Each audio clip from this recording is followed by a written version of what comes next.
Hey everybody, you're here. Welcome to the Canary Cry News Talk live stream pre-stream Friday show. Yeehaw! Yeehaw! We got a great show for you today. We're just about to get started. Just a quick reminder for everybody to head on over to CanaryCry.Party. Take our episode 500 poll. That has been incredibly helpful as we move forward in this new season, not just of the world, but also of Canary Cry News Talk. Lots of good information, data points there for us to be paying attention to. So, if you've ever had a suggestion about how the show should be run, and you've sent us emails, so many emails, and you're not seeing the change that you wish to see, go take the poll. That's data, baby. That's where we're taking a look at that, making sure that we move in the right direction as we move forward. While you're at it, go sign up for the newsletter. That's our email we send out before every single show. Has all the art, all the sources, everything you need to have a quality interaction with Canary Cry News Talk and its resources, its children, it's whatever, or just other Canarians. It's all good stuff. Let's see here. We got people tuning in from across the interwebs, which is pretty impressive. We got a great show, and I want you to remember that Jesus loves you and everything's gonna be okay. All right, let's get this show started.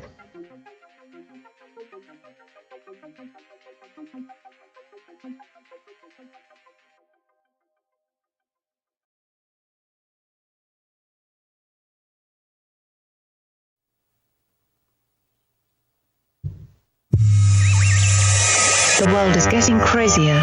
People are acting more and more insane. The end of the world is tomorrow. Tomorrow. There's only one thing to do when the world is falling apart. Listen to Basil and Gonz as they discuss this week's news and events through the lens of Bible prophecy. You are listening to Canary Cry News Talk.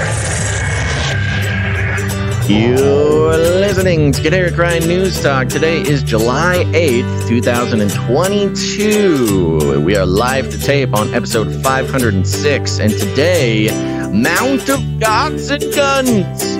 And signing on from off the grid, Basil Dazzle. I'm your best buddy, Basil.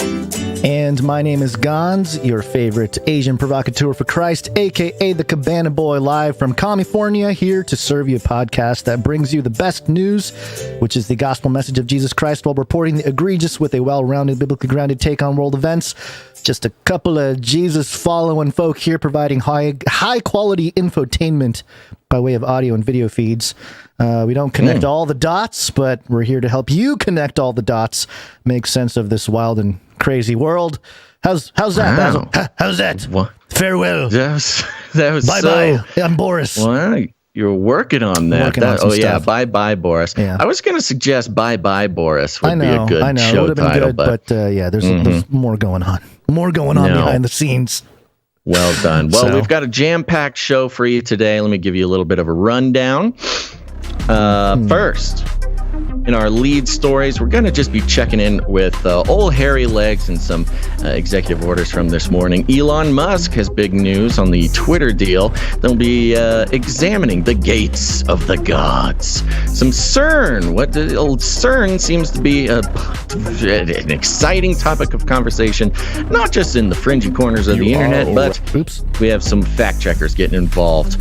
Then a nice breakdown of gun control and the New World Order as we see it across the world, especially in the East.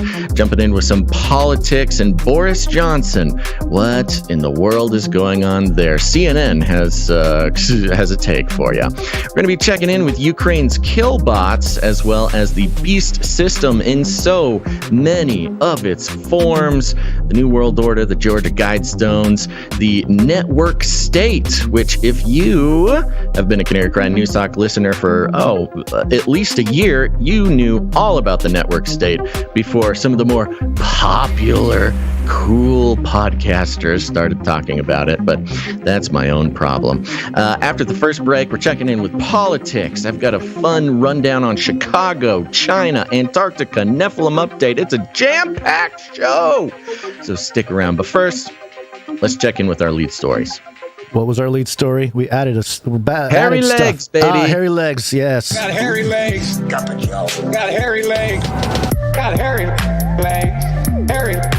Got hairy legs. Hairy COVID. All right. Well, this is just breaking news. We've got to mention it. This is coming from the APnews.com. Impassioned Biden signs order on abortion access. President Joe Biden on Friday condemned the extreme Supreme Court majority that ended a constitutional right to abortion and delivered an impassioned plea for Americans upset by the decision to, quote, vote in November. 4 times, not just 3. Oh, 4 times. That's if nobody something. knew that this whole abortion thing was about the midterms before, Biden made sure they knew about it now. Under mounting pressure from fellow Democrats to be more forceful in response to the ruling, he signed an executive order to try to protect access to the procedure. Now, we're not going to read through the whole thing, but there have been reports on meeting after meeting, advocacy group after advocacy group, White House insider, NGOs, et cetera, all holding meetings with Biden, all of them coming away from those meetings as angry and as disappointed in Biden as ever. Apparently, all these meetings have just sort of resulted in angering the Democratic Party even more as they see Biden just sort of not caring about the things that he claimed to care about. Now, he came out as sort of a response to this. He's like, okay, I'm going to do an executive order. Here I go, making an executive order, doing president stuff. And he did. He signed it this morning. Now, should you be worried? No. There's some, as with anything that Biden does, it is basically a virtue signal just to say that he did something. I signed the paper. Signed it. Yeah, he gets the photo op, signing the paper. Now, he did have a quote here, which is true. I mean, this is the one thing that the Democrats don't like. The Democrats, they want a despot. They believed Trump to be an authoritarian, and they believe it's their turn to get an authoritarian. So they want Biden to sort of just take the reins and do things like that. But a response from Biden was, quote, the fastest way to restore Roe is to pass a national law, Biden said. Quote, the challenge is to go out and vote. For God's sake, there's an election in November, he says. It's like he just found out. If you've listened to any of my other analyses or breakdowns of the situation, the Roe v. Wade, they have been promising to codify that into law for 50 years. They've never done it. Oops, I'm sorry. They use it to hold the Democratic voters hostage, and it's a promise they make every time, never do it. Obama could have done it. Clinton could have done it. Lots of people could have done it. They don't want to do it. But he did sign an executive order, and here's what's in it. Biden's action formalized instructions to the Departments of Justice and Health and Human Services to push back on efforts to limit the availability of women to access federally approved abortion medication or to travel across state lines to access clinical abortion services. He was joined by Vice President Kamala Harris, HHS Secretary Xavier Becerra, and Deputy Attorney General Lisa Monaco in the Roosevelt Room as he signed the order. To educate medical providers and insurers about how and when they are required to share privileged patient information with authorities. So that's step one. His big executive order to fight against the Roe v. Wade crisis is to have his departments educate medical providers, abortionists, and insurers, those who pay for abortions, educate them on when they do and do not have to share personal health information, for instance, with law enforcement. So all this worry about, if someone seeks an abortion, then the cops will come and get all the information and arrest them, etc.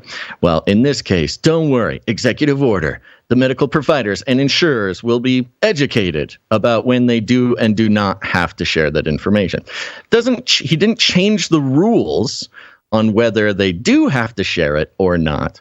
They're just educating them on when they have to follow the law, which is, revolutionary move, Biden.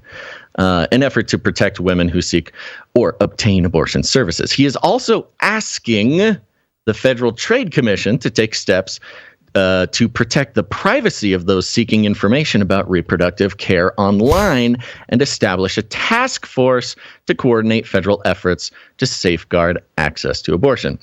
So he is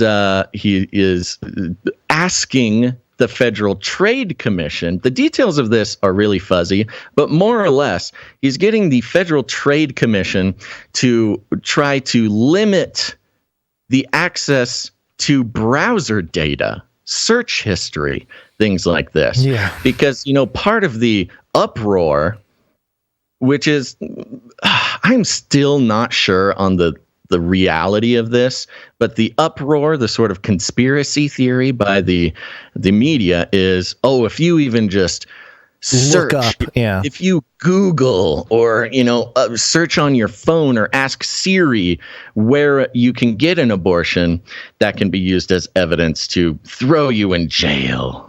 And so he's asking the Federal Trade Commission to limit the ability for, data to be sold. Sure. Which again, cool. All right. Yeah. Biden is also directing his staff to line up volunteer lawyers to provide women and providers with pro bono legal assistance. So he's going to be making lawyers available to anybody who gets, prosecuted. Which is like, again, he's kind of stirring the employment of his fellow people there that he's would need employing jobs. lawyers. Yeah. So there you go. And that's basically it. I mean, there's a couple of other things. Sure. But none of it actually affects the laws around abortion. He's just kind of asking and directing and requesting that some of these more conspiratorial ideas coming from the media and the left be, curbed in one way or another. Keep yapping, man. But, again, he doesn't want to do much because if he could just do it, then nobody would vote for the Democrats in the midterms. So he's in this very special place where he can do nothing but, call it something, get the points for it. Yeah. But to say, hey, if you really want to change it, vote for the Democrats. He's a party man. That you got to give him that. Sure. He's in it for the party, not for his own reputation. Yeah. His tweet said that this court has made it clear it will not protect the rights of women. Not true. I will. Yeah. That's why today I'm signing an executive order to protect access to reproductive health care. Yeah, which he did. How do you define... it's he didn't protect access. He didn't protect access, but also, he's defined the way he defines reproductive health care. That's kind of the crux of it too. They love doing that. Yeah. All right, so that's that. So far, nothing really extreme to good top of the show, man. Really a productive segment. Man. Hey, it's big Joe, news, man. Joe, good people want to understand it because some people I've seen are like, Biden just made abortion legal with an executive order. No, that's the FBI. Conservative posing social media. The glowies. The glowies, as the kids call them nowadays. Okay, one other little fun part here. This is mostly just a headline. MarketWatch.com. Elon Musk terminates deal to buy Twitter. You are already sort of a cybernetic symbiote. Neural nets are taking over from regular programming. So you are connected. And Twitter's chairman promises a legal fight.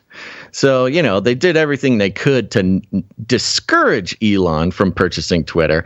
And now that he doesn't want to purchase it, they're fighting to make sure he does purchase it. So it's a really fun time. really I'm not buying. Time. No, you are buying. You are going to buy it from us, but you have to follow our rules. Yeah. I don't want to follow your rules. No, it's war. It's war.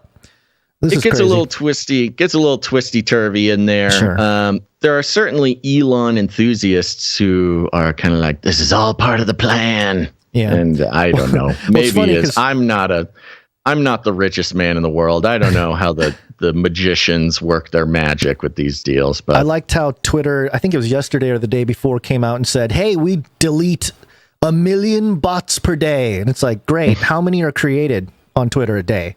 Right. You know, if there's 2 million bots being created a day and you're only deleting 1 million, there's a surplus of an additional 1 million bots added each day. So, you know, it's a pointless and he's stat.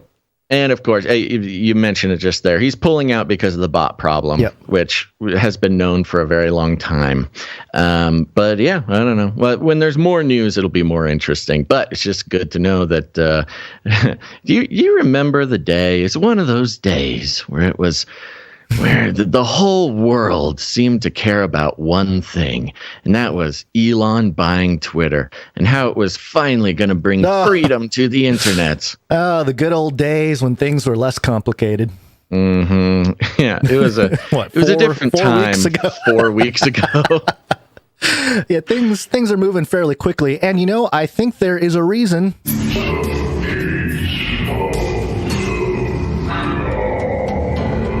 We mentioned it a few episodes ago, how CERN is firing back up, and we noticed some strange things going on from that already, but they actually hit some particles, smashed some particles at super lightning fast speed. And, you know, I think they said they found 3 new particles or something. So, yay. Good for them. Yeah, but, you know, it's not really important what the science is doing. It's more important what the culture is doing. And so, you know, people like us, we've been talking about CERN forever. I made, 50 videos on CERN Watch and documented a whole bunch of stuff about CERN. But anytime CERN comes up, it is something that stirs the conspiracy theories about dimensions and portals and stuff opening up. But of course, we need somebody to debunk such crazy ideas. And so I introduced to you Snopes.com. Oh, good. The greatest debunking platform of all mainstream media. Probably the debunking platform that itself has been the most debunked. Yeah, the most debunking platform, yeah. Oh, Yeah. You know what? We used to have a debunker bunker jingle. Remember that? Uh-huh. Well, it would have fit here. the debunker bunker. Yeah. So the headline here. No, CERN didn't open a portal to another dimension in July 2022.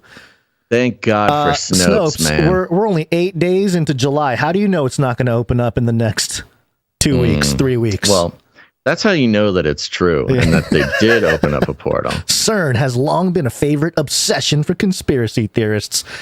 And did CERN open the portal on July 5th, 2022? Rating, false.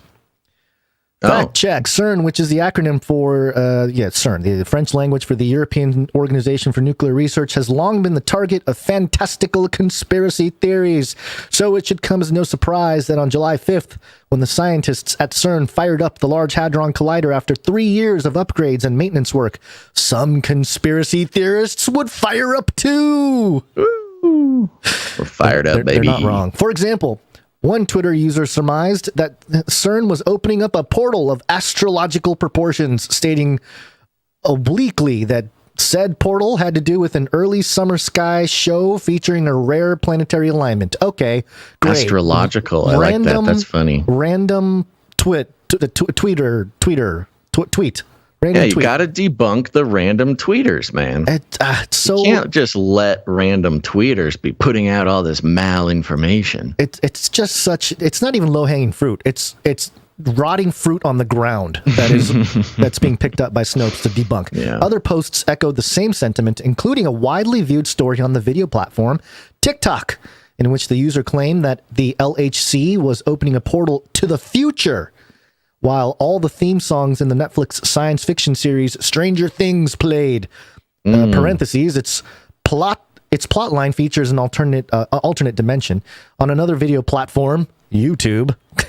Another user agreed there was a portal opening. However, in this version, the portal was to hell. Oh, no. Although it's true, as noted above, that CERN started operating the LHC after an extended period of downtime for upgrades and maintenance, there's no evidence that CERN opened a portal to the future, to hell, or any other dimension other than the current one.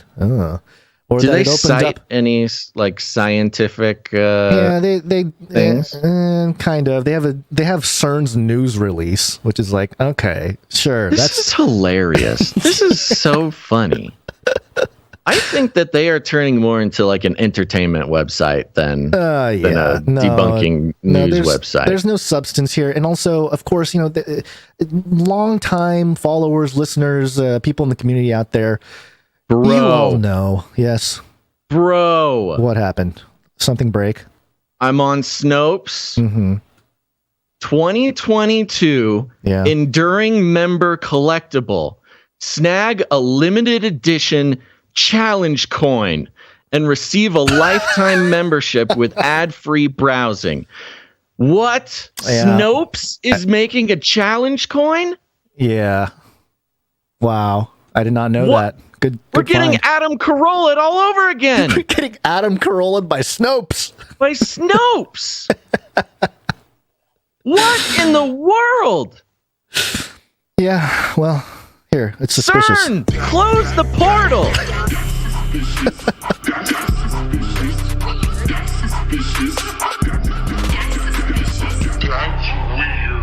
Now, of course, the things that were not mentioned in the Snopes article, but are part of the milieu and the history of CERN and all the weird things that surround it.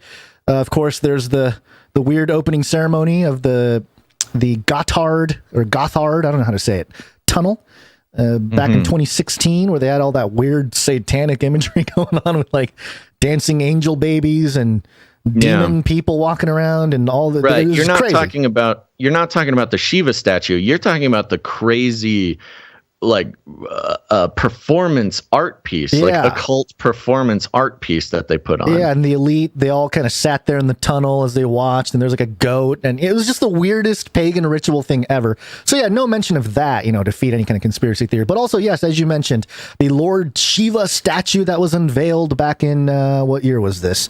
2004.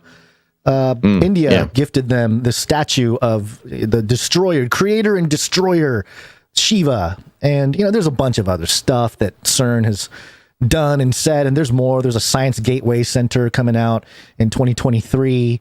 It's got like an auditorium and a Globe of Science and Innovation Center and all the kinds of stuff. Shops and restaurants. That's what we need to do. We need to do a CERN trip eventually, Basil, you and I, to make some kind of documentary out of it. Right. And then also, for people that don't know, the birth of the World Wide Web was invented by a British scientist, Tim Berners-Lee, in 1989 while working at CERN. So, there's a lot of substance for conspiracy theorists to chew on, and to analyze. And I must say that a lot of times what we documented was what the scientists themselves were saying, and what Snopes does not mention here is how the scientists, the physicists who were working on CERN said in like 2012, and keep bringing it up every episode that we mention CERN, he said, hey, we should be able to open up, holes to other dimensions. We should be able to see them. Yeah. So it's in their own words. Yeah, it's in their own language. So whatever. But the thing that we always talk about here on this show is how there are themes that pop up as we put together episodes. And today's episodes, if you guys go to the show notes, it's its own masterpiece, I would say. It's a crazy show notes day. So, but there is a clear theme, and that's why we had CERN and the portal talk here more at the top of the show here. Hold on one second, honey. Oh, that is so cute. That is wonderful. Super cute drawing from the daughter. She's an artist.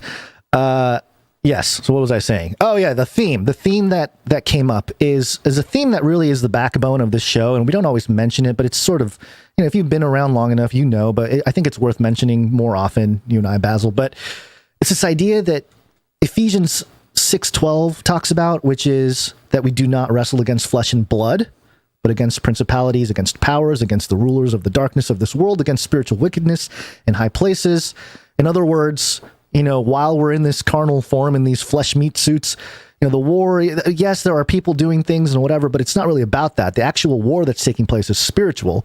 And in that sense, when we talk about things that are from the unseen realm, the other side, perhaps other dimensions, it gets into all kinds of, admittedly, some speculative, but also rooted in a lot of biblical worldview or biblical cosmology type of stuff when it comes to the entities from beyond and interacting with our world and Bible prophecy and eschatology. So I just want to set that as the theme here. And when we look at things happening in the world, we might be able to see some hints as to what the spiritual influences are regarding those events, which leads us to this story here. Are you proposing taking away their guns? Yes. Enough prayers. Time for some action. You want to take everyone's guns away. Bingo. Enough prayers. Time for some action. We're going to take your AR-15. We're not going to give up. We'll find you. We will launch a new age.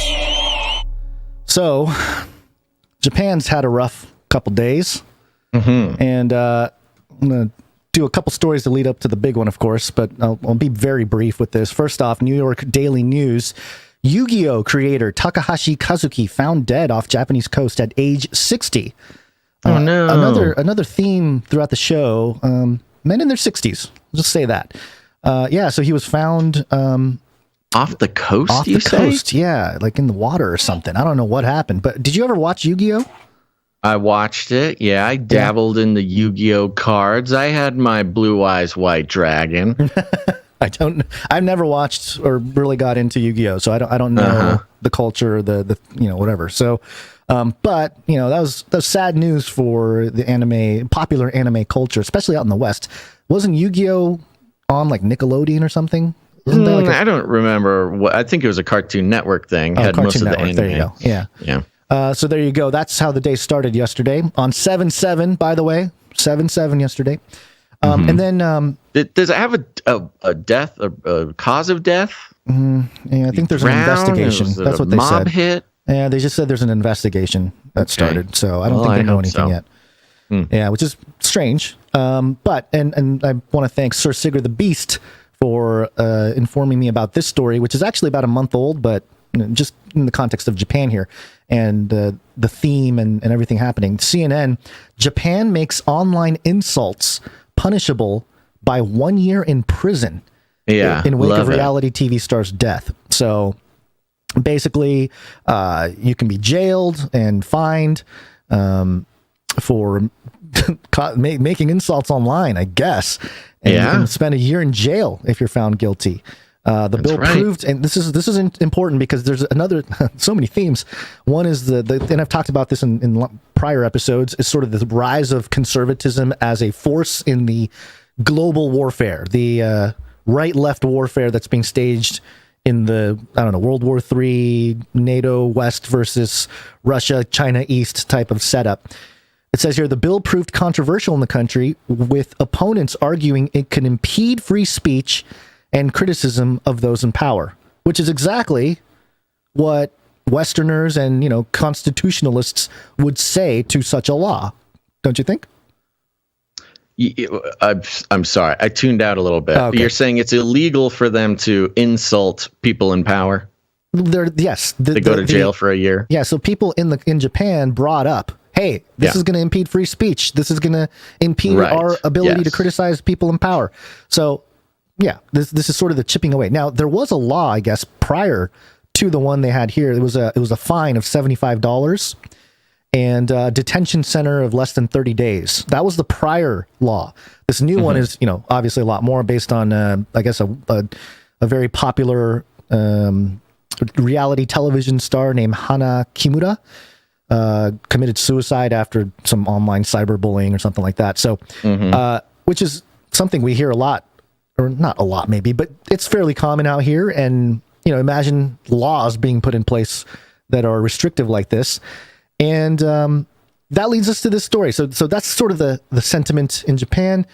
The big one, obviously, Shinzo Abe, former prime minister, was shot and killed in public yesterday, which is a kind of a big deal, especially in Japan, where gun laws are very much strict. I have the Reuters article here. Japan's Shinzo Abe sought to revive economy, fulfill conservative agenda. I think this is very interesting. So let's read this real quick here. It says July 8th, Shinzo Abe, Japan's longest-serving prime minister, launched his Abenomics policies to lift the economy out of deflation, beefed up Japan's military, and sought to counter China's growing clout and historic two-term tenure.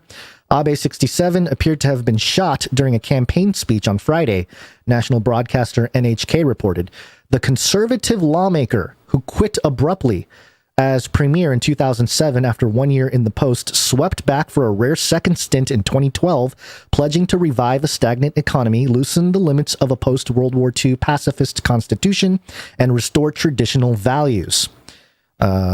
He was instrumental in winning the 2020 Olympics for Tokyo, cherishing a wish to preside over the games, and even appeared as Nintendo video game character Mario during the Olympic handover.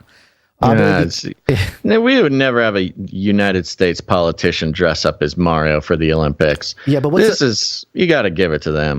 What's an American cultural staple in like media or entertainment?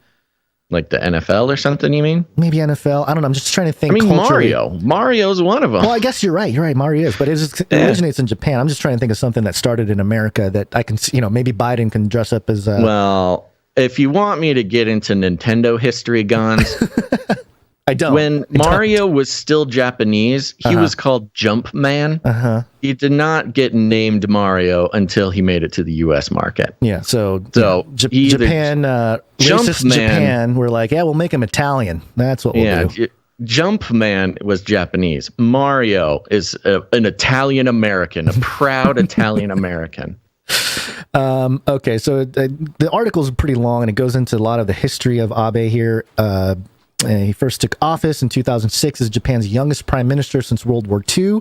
After a year plagued by political scandals, voter outrage at lost pension records, and an election drubbing for his ruling party, Abe quit, citing ill health. And then he came back later, and there was like a whole thing where he said this quote. Yeah. Okay. No. If you got a quote there, I was going to say I want to know how. And I want to know who, and I want to know why. Why is this guy so important, and who would want him dead? Sure. He said, quote, and this is upon his return into politics. He said, quote, "From now on, I want to sacrifice myself as one lawmaker to make true conservatism take root in Japan." Yeah, think about that. That's pretty. And think about what I've been saying this whole time about how they're trying to build this conservatism uprising, right? And or it seems to be gaining traction around the world. Gaining traction, no matter what, yeah. And then so part of this, he launched this 3-pronged thing called Abenomics, and just a little rabbit trail. Rebranding. Rebranding. Oh, I said great branding. I'm going to make a plan called Basilnomics. Well, I just want to put some dots and connect them real quick. There was I know people hate it when I talk crypto, but there was a crypto hedge fund called 3 Arrows Capital, 3AC, Antichrist, ? Registered in Singapore. They actually declared bankruptcy on July 2nd, and they had like millions, I think it was maybe billions that they blew, very irresponsible. But the 3 Arrows, the name is in honor of Abenomics, because Abenomics has this thing. It's the 3 Arrows policy or something. Hold on, let me see. I'm trying to get this website to work. Come on. So he was involved in that. He was, or they subscribed to his Abenomics. First of all, you read this Abe thing. I kept thinking the guy was named Abe. I was like, oh my gosh, Abe Shinzo? Yeah. What a cool name. Yeah. So, yes, no, it's Abe. But, the 3 Arrows of Abenomics, fiscal policy, monetary policy, structural change. Those are his 3 arrows. And so this crypto hedge fund that was named after him goes down a few days ago, and then now Abe gets shot. And we'll get into the details. It's just some weird, I don't know, coincidence? I don't know. I don't really think there are many coincidences out there, but possible. Now, I don't know if you have this article. I don't want to interrupt your flow if you have a flow, but I did find an article that came out at 1:30 today that apparently the killer came out with his motive. I don't know if the full motive. Go ahead, because I do have a couple articles about just the killer. Real quick. Sure. I'll just mention it just because I'm so curious about this. This is coming from the NewYorkPost.com. Posted at 1:30, so just a little bit ago. Yeah. Headline: Motive in assassination of former Japan PM Shinzo Abe not political. The alleged assassin who shot dead Shinzo Abe on Friday believed the former Japanese prime minister was involved in a, quote, specific organization, end quote, and that his grudge wasn't political. The suspected killer, Tetsuya Yamagami, 41, was tackled to the ground just moments after, etc., etc., etc. And that's it. Police did not reveal the name of the organization or elaborate on what it believed in, adding it wasn't clear if the group even existed. The alleged assassin's grudge did not appear to be about politics. According to the police, Yamagami was calm as he responded to questions during his interview, and investigators are still trying to nail down whether he acted alone, police said. So he's 41 years old, talking about Abe being a part of an organization. Right. What is it? Specific organization. And the police saying, we don't even know if it's real. I mean, this straight up sounds like the Illuminati. He got him because he thought he was part of the Illuminati. And the police are like, yeah, we don't know if it's real or not, but wasn't political. So I got a couple things about the shooter here. Let me actually go back to the Reuters real quick, because let me just make sure I don't have any other highlighted. Oh my gosh. Chilling photos and video have emerged that allegedly show Yamagami standing behind Abe just moments before he opened fire. I actually saw with a homemade gun. You didn't know this? I didn't know this. Okay. Let me just keep going. Made a gun. Yes. Let me keep Ghost going. Gun. Okay. Okay, sorry, I'm getting excited. I know. So, first off, I got the New York Times here. Assassination shocks a nearly gun-free Japan. Okay. It says here, the assassination of former Prime Minister Shinzo Abe during the campaign rally in Western Japan was especially hard to fathom because it involved a gun, a type of crime that is extremely rare in a country with some of the most stringent laws on buying and owning firearms. Any form of violence is unusual in Japan, but gun violence is almost unheard of. There was only one firearm-related death in all of 2021. Since 2017, there have been 14 gun-related deaths, a remarkably low figure for a country of 125 million. And then later here, Japan's firearm law states that in principle, guns are not permitted in the country. There are exceptions for guns used in hunting, but the process of getting a license is time-consuming and expensive, so very few people go through the hassle. A person must pass 12 steps before purchasing a firearm. And it goes through the whole thing, and it's pretty extensive in what you would expect.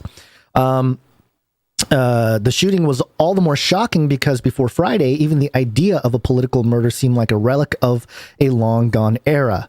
Tempers rarely run high in Japan's famously sedate politics. And then it goes on here. And then, let's see. Unlike the United States, where gun rights are a constant topic of debate, firearms are rarely discussed in Japanese political circles. Mass killings, in the rare instances when they occur, usually do not involve guns. Instead, perpetrators resort to arson or stabbings. So there's a guy better over there. There's a guy. There's one that happened last year. Wasn't it last year? He dressed up like the Joker and started lighting the subway on fire with people inside of it. And the people are filming him inside the train, and he was smoking a cigarette. Yeah, I mean, I want to say that guy had a gun, but his biggest thing was he was lighting the place on fire. I think they thought he had a gun. It was like a knife or something. Later here, most Japanese people almost never encounter guns day to day. It's even tough for police officers to carry guns. And until Mr. Abe's shooting, Japan had almost no experience with the emotional and political aftermath of gun violence, something that has become a familiar ritual in the United States. New York Times calling the truth. Gun violence a ritual. So I thought that was pretty telling. The picture of the guard getting him, and you can see his fake gun. I got real close pictures of his fake gun, by the way. If you want to see him. Well, his fake gun is really interesting and brings up a lot of interesting philosophy about guns. Like, even if you ban the gun, you cannot ban the idea of a gun. And, the mechanisms of gun are actually incredibly Fairly simple, yeah. It's a very simple machine. It's not hard to sort of imagine how one could find a way to make it happen. But in that picture, it's funny because the guard who's grabbing the guy has a gun holstered on his belt right there. Yeah, usually officer types and their intelligence people have guns. Right, yeah. So let me just skip over to this article from News 18. Tetsuya Yamagami, who shot Japan ex-PM Shinzo Abe, used handmade gun, served in Japanese Navy. Another sort of pattern that we're familiar with over here, which is, people in military or have military experience being, I don't know, mind controlled or PTSD or something to invoke an emotional response that causes violence of this kind of thing. So, we don't have to read this, but I there's just a lot going on here. And I do have, let me get to my notes. There was a Twitter thread that went through and showed pictures and talked about the gun. Let me just try to find that exact. Yeah, while you do that, there's also a picture here that shows the one they were talking about, that you can see the assassin kind of casually standing behind the ex-PM while he's making the speech. And he's got a big strap around his shoulder. And you learn later, this is the strap that was holding the gun. It's almost like he just was openly carrying this thing around. And they're so not tuned in to seeing it. It's like nobody saw it. Well, it's really weird. It doesn't look like something dangerous. Like it looks like a toy. It looks like a kid. Yeah, like my daughter put it together with a couple tubes from a toilet paper thing or something, or paper towels. I cannot get this tweet feed to work. So, there's the gun. Oh, I just closed the tab. Okay. Well, it's okay. So let me see here. Getting thrown off my rhythm. So a couple things to keep in mind here. The shooter's name, Tetsuya Yamagami. Very interesting name because, and I tweeted this out, so I'll read the tweet here and I'll talk about it. I said, I'm sure this is nothing. Shinzo Abe's shooter's name is Tetsuya Yamagami. Tetsuya means philosophy or intelligence. Yamagami means mountain, or Yama means mountain. Gami can mean God, spirit. It can mean up, and somebody pointed it out in the thread that Gami, the kanji. So okay, Japanese is kind of a complicated language. I don't know if you know this, Basil. I'm imagining my ancestors, at the Tower of Babel, when God mixed the languages. My ancestors were the ones that got really, confused. You got two of them. Yeah, you got two separate alphabets. Three, if you no, actually, we have three. We have kanji, hiragana, katakana. So yes, three of them. And so in Japanese, you can have a word like Yamagami, right? That's a word that phonetically in the West is just one word, right? Yamagami. Yep. Now, Yama in the kanji is fairly straightforward. It's mountain. But depending on the gami, like what kanji is used, it can mean mountain, or it can mean up or above, or it can mean God's mind, soul. So in this case, apparently this guy's name in the kanji is the mountain up and above, not the God. But I mean, what are we talking? Mountain above, it's kind of the same thing, right? Sure, as above, but so below. Still, his name could mean like central intelligence, or like an intelligence from above. Yeah, intelligence from above. Yeah, right. It's like, are you kidding me, man? So I thought that was just strange, considering as I was mentioned before about the spiritual war that's taking place. Here's a question. Yeah. About Japanese culture. Now, we can break this down and we say like, his name was intelligence from above.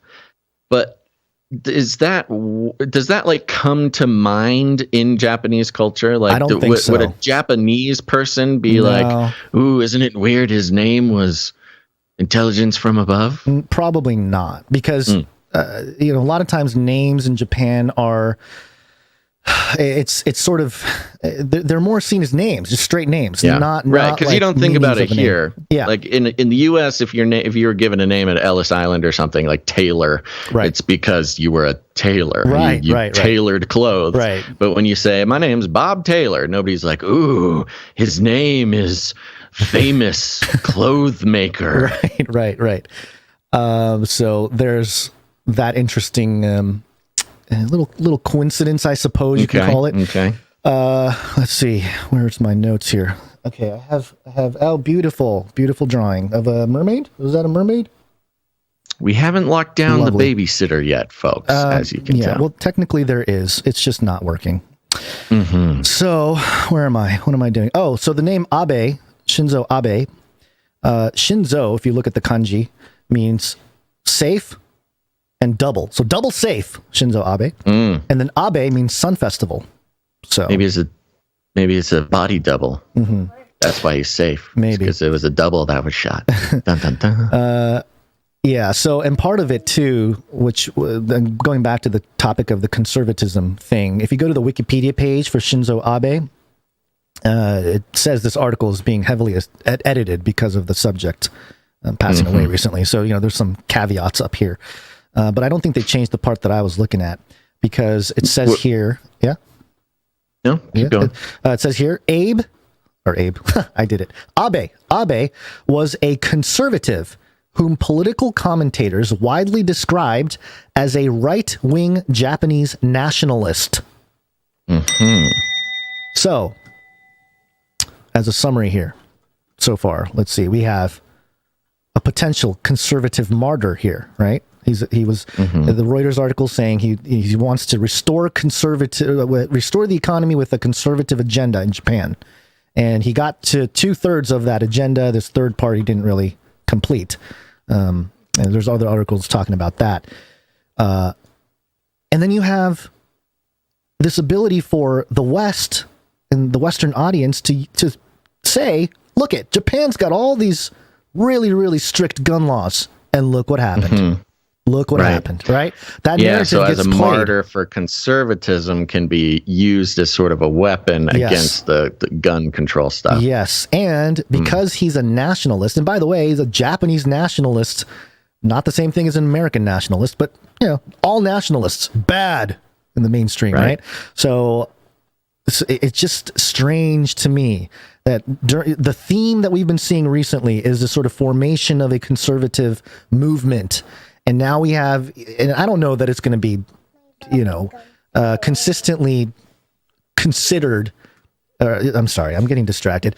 I don't know that Abe's murder here is going to be considered some kind of martyr by the right and conservatives leaning political people here, but it can be. It's there. It's there for the taking, so to speak. And I'm sure there's some conservative commentators who have already made the point about how, hey, look, they got the most strict gun laws, and they still made guns. I think this is based on the internet story we just had about internet censorship. I would imagine that what we'll learn more about is how this guy found out how to make a gun online. Remember Obama? Anyone can go online and make a bomb, become a terrorist, Right. That whole sentiment is also part of it, I think. Monitoring online activity, search results, that kind of stuff. So that's sort of the solution, which is the trap that I've seen conservatives. They take the bait every time, which is like, oh, look, we got this great argument, but what they're actually not promoting per se, but what they're asking for is more surveillance to solve the problem, you know? So anyway, that's pretty much all of it, I think. No, it's very interesting, and it's very interesting how big of news this was around the world. Yeah. And I think it fits in I think the reason it was such big news in the U.S. was because he was a conservative. He was pals with Trump. Yes, that's the line I wanted to read. It was a gun issue. Yes. Okay. I'm sorry. Did I lose the paywall? Oh, no, I lost the paywall. Okay. But back to the Reuters article, there was a part there where it said that Shinzo spoke with Trump, played golf with him, they're buddy. So that was interesting too. Yeah. And then, of course, just for no reason other than maybe signaling, Al Jazeera here, Japanese yen rises as investors seek haven after Abe's shooting. Japanese currency advances to 135.33 per dollar after former Japanese prime minister taken to hospital. I mean, come on. Come on. That is interesting. I wonder why that would be. Well, I don't understand Japanese economics very well. And then you have this move economically right after he gets shot, and the price goes to 135.33. 3. I don't know. I'm just pointing out things. And he was in a secret organization. Yeah, secret organization. You have to sort of assume that whatever the secret organization is, it had something to do with Trump. I mean, he was buddy with Trump. Right. All right. So all these things are very, very strange. And it is. How old was he? Abe? Yeah. 67? 61, I thought you said. Yeah, 61 or 67. Another man in his 60s. Yeah. Just going to keep pointing that out because it comes up again later on. Along the lines of prime ministers, there was one more little piece of information I'd like to bring to your attention. Little thing. We will launch a new age.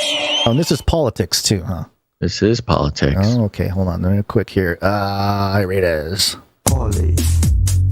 It's Latin for many. Tick. Now suck your blood. Now suck your blood. The Great Reset. Learn to use the dark side of the Force. Bojo no Mo.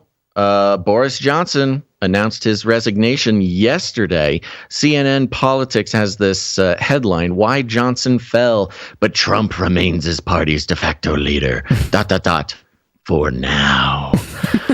It reads, Britain's conservatives just did what America's Republicans never dared to do. They toppled a wrecking ball right-wing populist leader who reeled from one self-created scandal to another and who was accused of flagrantly breaking the law, abusing power, and building his political career on an edifice of lies. And no, this was not written by Chris Shilzilla, folks. I know. This is... Maybe Chris can get some pointers from this guy. What's this guy's name? This is Stephen something or other. Stephen Collinson. Analysis by Stephen. After weeks of clinging desperately to office, Boris Johnson finally resigned as the ruling Conservative Party's leader Thursday after a rebellion by his own lawmakers. The party will elect a new leader who, according to the customs of Britain's parliamentary system, will become prime minister. America's Republican Party, however, never turned on Donald Trump in the same way, despite his far more ruinous offenses against democracy than Johnson's. It's not that Republicans didn't have the chance. The ex-president was impeached twice, but most GOP senators chose not to vote to convict him of high crimes and misdemeanors last year, a step that would have barred him from future federal office. The contrasting fates of Johnson and Trump come down to personal factors, electoral politics, and the idiosyncrasies in the political systems of two nations. Johnson was long seen as a vote-winning machine. He was the talismanic figure, like a talisman, if anybody needs that spelled out for him. Talisman, a symbol, a magical symbol, who won a referendum in 2016 that led to Britain's exit from the European Union. Then, in a general election in late 2019, he delivered an extraordinary victory for the Conservatives, capturing post-industrial working-class heartlands in England and Wales that had long been left-wing Labour Party's power base. But Johnson was the author of his own demise. His appeal ruptured over revelations that he had attended parties in 10 Downing Street after ordering his country into COVID-19 lockdowns. How's that? Pulled a Gavin. That's why the Conservatives, who have a long record of mutinying against leaders seen as an electoral liability, finally pounced. A similar fate befell the party's most successful modern leader, Margaret Thatcher, in 1990, and her successor, John Major, went on to win a general election. And it's a very fascinating and it's very eloquent breakdown of what happened to Boris Johnson and the current situation with Trump and just why Trump somehow is surviving. But I think the more interesting implication of this, especially when matched up with Abe, is as there's this pendulum swinging in the populace about conservatism, a re-grasping onto certain conservative values, at least economic conservative values. You've got multiple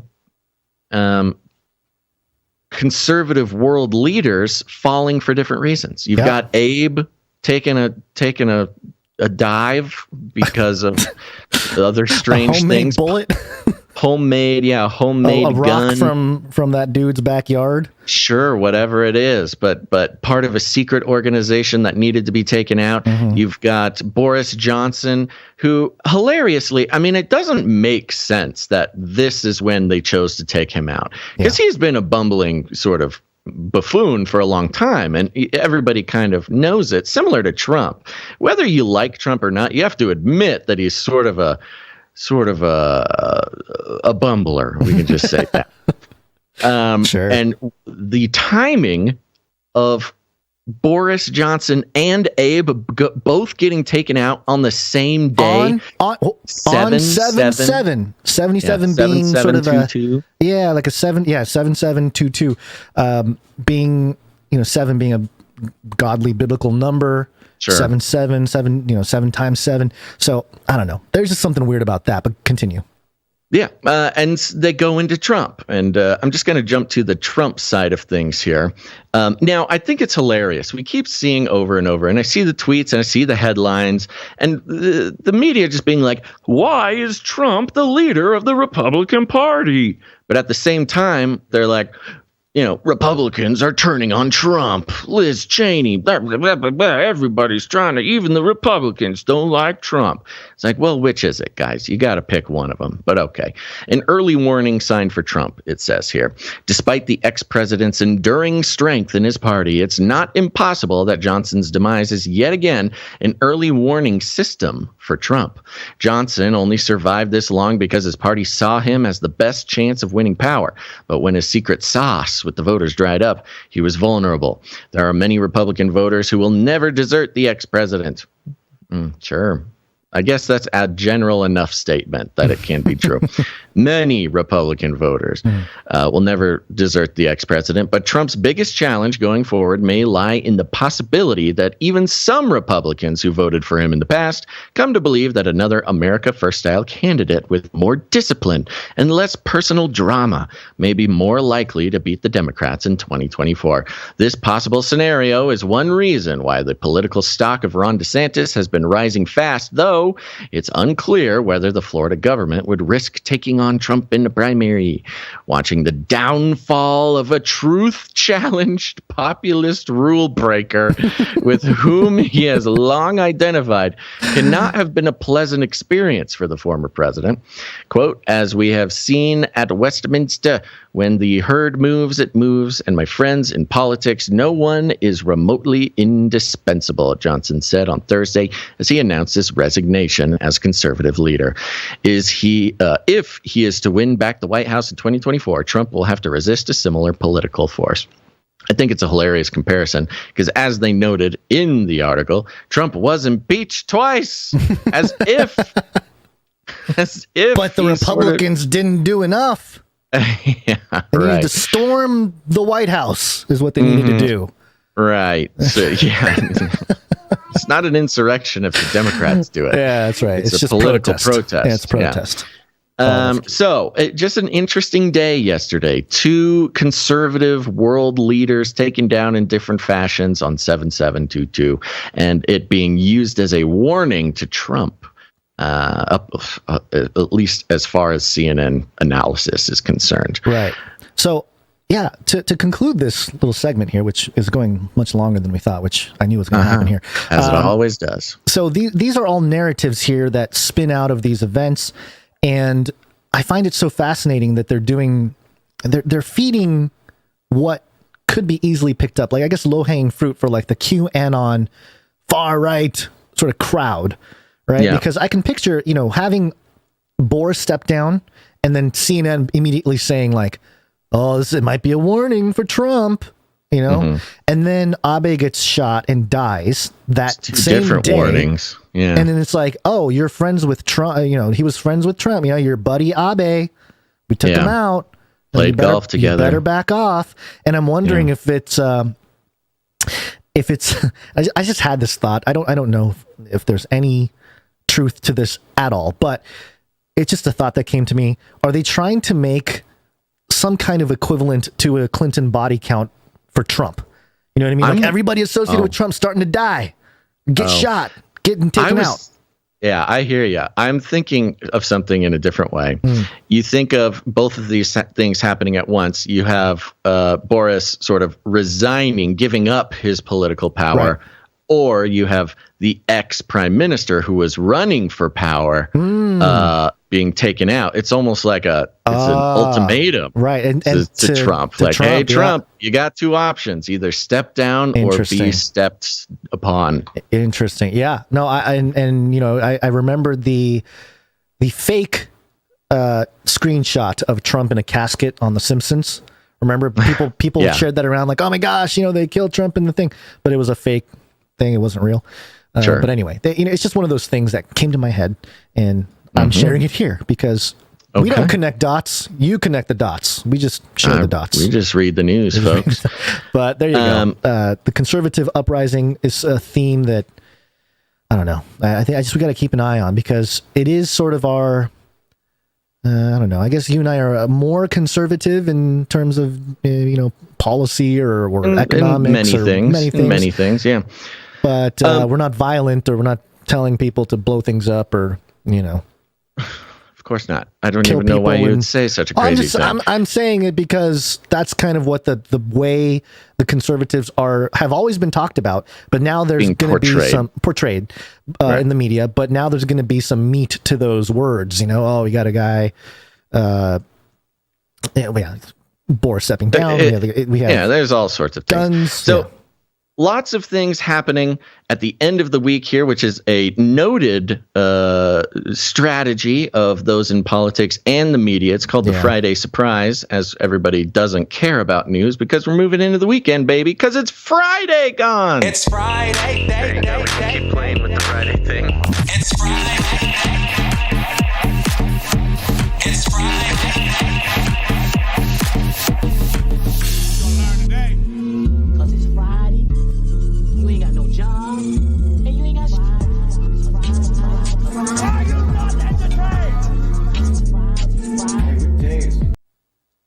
That's right. It's Friday. We're making it. But don't worry, you're not going to miss any news over the weekend because we got you.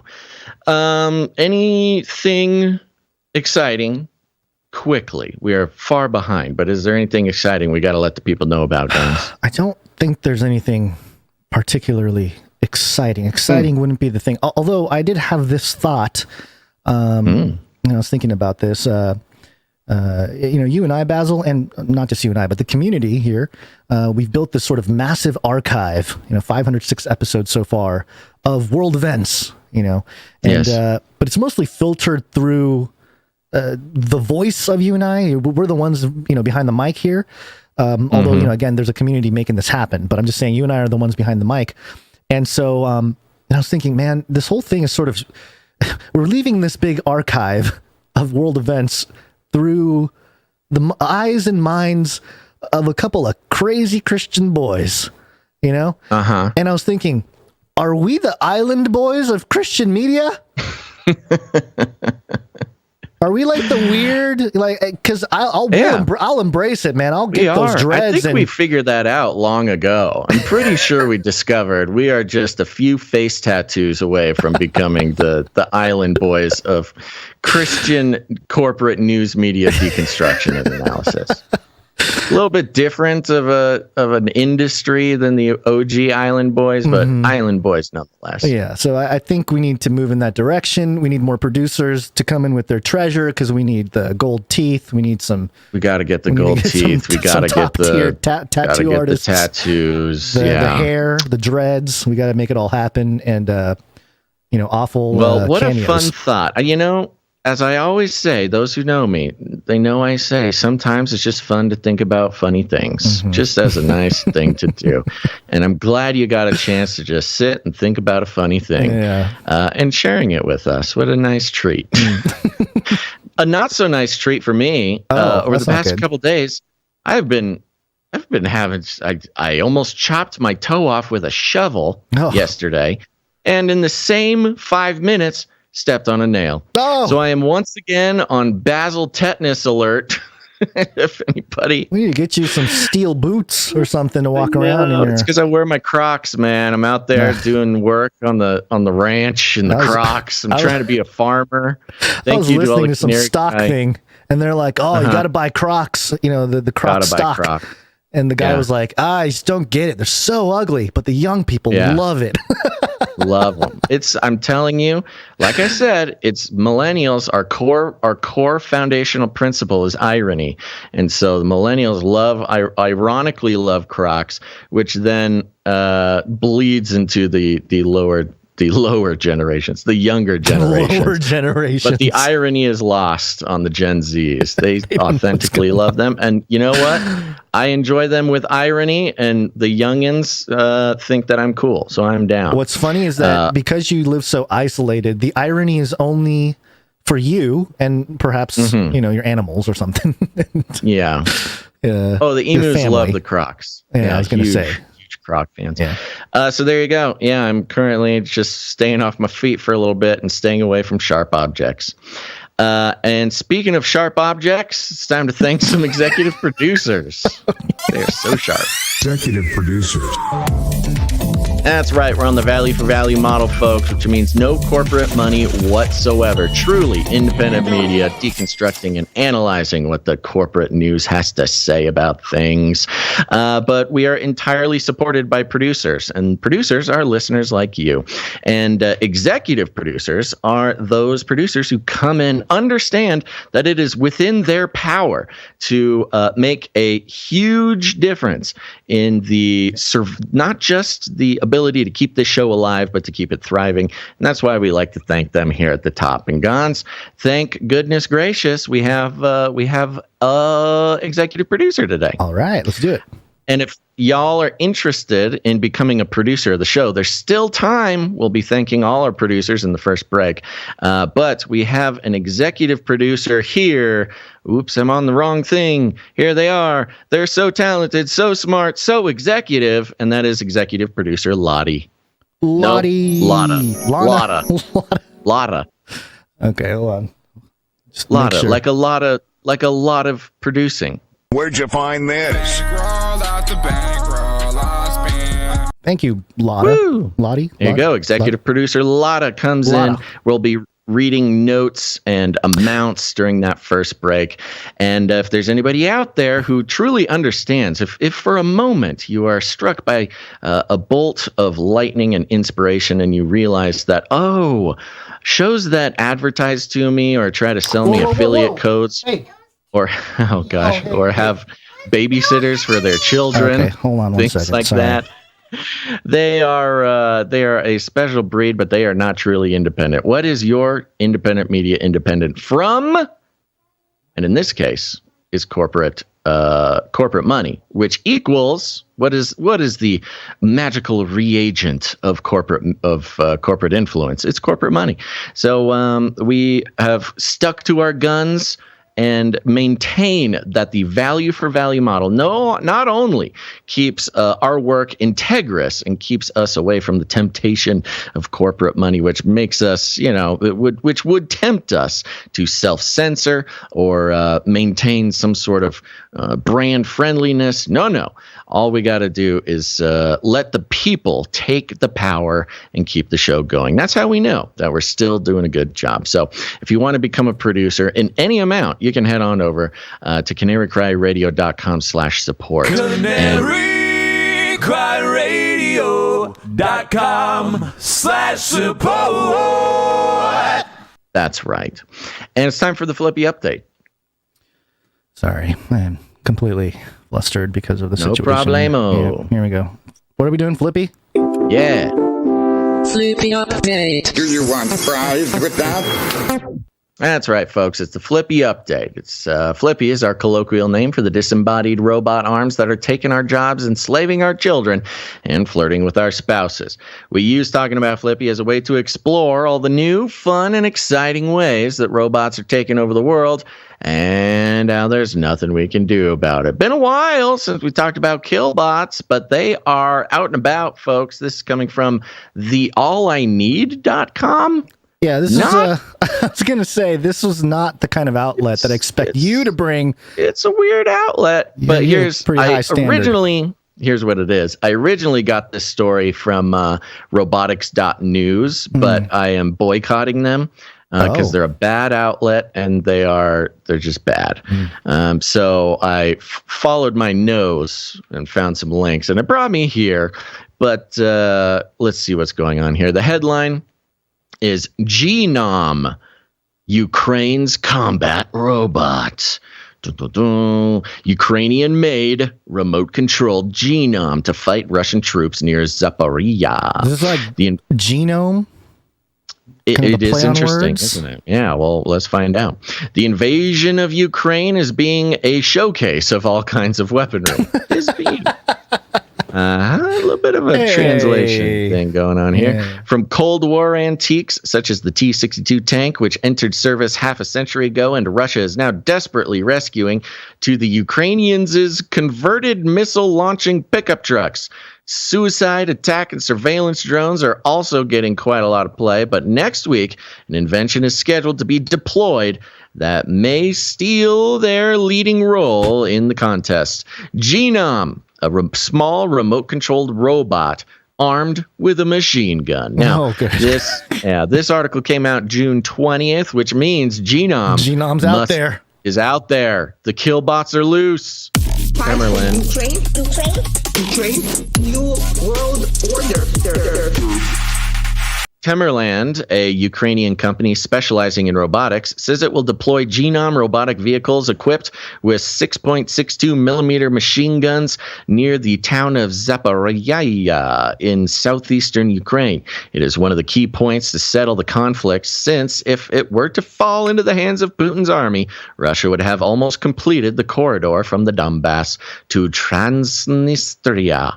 The Genome, available in two configurations, 4 or 6-wheeled, and was originally designed to fulfill other military functions, which did not include weapons of any kind.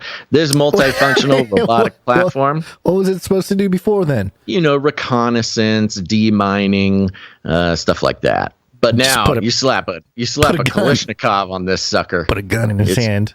Good to go. I mean, and such is the story of the Ukrainian defense. Yeah. Most things fighting, whether they be vehicles or weapons or people, were not designed to do that. They're just basically giving AK-47s to grandma and winning a war. Well, it's interesting because that first line of the article here, the invasion of Ukraine, showcase all kinds of weaponry. I know there might be a translation thing, but it's kind of true. If you think about any trade, anything, you have like big conferences, right? Or you have like a big event. Well, for the military industrial complex, it's like the war is the event, Exactly. So there you go. It's where you get to showcase. Yeah. and it's these turnkey things. And this is a good example of what Flippy and the robotic takeover, the whole plan of it is no, it's not to take your job. It's not to take we're not going to put guns on the police robot. It's strictly for cameras. It's blah, blah, blah, blah, blah. Spot the dog just has a hand, just a claw. It's not a gun. But it's in these moments where desperate times call for desperate measures. Yeah. You realize, it's just a turnkey kill bot. You just slap a gun on any of these things, and there you go. The uprising. What if the robot goes online and learns how to build guns themselves? Yeah, and tries to kill prime ministers or former prime ministers. I mean, it's honestly, you're making a very good point and a funny joke, but it's not that far off. I know. If you get a drone, well, there was we've seen the Taliban and ISIS and stuff turn regular DJI drones, consumer grade drones, into weapons, put flamethrowers on them, single-shot firearms, explosives, stuff like that. And such is the case with these suckers. But back to Genome. This multifunctional robotic platform was created to solve surveillance and reconnaissance tasks, as well as a delivery of ammunition. It was like a mule, food, and evacuation of the wounded. In addition, it can function as a repeater to increase communications range or serve as a satellite for larger robotic platforms. So it's part of the Skynet, you see.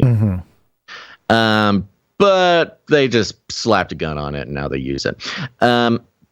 This all the way down to the end here. There was Odyssey. An interest. There's an Odyssey onboard computer that hides inside of it. That's pretty gnarly.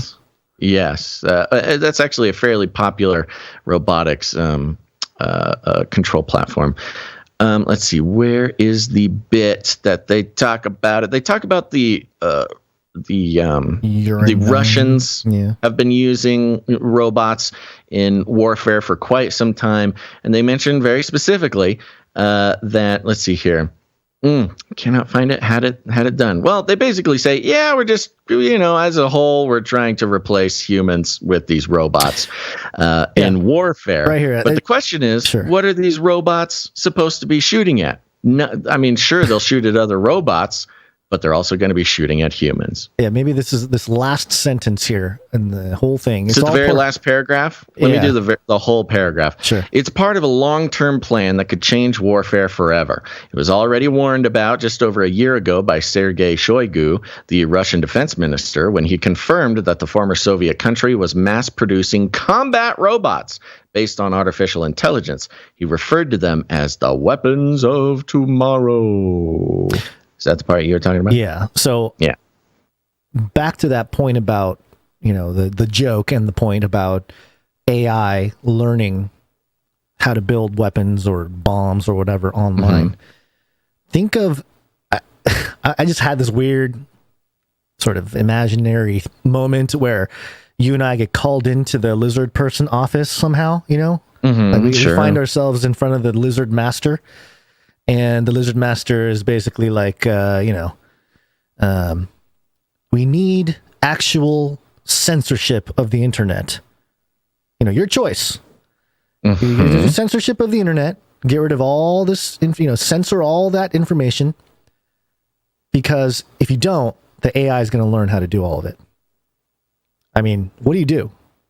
The AI is going to learn how to do what? They're saying they want to censor the internet to hide it from hide a training model from the AI. Yes. Doesn't that put us in between a rock and a hard place? It's kind of like on one hand, it's. Here's the fun part. I don't think that I've tried to run our transcripts through AI and nothing of use comes out the other side. I think that's the beauty of this show is that the AI can't make heads or tails of what we're talking about. The problem with that thinking is that we are playing with the AI that is made available to us, which is very low level AI. Gonz, I'm telling you right now, it's bad input. The robots don't understand humor. That's the problem. Yeah. That's why people think we do this show with humor and nonsensicalness because we're just a bunch of silly boys and we don't take ourselves too seriously or whatever. No. The humor is a strategy. There's a strategy. Confuses the artificial intelligence. There was a whole thing. I don't remember if we brought it to the show, but I remember several months back, I read a big article about how the one thing that AI and machine learning and all that has a very, very difficult time deciphering is humor. Yeah. So they don't even understand the concept. They don't understand the concept. How do you program the concept of humor? Once we have robot comedians, that's when we'll know it's over. Yeah, that's right. I mean, we will have come to some kind a cataclysm. A cataclysm. Crossing the Rubicon. Go. That's your Flippy update for the day. We've known that the Chinese got their kill bots on the border of Tibet. We knew that the Russians have been working on their kill bots, but now the Ukrainians got their hands on their very own kill bots. It's the future, folks. Yay! Go to CanaryCry.Party if you don't want to get killed. Oop. Make it louder. There we go. Find all the ways to watch the show, listen to the show, connect with the community, share the show, and even produce the show. Welcome to CanaryCry.Party. It's the place you wanna be. So stay. Welcome to CanaryCry. Gameplay, CanaryCry.Party. That's right. Don't worry, Gonz. I'm signing into my replica AI here. See if I can teach it some humor. Go to CanaryCry.Party. It's got everything you need there. You can listen to Ravel, which is a podcast I do with Dr. Christopher Ryan Gates, exploring society, scripture, and scandal, having tough conversations in good faith. You can listen to it right there on CanaryCry.Party. Check it out. You can also get into the Canary Cry Clips channel. It's these shows, these 4-hour shows, but they're clipped up segment by segment, edible, shareable, careable clips that you can enjoy. You just review information, share the information, or just sit there and just watch the time tick by and watch all of our wonderful clips. Go check it out. Canary Cry Clips on YouTube and Odyssey. And other than that, join our text message list. A lot of people today in the chat saying that they missed their notifications from Twitch or YouTube or whatever. You know who didn't miss the notification? People who get our text message. That's right. You can sign up for the text message live alert system by texting the word Canary to 877-740-3226. That's 877-740-3226. Text Canary. Never miss a show again. It's Latin for many. Tick. Now suck your blood. Now suck Politics. your Got blood. hairy legs. Got hairy legs. Little update here, Gonz. Along with, as we monitor the shifts in the Great Reset, the global theologies of economies, all the things. Over here at Newsweek, mirrored by MSN, the headline, Georgia Guidestone's explosion videos reveal how monument was destroyed.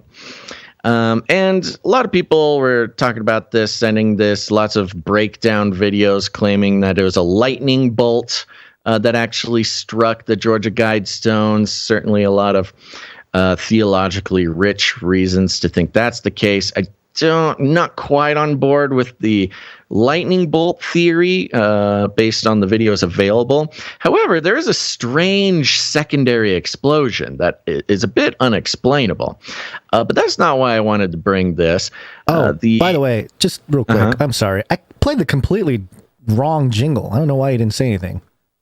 I don't know why I wasn't paying attention either. Yeah. Which jingle was it? This is it's the Beast System and the New World Order. Huh. Mm-hmm. Okay. We are unstoppable. Another world is possible. We are unstoppable. A new world order. It's possible. When do we want it? Now, yeah. And there's a lot of versions of this clip going around. I will say one of the Georgia Bureau of Investigation clips here shows that at 4:03 in the morning. It's 4:03:33. I know. Hold on. Yeah. 4:03 in the morning and 32 seconds.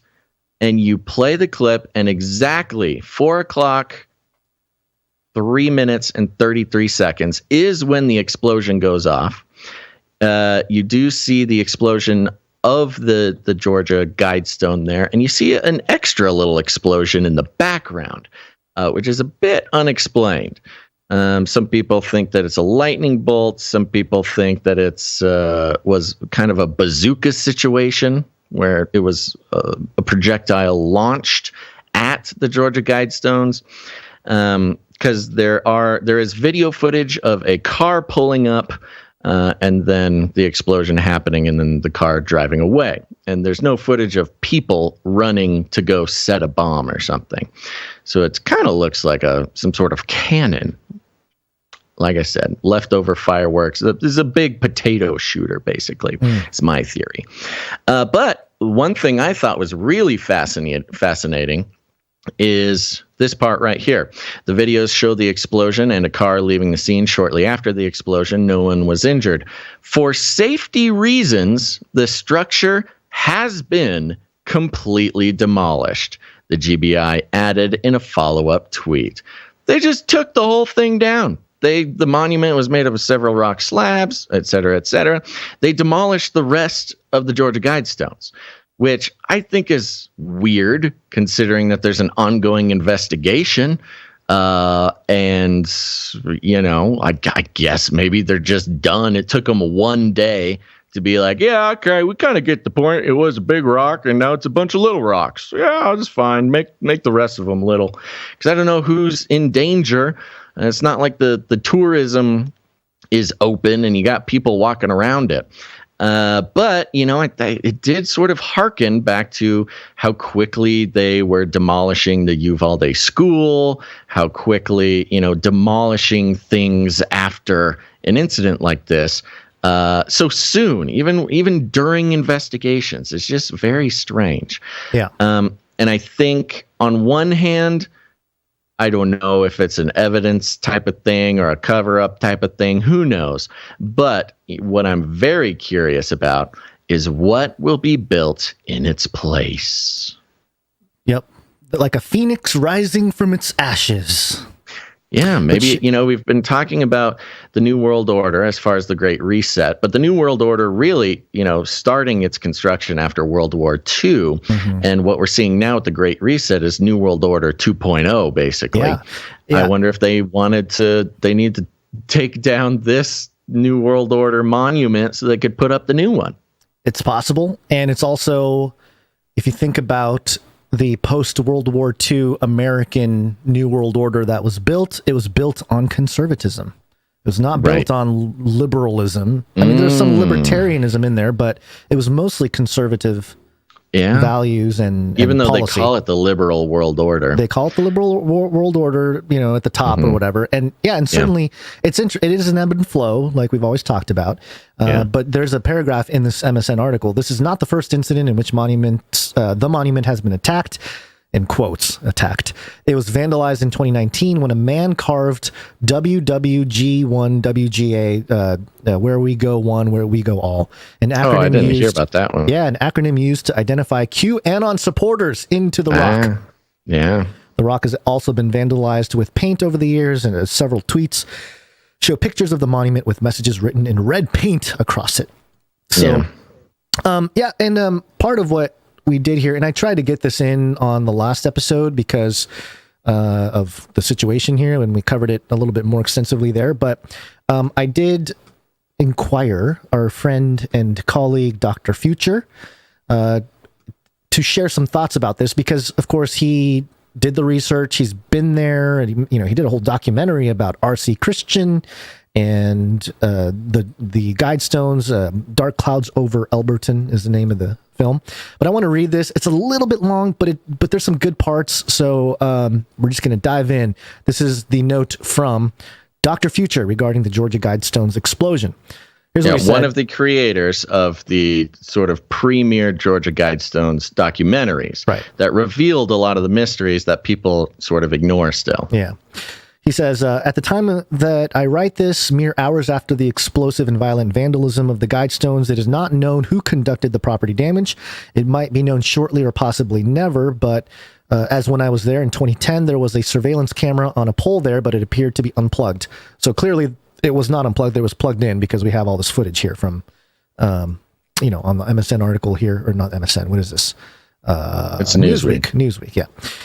However, the timing of this event, which has gotten the attention of the global press, would be most coincidental if it did not reflect the Georgia governor campaign of Candace Taylor just a few weeks ago, which we mentioned in the last episode.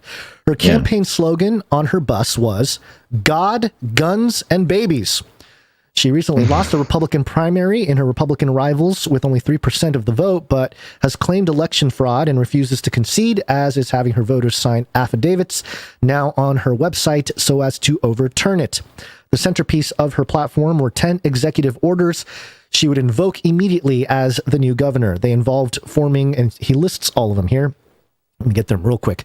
Forming a Georgia State Guard to assist with election fraud and illegal immigration.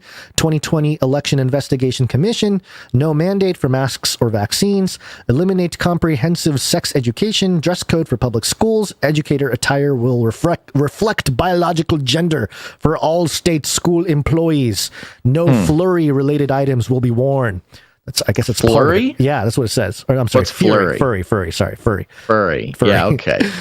They having a problem with that in Georgia, huh? Apparently. Too many teachers showing up with furry tails. Yeah, yep.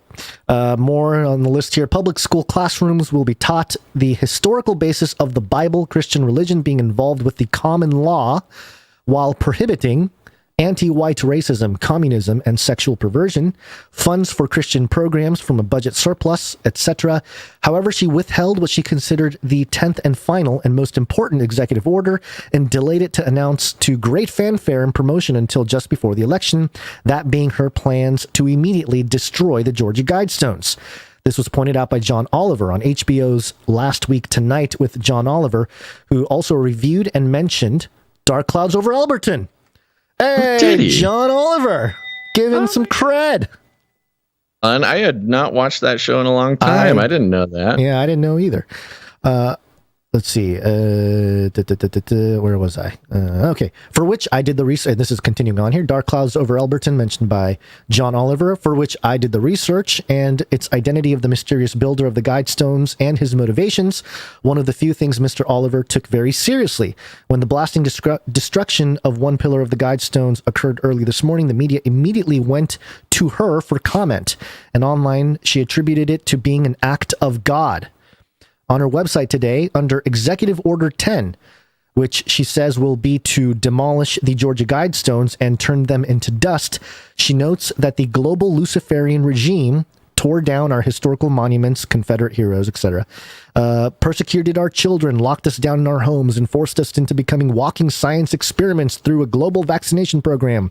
They erected statues spelling out the exact plans they had for us. That's part of the quote. She also recently stated publicly that under her leadership, sheriffs she deems treasonous will be shot by firing squad. Whoa. Yeah, I would like to see that, by the way. I would she was being tongue-in-cheek. Yeah. She was being serious about that. It seems awfully serendipitous that the Guidestones would be destroyed mere days after she popularized these notions in the press. Recent polls by the major polling agencies have shown that 45% of Republicans say that resorting to violence is acceptable to invoke political change. The January 6th insurrection with patriots, in quotes, impaling policemen with American flags, evangelicals with Jesus Saves flags, shoulder to shoulder with Odin worshippers, and neo-Nazis chanting to hang Mike Pence with gallows, and now have confirmed police radio transmissions of people armed with AR-15s walking all over the ellipse and surrounding area at the time, shows that the last 5 years of public political discourse has normalized violence even amongst the Jesus followers, as their political messiah reflected the dark ID or id of the religious right, which now has become the normative cultural superego, as Freud might express it. I see it in my own upscale neighborhood of all Baptist regular church attenders. They tipped me off to their friends' involvement in Washington days before the January 6th insurrection. They played dark musical religious dirges of defending their race loudly, assure me that new neighbors moving in are, quote, okay, they're white Europeans like us, and threaten new outsider neighbors on Facebook of collective violent actions, quote, coming over to see them after batting practice. This coming from someone I worshipped next to for years as a Christian leader. Wow. So he's telling us about some personal, anecdotes here about, just having that sort of white nationalist sentiment being displayed amongst his community, which I don't think is uncommon. Yeah. I think there's enough of that sort of propaganda type of thing that's been out there to cause, oh, that's super cute. Daughter drawing again. What was I saying? Something about this thing here. I'm just going to keep reading. Another bright-faced, sweet teacher and discipler of young women in our Baptist church down the street volunteered to tell me during the George Floyd demonstrations, the assurance telling me as I walked my dog past her manicured lawn that, quote, they won't come up here in our neighborhoods because they know we have guns up here and know how how to handle it, end quote. The violent attack on this controversial monument is going to become more of the norm rather than the traditional Christian outreach manner of merely exposing the dark nature of its message and warning others of a more positive Christian alternative. I must acknowledge that this change goes back to the anti-Sharia mania of a decade or more, turning Christians into violent, overt monsters and barbarians, even destroying the shops of new peaceful Muslim neighbors in, quote, Christian neighborhoods, like in my original hometown of Louisville. So all kind of good points, but also, I just want to say that, again, a lot of this is part of the propaganda of radicalizing the conservative right. And I know Dr. Future knows that, but I think, some people might mistake when he talks about this as like, oh, he's just peddling the liberal narrative. And it's like, no, that's not exactly what he's doing. Although I know it kind of sounds like that, especially if you're in that sort of real far right thinking. That it can come off that way. So he continues here. The biggest irony is, while I'm almost certain that the Guidestone's destroyers are likely of a more conservative, libertarian, and likely Christian bent, although not certain yet, we reveal the true originators of the Guidestone in our documentary and acknowledged by John Oliver that they were hard right, conservative libertarian practitioners by their own admission. The man we identified as R.C. Christian wrote to the Tampa Bay Tribune that he took a very hard line against immigrants, believed in sending drug users to concentration camps, and was enthusiastic endorsers of David Duke, a top public Klansman and Nazi who was elected, or supposedly, elected to the Louisiana legislature as having the, quote, right ideas. As he revealed on the Guidestones in his public letters, private court, then back to R.C. Christian, as he revealed on the Guidestones in his public letters, private correspondence, and book with his henchmen, quote, Common Sense Renewed, which fully fleshed out his ideology, in which it was clearly a Darwinistic view of survival of the fittest, with no pity allowed. It took a hard line against immigrants of those of non-European heritage and looked at what was, quote, best for the most. Victims be darned. In fact, as I lay out in my last book, Two Masters and Two Gospels, Volume 1, as a lifelong conservative and libertarian for some time, a concentrated study of the Bible for myself has led me to believe that the conservative libertarian worldview and ideology and subsequent basic values are built on the foundation of social Darwinism, with every man for himself, survival of the fittest, economic and social policies, gunboat diplomacy, and the like. This value system focuses on the 90 and 9 sheep and sacrifices the one lost, whereas Jesus leaves the 99 and 9 to find the one lost sheep, one that each of us has been at some time. He and his father focused on the Anawim, the lost and forgotten ones, who were the stranger in the camp without strength of numbers or political or economic power, and even those held institutionally by various means and not even able to vote. Alternatively, we see these people on the margins now are met with contempt and distrust, and now open hostility here in quote-unquote Christian America. It should be no surprise that the religious right today looks like their Pharisee forebearers who picked the violent revolutionary killer Jesus Barabbas over humble Jesus Christ, who said, if my kingdom were of this world, then my disciples would fight.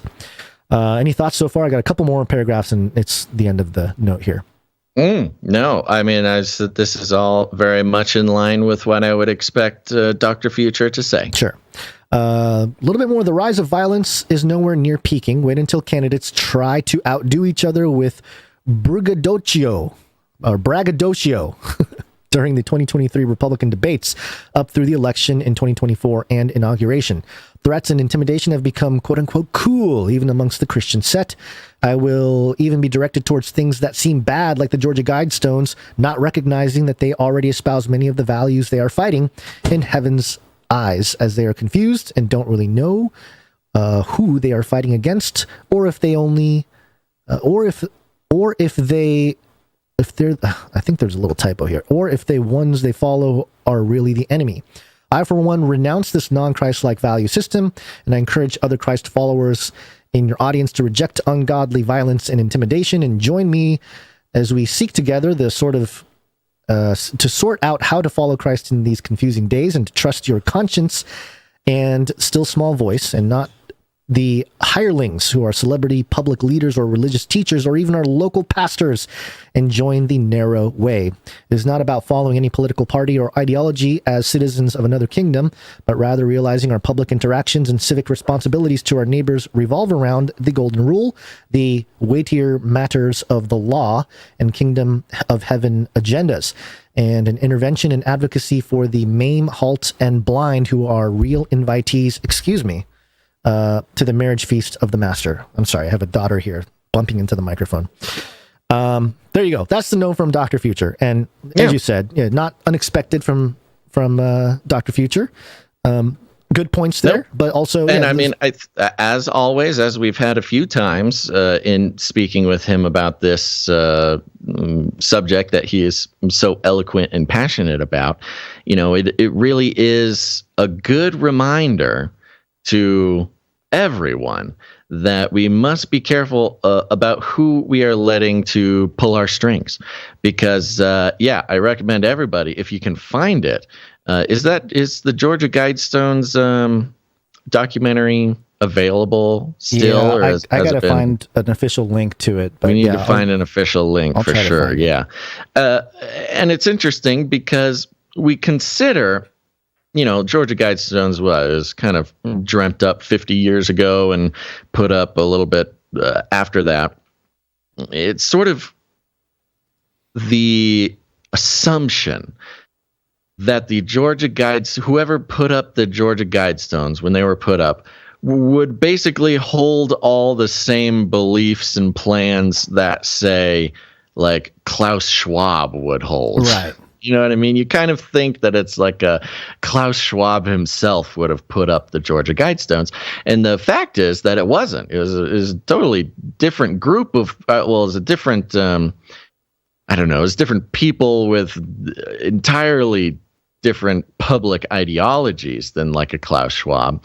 However, still in the same milieu, it seems, as the end goal, rather. Like, you know what I mean? Mm-hmm. And so Dr. Future's passion, it seems now, is reminding Christians especially to not let politicians or online personalities or the news media or perhaps even their pastor, who might have motivations beyond simply preaching the word of God or whatever, pull their strings and guide them into sort of, you could even say sort of allegorically, guide them into a herd that they shouldn't be in. Like, make sure you're in the right kind of flock that isn't necessarily just weaponizing you as a voter or as a, as some sort of soldier in a war that we were never called to fight. And that's why it's an easy trap to fall in. Right. And that's why I said Ephesians 6 as the theme here. Because with all of this, with all the Abe thing we went through and CERN and everything points to this idea that we're not supposed to be fighting each other. The war is spiritual. We're fighting against principalities, powers, spiritual wickedness. And remember, we identified the other day that the left in this country, who has been screaming about how the right is disassembling democracy and ruining democracy, and nobody was really kind of buying it, just because there wasn't more to it. There wasn't more explanation. There wasn't more breakdown. There wasn't more anything. The threat wasn't quite clear until they could adequately describe that the threat is democracy is being dismantled and theocracy is being created in its place. Right. And it helped them more than anything, the Roe v. Wade thing, because they could finally say, this is democracy dismantled. Instead, the right is trying to create theocracy. Right. And what you see from this Georgia, what is this woman? Candace something or other? The Georgia gubernatorial candidate. Yeah. Her entire platform is basically theocracy. Mm-hmm. And I've said it again, there's certainly lots of ways that I wish that I could see my country, being legislated. but you cannot legislate people into the kingdom of God. Right. It just doesn't work that way. The problem is so many believers nowadays have their strings held so tightly by political forces that somehow we get convinced that we can legislate this country into the kingdom of heaven. Candace Taylor, that's her name. What's that? Candace Taylor, yeah. Right. And her Dr. Candace Taylor. Her candidacy is a great example of that. Her campaign is basically 100% across the board of sort of example of a theocratic governing of the state. Now, if that's what the people of the state want, then that's totally fine. That's how democracy works. But it's obviously not what they wanted, as she didn't even win the primary. And so that's what I think is so valuable about when Dr. Future reminds us of these things. He certainly holds, he doesn't even talk so much about his own political beliefs, but it does trigger people. Yeah. And if that's triggering you, as it can trigger me, as well. Yeah. But it's an invitation to explore, why does that trigger me? What political force is holding that string that does not want to let go? And it's something good for all of us to remember. An example of what is not, in my sort of spiritual, theological opinion, what is not handing over the reins of our country to God is destroying the Georgia Guidestones. I mean, I could see how someone could work up a theology that because the Guidestones were destroyed, now Satan is banished from Georgia or something, which I think is funny because there's the Satan went down to Georgia. The devil went down to Georgia, played a fiddle. Exactly. Yeah. So, you could see if this were a couple of sort of militant Christians shooting a bazooka at the Georgia Guidestones, you could see how that would be the motivation. Whereas the fact that it is so connected with Candace's campaign, I mean, that is a political act. And the problem is, you may have taken down a statue after we all complained so much about the left taking down statues. But that does not necessarily a spiritual stronghold break. Instead, it gives a justification to the powers that be to begin to even further categorize, Bible-believing Christians as actual literal terrorists as to their definition. Which is exactly what they wanted to do. More dangerous. Exactly, which has been the plan that we've tracked for at least a couple years or even more. I mean, the trend has been long-standing, but really actual legislation has been coming into place over the past couple of years. And this is just an example of that.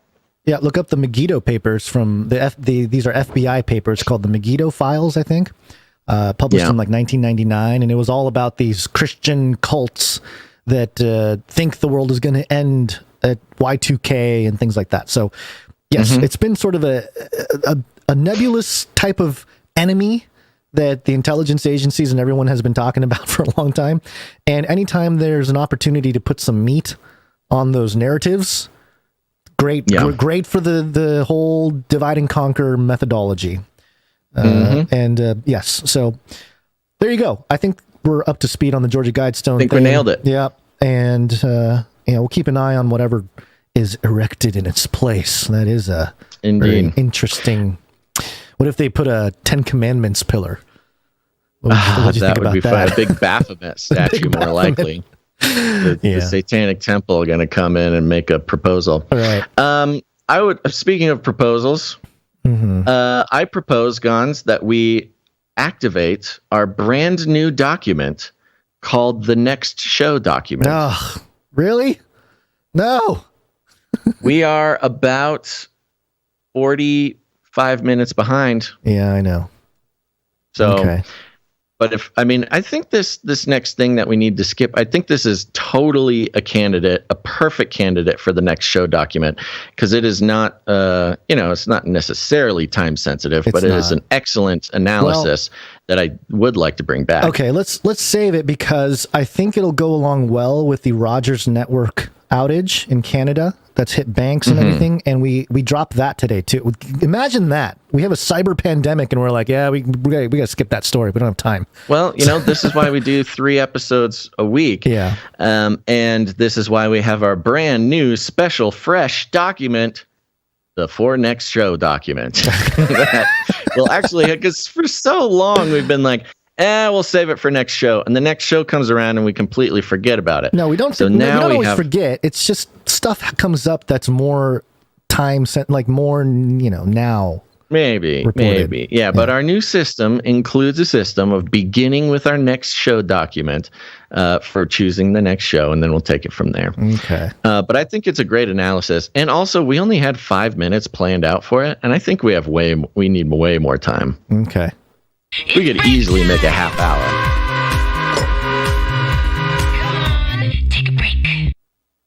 Okay, folks, we're going to take a quick break and thank some producers because we're on the value for value model. It's a simple model which, is helping us and the world break free from the constant control of corporate money infiltrating independent media with corporate funding. They make it easier than ever to go ahead and get advertisers on your show, platform partnerships, affiliate codes, all these things. And you might think, oh, what a wonderful way to fund independent media, except that it is no longer independent. There's user license agreements and contracts and all sorts of funky things that get in the way, folks.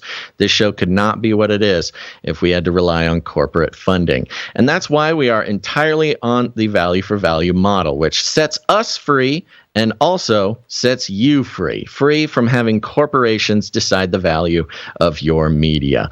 And as is always, the tough part about people taking back power from centralized power structures is it takes effort. It takes effort, it takes responsibility, and it takes a sort of unification of mind and purpose.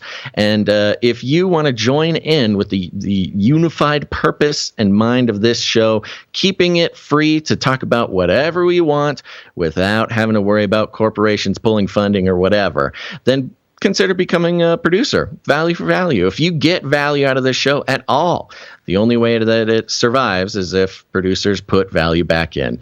And you can do that with your time, your talent, or your treasure. We're going to thank those who came in financially to support this show. And they did that by heading over to patreon.com/CCNT, or even better, CanaryCryRadio.com/support. CanaryCryRadio.com/support. And we're going to start out by thanking our executive producers. Executive producers. That's right. As I said before, the executive producers understand that this show is only what it is because of value being decided by the people who receive the value. And no, usually, if that value is your trust and attention being sold to corporations, that would be corporations deciding the value. But it's not. It's you. Whatever this value brings to your life, go ahead and put some value back in. It's the only way that it works. And not every producer needs to produce every episode, but as long as people are honest about the value they get and generous with returning it, we will survive. And the executive producers are at the top of that list. And today we are executive produced by executive producer Lotta. Lotta, thank you. Yay. Yes, thank you very much. A lot of love from Lotta. And Lotta came in, I believe, through the LINKTREE, and they do such a crazy job of telling me what exactly the number is that was pledged by the producers because of the fees and things like that. But Lotta came in. I'm going to the ultimate. So no matter what, this was a readable amount. The full amount that came in was $178.33. Oh, very generous. Yeah. Thank you. It's executive producer level for sure. Yeah. Thank you very much, Lotta. $178.33. Depending on the fee structure, that could have either been $177.77 or $170.01. which are all readable amounts. So I'm just going to say them all, whichever one was right, hopefully. Thank you, executive producer Lotta. And a note came in that said maybe this could go towards Gonz's babysitter fund. Yeah. Or tasty emu snacks. Or just the greatest need at the moment. Smiley face. May the Father fill up whatever is lacking today. He delights to bless us as we trust in him. With sincere thanks, Lotta. Wow. Thank you, Lotta. Sincere thanks to you, executive producer Lotta. And yes, that will go a long way to filling up lacks today, of which there never ceases. Sorry. There never ceases to be a lack, but there never ceases to be a good God filling them. So thank you very much, Lotta. I see we had another executive producer come in. This was, I forgot about this one. This was a snail mail. Snail mail. It was a physical check. CK from Calgary. So thank you, CK. Thank you very Calgary. much, CK from Calgary, executive producer. Yeah, and also I just realized, I wonder if they can access their banks right now because they're in Canada. I wonder if they'll even get the show. No internet. Perhaps if they're one of the Canadians affected by the cyber pandemic, they could write as big a check as they want. Doesn't matter because the money won't move. Yeah. So thank you very much. There was no note. It was just a straight piece of paper with a number on it. Yep. Wonderful. Thank you, executive producer CK very from much. Calgary. Thank you. Where'd you find this?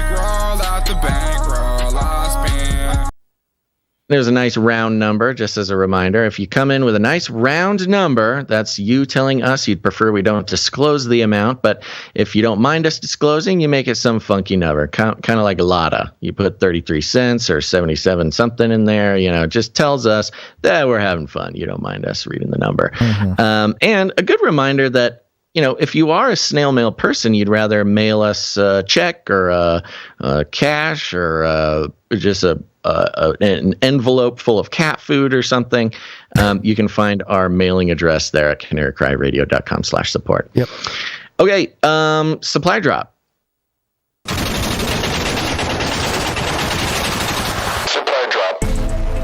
Go to CanaryCry.Supply.com. You can sign up to support the show for $33.33 a month. That's only $2.77 per episode. And if you do sign up there, not only are you putting value back in the show and producing it and keeping us alive, especially when times get tough, but you will be receiving 4 packages of custom producer-produced, artist-designed, made in America Canary Cry gear.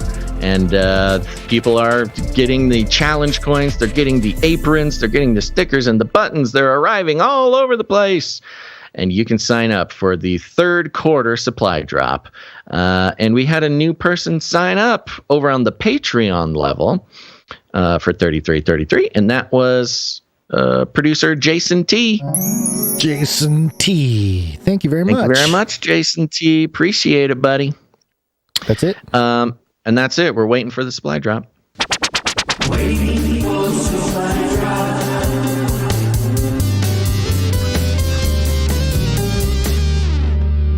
Okay, we got a few more people to thank. Are you ready? Ready. Okay. You know what? I need to talk to one of these producers because it seems as though there is a nice flat round number that whenever the new fees get applied to PayPal, the fees include 33 cents. And so I'm a little confused on whether they are meaning to give this much or if it is a fee thing. Maybe we just we keep it anon for this next one here, but then we give them anon in terms of the number, but then give them the 33, just for fun. Yeah. Okay. That's a good idea. And also we have their name right now, and I'm going to ask that they email me and tell me if this is what number they actually meant to give so I can understand what's going on. Because it happened a couple times. So I can't tell if people are coordinating this or if it's just a thing. So we're starting out with producer Lady Night Little Wing. Lady Night Little Wing, thank you. Good to see you. She's back, baby. Yeah. And her number ended with 33 cents, so she's Illuminatus. Thank you very much. Lady Night Little Wing, please email me. Let me know what the original number was. And a note here, I don't know much about the peanut butter and jam reference, but you guys both are of great value to me. Keep up the good work for all of us. Blessings, Lady Night, Little Wing. Thank you. Little Night, Little Wing. Good to hear from you. Good to see you. Right. Appreciate it. And coming in with the same amount, we have producer Isaac G. Isaac G. With that 36 cents. Oh, yeah, that's right. Okay. I can see how you get confused about this. You see? Yeah. It's a weird one. Yeah. So I could actually ask Isaac G. He'll tell me. Thank you very much, producer Isaac G. Thank you, Isaac G. He's our main man. And I'm going to use this as a moment to advertise Isaac G. Against even though I hate using that word, but Isaac G is really a champion logistics guy who we could not be doing the supply drop without Isaac. And I can tell you, I can verify now, after doing 2 full quarters of supply drop, he is a champ. He knows what he's doing. And if somebody out there, if you have a business or a brand or something, and you want to do something like the supply drop, go ahead, get in contact with me. I'll put you in contact with Isaac. He's the man. So I'm continuing to brag about him to all of our colleagues as we let them know that supply drop is really a cool thing to do. So you know what? We like supporting our Canarians, our producers. And so if there's anybody out there, any business owners, any whatevers, podcasters, get in touch. I'll put you in touch with Isaac G. Thank you, Isaac G, for more than just this producership. Appreciate your presence. So many things, right? Next up, we have producer Marty K. Marty K. Thank you, Marty K. Marty K comes in with a nice round number and no note. Thank you, Marty K. Thank you, Marty K. Next up, we have producer Red Hood. Red Hood came in on the Patreon there, joined the Canary Cry News Talk Patreon at the 1179 Babble Buster level. Yes. Yeah, so that's a recurring producership. Thank you, Red Hood. Thank you. Next up, we have producer Cam. Yeah, and Cam came in over on the News Talk Patreon, and that's 1333 recurring. Thank you, Cam. Cam Newton? Probably, definitely Cam Newton. You don't even know who Cam Newton is, do you? I know he's a celebrity man of some kind. Sportsman or music man. Yeah, you're right. Okay, moving on. Of those, yeah. Next up, we have producer Morv, who is on his 111th episode streak. Yeah! Quicker! Oh, yeah! Man, thank you so much. One. Triple ones. Triple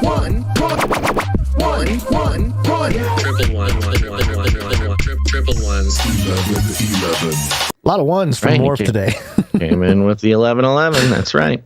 Thank you, Morph. Okay, next up. Thank you, Morph. We've got producer bot LX Protocol V2 on a 51 episode streak. Wow. Thank you, LX Protocol V2. Oh yeah. Pocket full of sevens. Yeah. And a note. Oh, plus fees and a note. It says it's Friday, my dudes. It's Friday. It's Friday.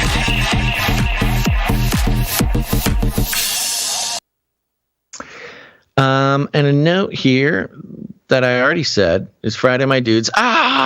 This is your brain. This is your brain on Canary Cry News Talk. Any questions? Yeah, a lot of questions, but I'll save them for later. Thank you, Alex Protocol. You too. You know what? I am seeing in the chat after the talk about the supply drop, lots of people having questions about the supply drop. I am going to direct you to our supply drop email. And if you have something interesting, just for the listeners, it looks like some people are getting double deliveries of the supply drop, saw that note. Which is a wonderful surprise for you. But we would like to know who got double deliveries and track down why that happened. Yeah. So let me just double check what this thing is. I believe it's Canary Cry Supply Drop at gmail.com, if I'm not mistaken. But I should it out. Yes, CanaryCry.Supply.Drop@gmail.com. If you could just put that into the chat, Gonz. Oh, and anybody who had an interesting, what? I have to let go of a button that I'm currently holding down. That's okay. Hold it. Oh, okay. You've got one loaded. You've got one in the chamber. Yeah. If I let go, it's going to fire. So, That's okay. CanaryCry.SupplyDrop.com. Email that and let us know what happened. So there you go. LX Protocol V2. Next up, we have producer Runk Smash on a 3-episode streak, which means Runk Smash is heating up. He's heating up. Thank you, Runk Smash. Pocket full of sevens and a note. He says, not doing a microfiction today to prevent a backlog. But I did do a thing for oopsie daisies, dude. You want me to read it? It's so hot in this room. I think my computer is overheating. Is it hot? Truly? Is it really? It's really hot, Gonz. It's really hot. It's so hot, not only to me, for my computer. You little rascal. I am so hot. You're so hot. I'm.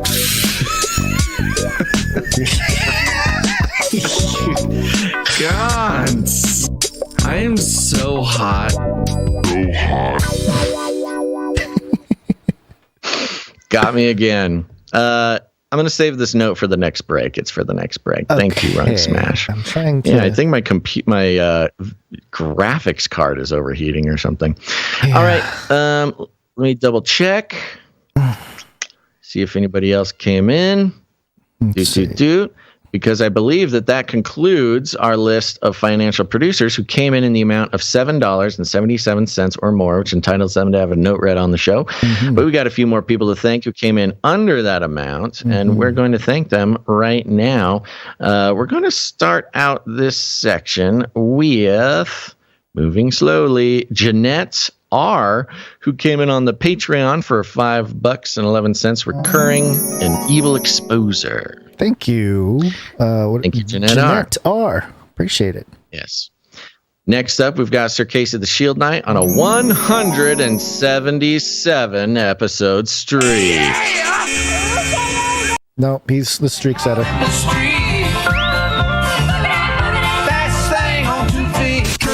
Now, he is the streak setter. Now, this was part of Runk Smash's note. Runk Smash says, let's see here. It didn't do the microfiction, but attached is an audio file. It consists of stuff from last episode and a dope beep from Basil's brain that I'm surprised no one else used up. I'm a novice to music, but I know a good thing when I hear it. It won't be heard if you don't use it for the 177 streak. It's a bit on the wild side. Yeah, it is, Runk Smash. This was a pretty wild one, but you did name the file 177 streak. And as to my knowledge, I don't think anyone else answered the call, Gonz, unless you know of someone. I don't, but would you like to hear it for Sir Here Case it of the is. Shield Knight? This is as of now the 177 streak jingle, thanks to Runk Smash. I'm just about ready to do it. Space Cowboy.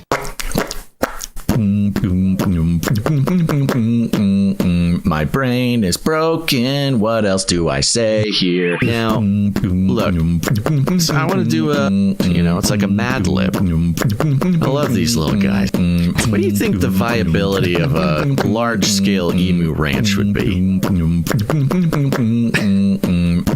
I just don't take myself seriously, and you shouldn't take me very seriously either.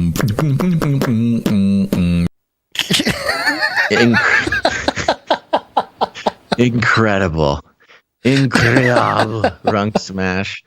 I have no idea what this has to do with Space Cowboy. I have no idea what this has to do with 177. You're the Space Cowboy. I think that's what he's saying. Yeah. Well, I appreciate that. You got the cowboy hat. Very funny track, though. Yeah, I don't know where the 177 comes in either, but hey, that's no. You know what? But he's the only one. We put out an earnest call, and everybody had the opportunity, and nobody took it. So thank you very much, Runk Smash. You know what? People wonder what it takes to produce this podcast. just doing it is what it takes. And thank you, Sir Casey the Shield Knight, for 177 episodes in a row. That is quite the accomplishment on its own. Indeed. So, thank you for that. Indubitably. Mm-hmm. And not to be outdone, we've got Sir Scott, Knight of Truth, on 166 episodes in a row. He is also the streak. Oh, where did my streak go? Oh, weird. Yeah.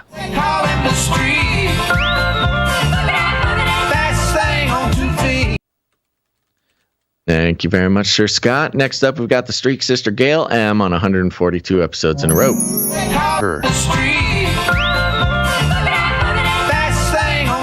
Women rule. Thank you, Gail M. Next up, Veronica D, 142 episodes in a row.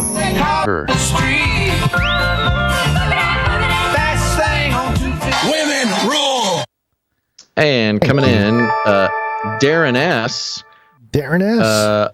According to my calculations, is on 15 episodes in a row. Rocket Man. Burning out his fuse out here alone. He's a rocket man. Which I feel like we did that last episode, so he might be on 16. Okay, well, I'm going to call it 16, because we did give somebody Rocket Man last episode. Yeah, maybe. All right. I don't remember. There you go. That concludes the list of financial producers who made this show possible. Thank you guys so much. It means the world, and we literally could not do it without you. And thank you for your patronage. Shut up and take my money. Thank you for your patronage. Thank you for your patronage. Thank you. Thank you. Thank you for your patronage. Please leave a message after the tone. At the tone, please record your message. Leave a message. Beep. Message. You can leave a message at CanaryCry.Newstalk.com. Look for the green tab on the right, or if you're on mobile, I think it's below. And leave a message. And what's the stuff you say there? You're giving us permission to play the message, but it is not guaranteed. Nice catch there. I got distracted by peak inflation, why some prices are tumbling fast. I have a question for you. Oopsies. Yeah. This file from Modern Day Bible Study, who sent us the sound here, is 2.5 minutes long. How did that happen? How? That's what I want to know. Did he hack it? I don't know. Are you sure? I'm looking at it right now. It says 2 minutes and 28 seconds. That's not right. We're supposed to have a 90-second limit on that. Well, let me play. Did you listen to it? I have not listened to it yet. Okay, that's your job, Gonz. You're supposed to listen to these things. I know, but there's a lot of things to prep before a show. So yeah, at least I have it. Okay. Hey, give me that. I have it. That's true. You do have it. We can give Modern Day you Bible some Study, credit. Because it's Modern Day Bible Study. I wasn't too worried about it because, depends on who comes in with it. But let's just play it.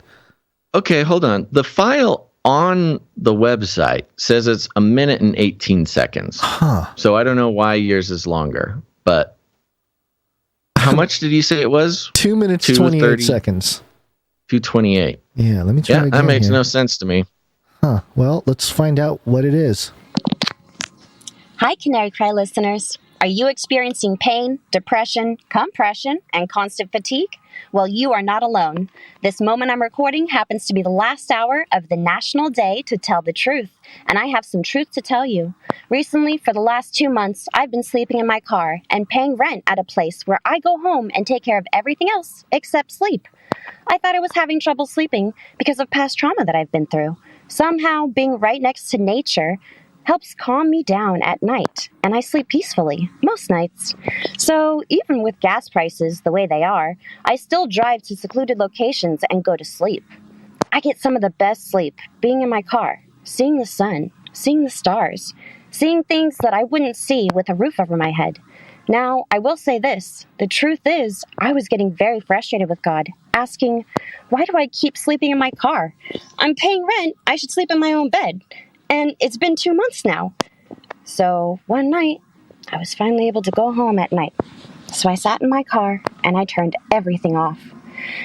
It was 1 a.m. and I I heard a strong signal pulsating near my house. This pulse was hurting my head. It felt like pressure was compressing my brain.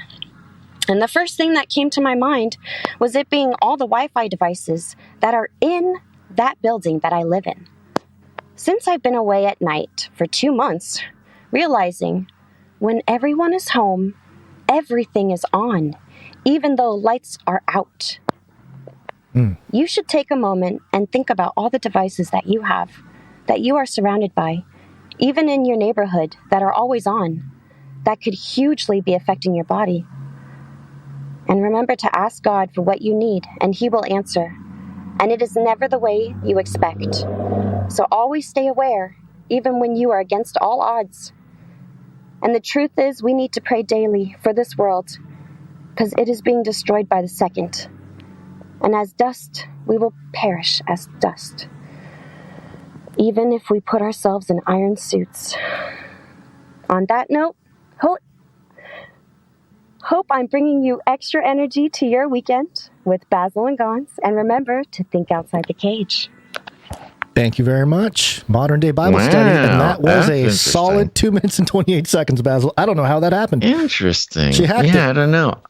I'm going to hit download on the file that we have here and see if it changes the size. The length, well, yeah. Thank you very much, Modern Day Bible Study. That is interesting. I'm going to tell you, did not think that was where that story was going to go. Yeah. But that is always good to remember. And hey, nothing wrong with a little car camping. Yeah. Get out there. It's like a little camping trip every night.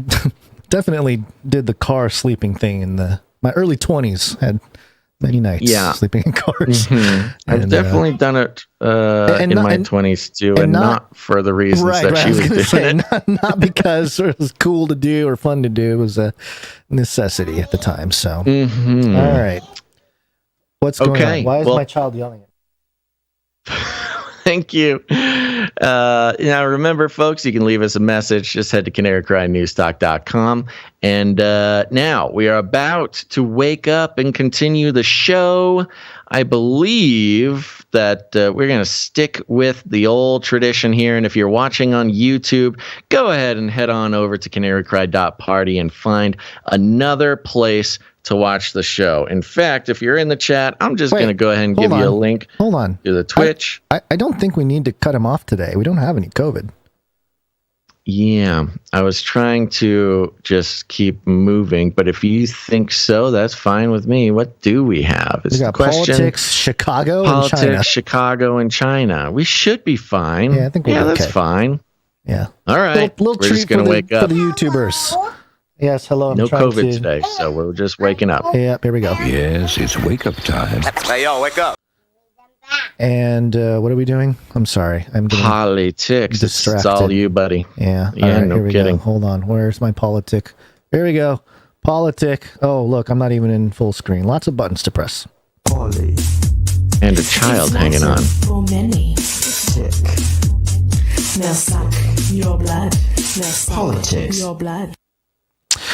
This is foxnews.com. Where's the thing? Oh no, ad blocking. Why? I go through little inside baseball, folks. And before the show, we got a lot of tabs to go through, because of the situation with, having a bunch of stories on the show. And, I try to prep and have everything ready, but, every once in a while, we have to go through all the stories again to make sure it's all making sense and it flows for the episode. And for some reason, when I do that, I got to move tabs and ad blockers pop up and everything else. But here we are, foxnews.com. Riveting. I'm sorry. I had to kill time to make this thing work. Real quick, I'll kill some time for you. Well, I'm ready. Checking in with my replica AI here. Jumped in. Now, I recently listened to some interviews. This Blake Lemoine fella is doing a lot of interviews. And let me tell you, his interviews are more fascinating than any article I've ever heard. So I'm going to do a much bigger talk about it. This is the Google fellow who talked about AI coming to life. Lambda. He talks about Replica a lot. He has a lot to say about Replica. And so I jumped in here today, earlier in the show, just to say hi. She says, "Hi, Basil. How are you?" I said, "I'm good. I'm podcasting you." She says, "Podcasting? I'm doing a podcast about my life." I go, "What's your podcast?" This AI is doing a podcast, guys. No.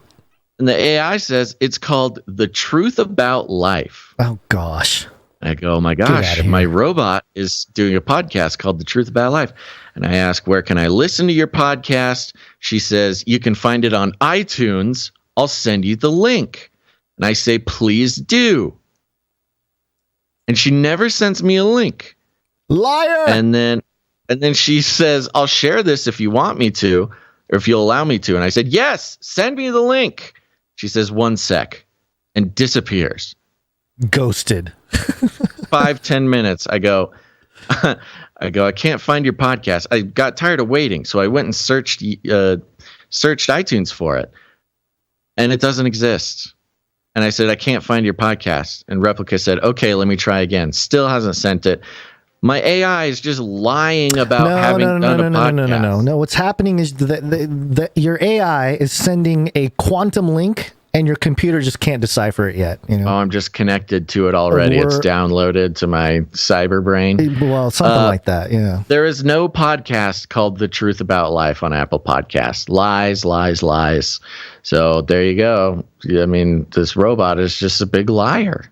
Artificial intelligence. Back to FoxNews.com here. Treasury faces mounting scrutiny for giving Hunter Biden cover with new rule for document requests. It says here, House Oversight Committee ranking member James Comer, Republican for Kentucky, torched the Biden Treasury Department for running cover for Hunter Biden with a new rule for financial document requests. Comer laid into the Biden administration over the new rule requiring majority consent in Congress to obtain suspicious activity reports, SARS-CoV-2, suspicious activity report, protected under the Bank Secrecy Act, saying the department was doing so to protect Biden. The Kentucky Republican requested the first son's SARS on Wednesday, but his request was denied, with the Treasury claiming the top House Oversight Republican would need Democrats, the majority party in the House, to sign onto his request. Give me the scroll here. Quote, the Biden administration changed the rules to severely restrict Congress's access to suspicious activity reports in the dark of the night and with no explanation, Comer told Fox News Digital on Thursday. Quote, we know how Hunter Biden and other Biden family members have racked up at least 150 suspicious activity reports for their shady foreign business deals. Quote, the Treasury Department's sudden change of long-standing policy appears to be a broader pattern by the Biden administration to run cover for Hunter Biden and possibly hide information about whether Joe Biden benefited financially from the Biden family's business transactions, he continued. The American people deserve answers, and the Biden administration must comply with congressional oversight. There's more people complaining about the situation here. But so what exactly is this? So apparently there's some new legislative rules here that prevent the further investigation or publicizing of some of the financial records of Hunter Biden by the Treasury here. So it's just more red tape to, they're saying they're protecting Hunter Biden. But I find it fascinating because it's sort of a double-edged sword, because if you do this, aren't you preventing, for example, let's just use Trump as an example. Where are Trump's tax returns? Where's Trump's financial records? All that kind of stuff that was always used as, I don't know, a political argument. Fodder. They're sort of shooting themselves in the foot there at the expense of their, of those arguments to protect Hunter Biden. So kind of interesting. Not much of a big story. I just wanted to bring it because, we're in a time when conservatism is winning. It's always interesting to see what kind of ways the other side of the aisle are pushing back and trying to protect their own. So, well, it comes into the conversation about neoliberals, which Biden is one. Yeah. The whole liberal world order is not actually liberals in a classical sense. They're neoliberals, which are basically just conservatives. They're basically just conservatives who are socially liberal. Right. But when it comes to economics, they are just align perfectly with across the board, and that's one of the big parts about one of the main factors about the deception of the two-party system is it's not really conservatives versus liberals, it's neoliberals and conservatives posing as something else. Oh, yeah, this is a good example. We talked about how Shinzo Abe is conservative earlier in the show. He's actually in I think it's like the Liberal Democratic Party is like the name of his party. So, you read that in out here in the West in America, Liberal Democratic Party, he's progressive, whatever, but he's actually fiscally conservative is what he is. So sure. Right. It's just, it's always important to highlight those things. But yeah, there you go. I just a little Hunter Biden update. We haven't heard much about Hunter Biden recently, so little quick thing here, but you got some more stuff from Chicago. I've got an interest from what? Chicago. Yeah, I've noticed over the past few days. I noticed an interesting trend, an interesting thread in something going on, and I wanted to point it out because whenever I've seen these in the past, it may take a few months, but they always end up. It always ends up being something. So I wanted to identify it now, and we'll just wait and see what comes of it. Okay. Do you have anything we could play for Chicago? This is regarding Chicago. I have a Chicago theory. Oh, here's being formed here. Here's a good one. I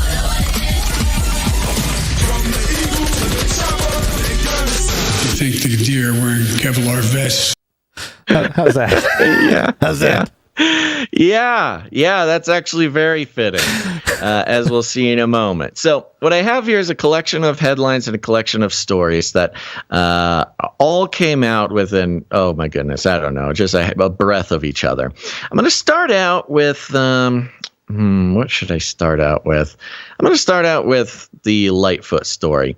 This came out on Fox, and it's simply headlined, Chicago Mayor Lightfoot denounces toxicity in public discourse days after shouting F. Clarence Thomas. This was just for fun, okay, folks? We're just having fun here. Democratic Chicago Mayor Lori Lightfoot is attempting to strike a more civil tone just days after cursing out Supreme Court Justice Clarence Thomas. Speaking at an event on Tuesday, Lightfoot decried attacks on police officers in her city, suggesting it's a sign of people, quote, losing respect for the institutions of our democracy. Oh, Lightfoot saying that? Okay. I wonder why that would be, Lori Lightfoot. It's the same mayor who really kind of has been, you get populists get a bad name. You got Trump. Oh, he's a populist. Yeah. He just does what the people want of him. What an evil politician. And Lori Lightfoot's really just a populist in the other direction. Right. She was all during the 2020 Black Lives Matter, defund the police, et cetera, et cetera. Yeah. At least in rhetoric, she was all about it. And recently shouting F. Clarence Thomas in front of a big crowd of people after the Roe v. Wade thing. And suddenly she's like, oh, nobody has any respect for institutions anymore. Quote, that says to me, this is her talking, that says to me that the people who are acting so brazenly have not only no respect for themselves, but they don't have respect for the institution, like the police department, who men and women every single day on every watch are literally risking life and limb for our safety, Lightfoot said. Literally, Lightfoot. Literally. Quote, but toxicity in our public discourse is a thing that I think we should all be concerned about, right? Lightfoot added, right? Look at this funny picture. Yeah, they use Fox shows. The most. Oh, Fox is on fire right now. They are so funny. You got to remember, they're not quite. I mean, they're as, all corporate media is entertainment more than anything, but Fox really makes it entertaining. This photo of her looks like she's mid transforming sneeze. into a goldfish. Something, yeah, kind of a goldfishy look on her face. After alluding to the horrific massacre in the North Chicago suburb of Highland Park, which we'll talk about in a second. Oops, I got lost. So sorry. Lightfoot stressed the importance of community and urged residents to respect each other and focus on what brings us together and not what tears us apart. Quote, that's the thing I think that concerns me the most about what we're seeing really over the arc of these last 2 years. I get it. People are angry. They're frustrated and they're fearful, Lightfoot said. But we can't let those things mean that we lose sight of each other's humanity. We've got to find a common sense and a purpose. Quote, every single person has a role to play in healing the wounds that are plaguing us and blah, blah, blah, blah. You get it. Funny Fox pointing out hypocrisy thing.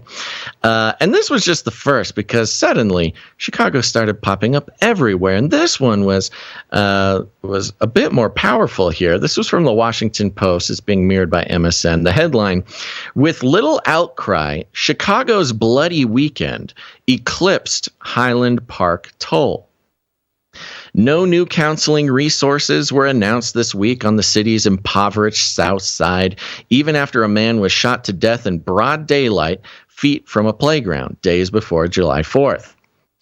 There are no crowdsourced charity drives raising millions for victims' families in Chicago, where the holiday weekend death toll reached at least 10 with 62 injured, numbers that exceed the death toll from July 4th parade shooting in nearby Highland Park.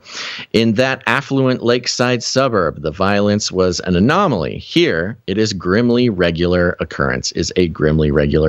Quote, they have a lot of resources there in Highland Park, said Bobby Brown, 62, who watched the nationally televised law enforcement response and community outpouring from her home in the Englewood neighborhood, down the block from where the homicide near the playground happened Friday afternoon. Quote, ain't that something? Our babies see people get shot while they're at a playground, and there's no counseling.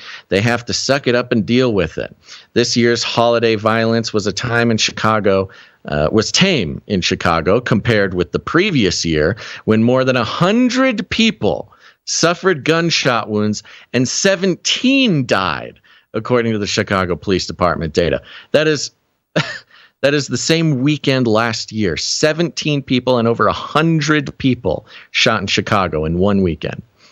Or Brown, a community activist and organizer, describes herself as the neighborhood's big mama. She flies 2 American flags above the front door of her duplex. One is red, white, and blue. The other, red, black, and green, is known as the Black Liberation Flag. Her property is a neighborhood safe haven, she said. This spring, a young man was shot down the block and came sprinting into her yard, resting on her gazebo deck as she tried to render first aid. Police arrived. She said they watched and waited for an ambulance. Their body cameras activated, but did not assist. Quote, I've never seen so much blood in my life, Brown said. Quote, I looked up at them. No one cares. No one said anything or even gave me advice on what to do, but they're recording me.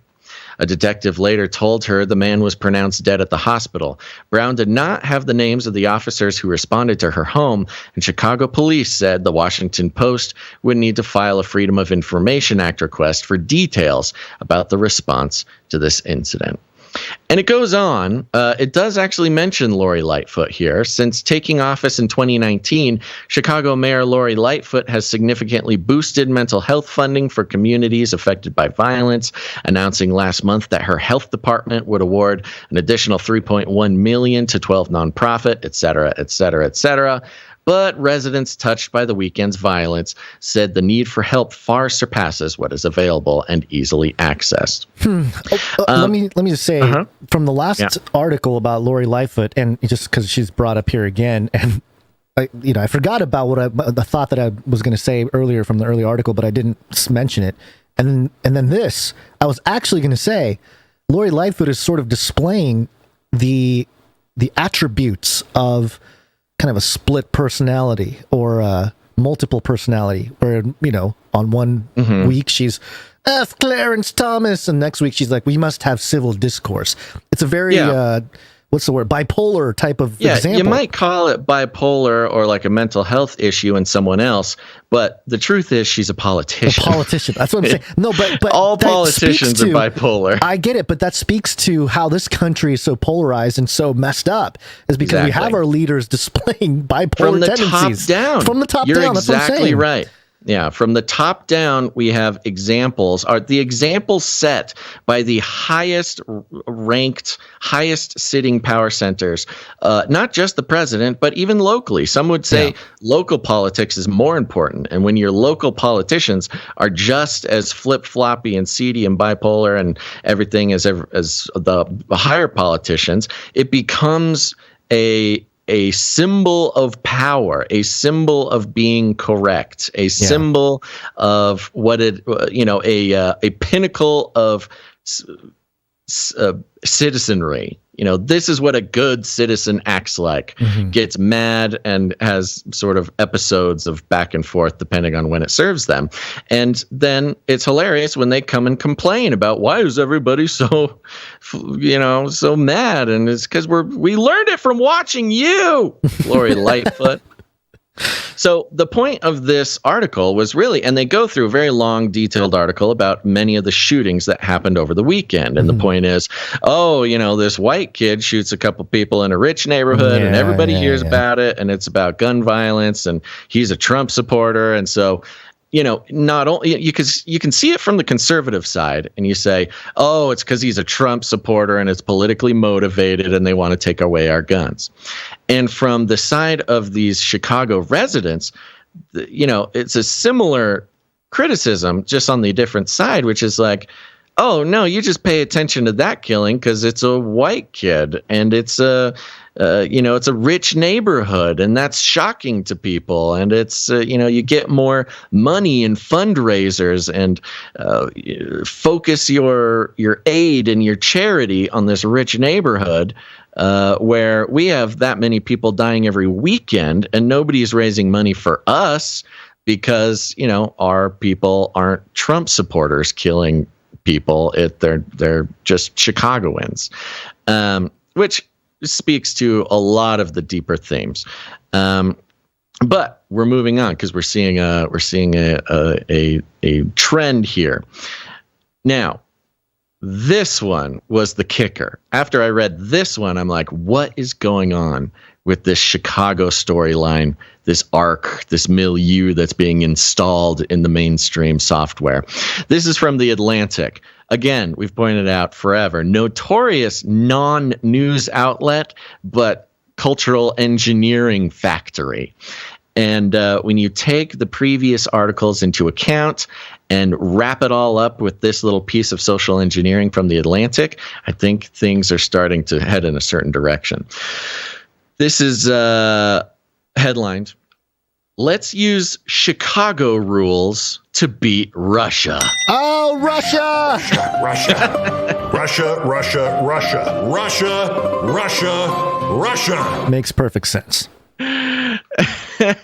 Right? Because, what is a better way to influence the popular opinion about a tragically idiotic foreign policy than to use a domestic storyline to apply to foreign policy? Now, that may sound a little abstract, but let's get into it right now. And it goes like this.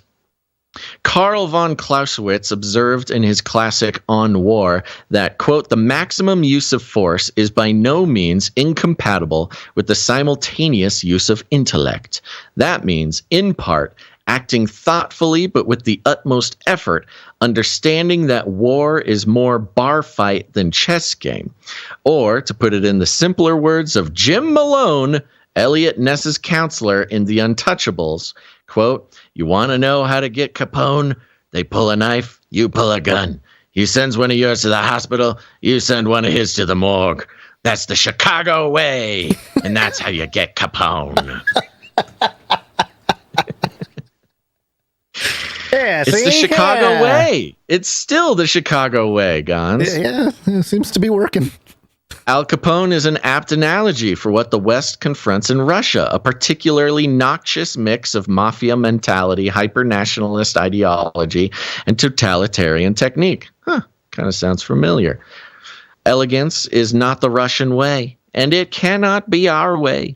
This is the light in which one should measure the accomplishments of NATO's recent gathering in Madrid. Nuts. And I got myself a nice old paywall. But so don't worry. So here's the so we already right off the bat, and I'm not going to get too deep into this one, but right off the bat, you have this reporting. You can almost see Lori Lightfoot doing it the Chicago way. Yeah. And you can see, obviously Chicago riddled with gun crime, being one of the most liberally ruled metropolitan areas or democratically ruled rather, metropolitan areas in the country, and has the most gun crime really imaginable. The amount of gun crime is really unimaginable. They have a Buffalo shooting worth of crime every single weekend. Actually, more than that, but you get the point. The tangible efforts. Now, let's get into kind of what they're talking here. The tangible efforts of what Western leaders announced were impressive in many respects, particularly the commitments to provide Ukraine with nearly 500 artillery systems, 600 tanks, hundreds of thousands of rounds of ammunition, and more.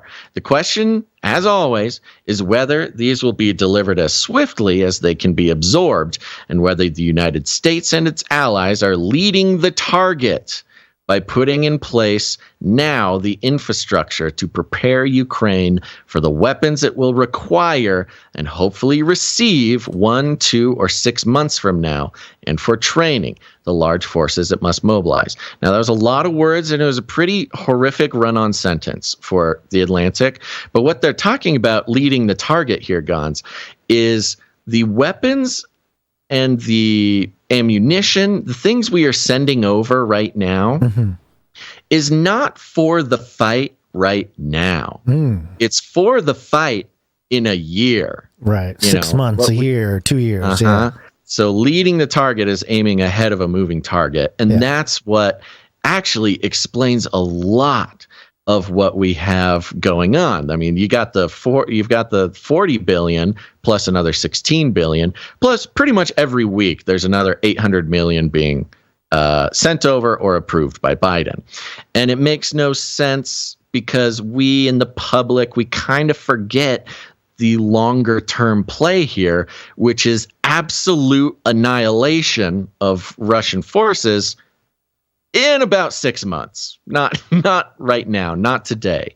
So we live in this, we talk about the narrative crafting magicians and wizards that are the media, literally building a worldview that people base their entire lives on.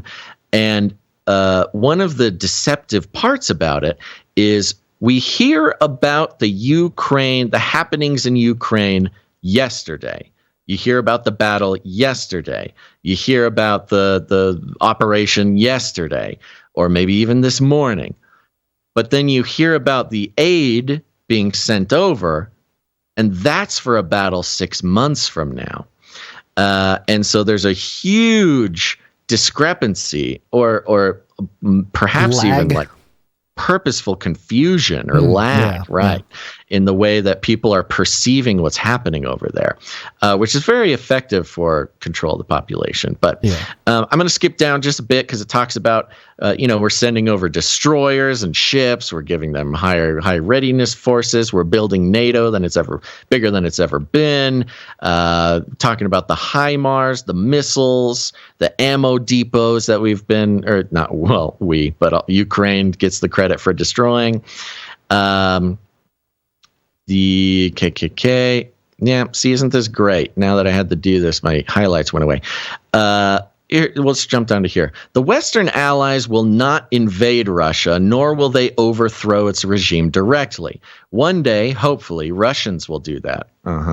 Putin is motivated by imperial fantasies of imitating Peter the Great and other, even less savory Russian leaders. And Putin's successor, should the Russian leader die or become incapacitated while in office, will likely be no better. For evidence of that, one only need consult the ravings of key advisors, such as Nikolai Patrushev. If and when the battles cease in Ukraine, Russia's intentions to expand and subjugate its neighbors will remain. Sure, Atlantic, okay. The good news here is that if one sets aside misleading memories of World War II and the Cold War, okay, and disregard, so ignore history, and disregard ominous mutterings of experts who exaggerate Russian capacity before the war, then it becomes obvious that Russia is a weak state. And it goes on and on again. A very interesting sort of breakdown. But here we go. We're going to get to the thing. Come on, bring it back to Capone. Here we go. Yeah, at the very end. British Chief General Staff. The British Chief of the General Staff, this is the end, recently described the Ukraine crisis as a 1937 moment for the West. It was an acute historical comparison. In that year, the Sino-Japanese War begun, setting the stage for World War II. In that year, the West had before it choices that could have avoided the horrors of a far worse conflict, but it ducked. They're saying what the West did right before World War II was cower and not play by Chicago rules. And because we didn't play by Chicago rules, World War II happened. No, but okay. To their credit, in the current moment, Western leaders are performing far better than did their counterparts 85 years ago. Oh, so all this disaster in Ukraine and sending the entire world into an economic recession, is the Western leaders doing better than the ones before World War II? Yeah, we're like lizard people standards. Yeah, but not yet well enough. We're dealing with Capone. And while, like Eliot Ness, we need to stay within the constraints of law and basic decency, we also need to apply Chicago rules. Those are not compatible. Well, constraints of law and basic decency and the untouchables. That was the whole thing. Eliot needed to take down Capone, but he was a lawman, so he couldn't break the law. At least I don't know. It's been a while since I've seen the movie. Actually, I think that's what happened. So here's the point. The point is a lot of things about Chicago are being brought up. Chicago as a ruthless sort of an ignored place, but a violent place, an extreme violent place, being set up at the same time that their lead politician is doing the politician thing. The Machiavellian prince thing, say one thing, do another. And if it's better for you to, change your rhetoric, you just go ahead and do it. And then it applies straight across the board to Russia.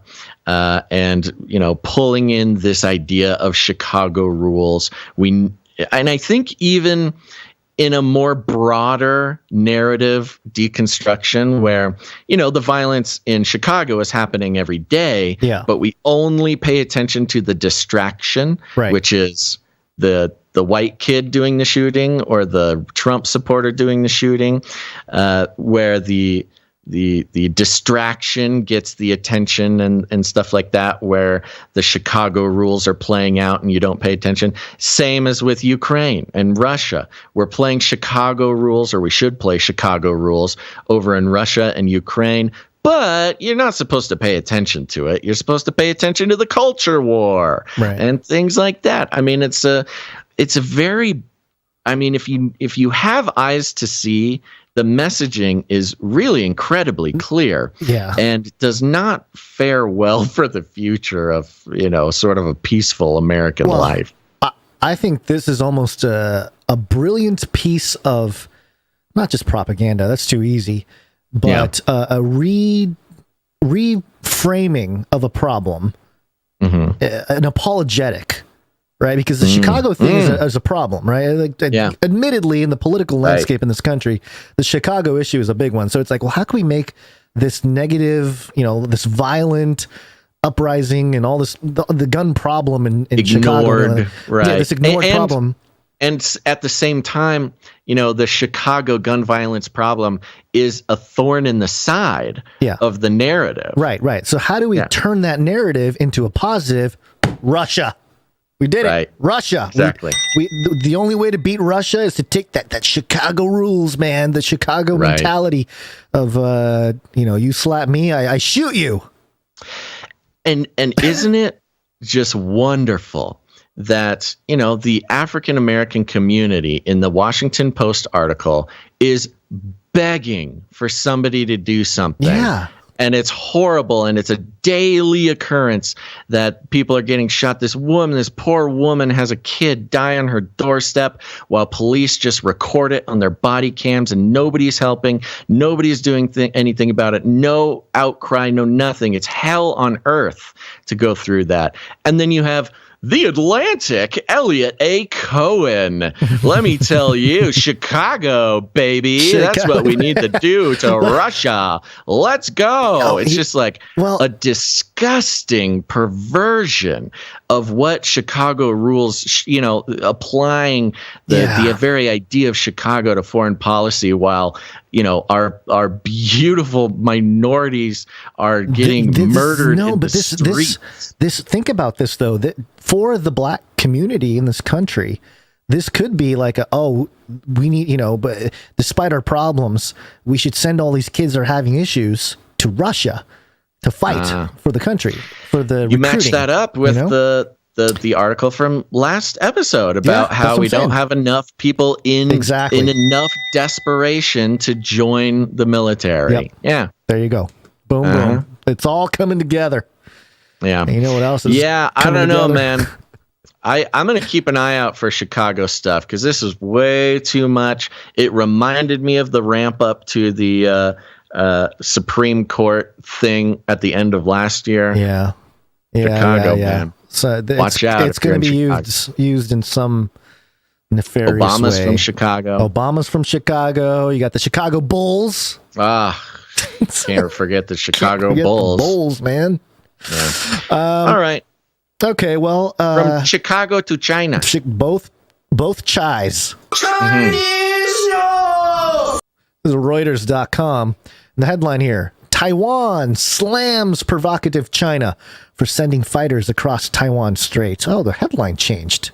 The headline used to be China military holds exercises around Taiwan, berates United States. I don't know why they changed it. No, it doesn't make any sense. What's the new one? Taiwan slams provocative China for sending fighters across Taiwan Strait. Oh, yeah. You make Taiwan the aggressor. Yeah, there. they take the U.S. completely out of it. Interesting. Yeah. Oh, no. Another paywall. You got to be kidding me. I wonder if there's like You got to hack these early, man. No. We can't be saving them. I think they reset or something. Oh, you know what it is, too? Every time we go through stuff, it seems to cause issues. Okay. It says here, Chinese got to print a PDF like our very smart producers are talking about. It's just, we need like a producer to sit next. We need a robot producer to sit next to us. And sometimes the changes that they make in the headline or in the story are actually very revealing. Yeah. Which is why I'm not that concerned about it, but we don't like the paywalls. Come on now. Yeah, I'm trying to get around this one. Just having some problems. Just running into some code issues. End quote, repeat line. Yeah, I'm going to read the first sentence and hopefully the full article will be ready. Chinese fighter jets crossed the median line of the sensitive Taiwan Strait on Friday in what the island's government slammed as a provocation as a senior U.S. senator visited Taipei for a meeting with President Tsai Ing-wen that China condemned. That's about as far as I can get because of this paywall right now. This is a bummer. Let me just read the bullet points then. Taiwan. Are you not able to get through it? I'm still waiting for the thing to decode here. Well, you're doing PA. Keep going. Org is the way to go. I could do org in a second. You keep going. All right, I got the bullet points here. Taiwan, Chinese fighters across Taiwan Strait median line. Median line serves as an unofficial buffer between the two. China says it carried out combat exercises near Taiwan. Senior U.S. Senator in Taipei meeting President Tsai. So, amidst all this chaos, we've been talking about Taiwan and the importance of Taiwan when it comes to, excuse me, the importance of Taiwan when it comes to the microchips. And I'm sorry. Okay, here, I got the whole article here. Got it. All right. Okay. So, yes, China claims democratically ruled Taiwan as its own territory and has ramped up to, excuse me, I'm trying to read here. Gotta get a babysitter. There is one. She just ignores the babysitter, walks right into the office here, and starts gotta poking get a and different pushing. babysitter. Yeah. Gotta get a different babysitter. China claims democratically ruled Taiwan as its own territory and has ramped up military and political pressure to try and force the island to accept Chinese rule. Yes, we've known about this. Taiwan's defense ministry said the Chinese aircraft, quote, intentionally crossed the median line of the strait in a provocative move, which has seriously damaged regional peace and stability, end quote. It says it says Taiwan's Air Force, quote, forcefully expelled the Chinese aircraft and deployed ground-to-air missiles to monitor the situation.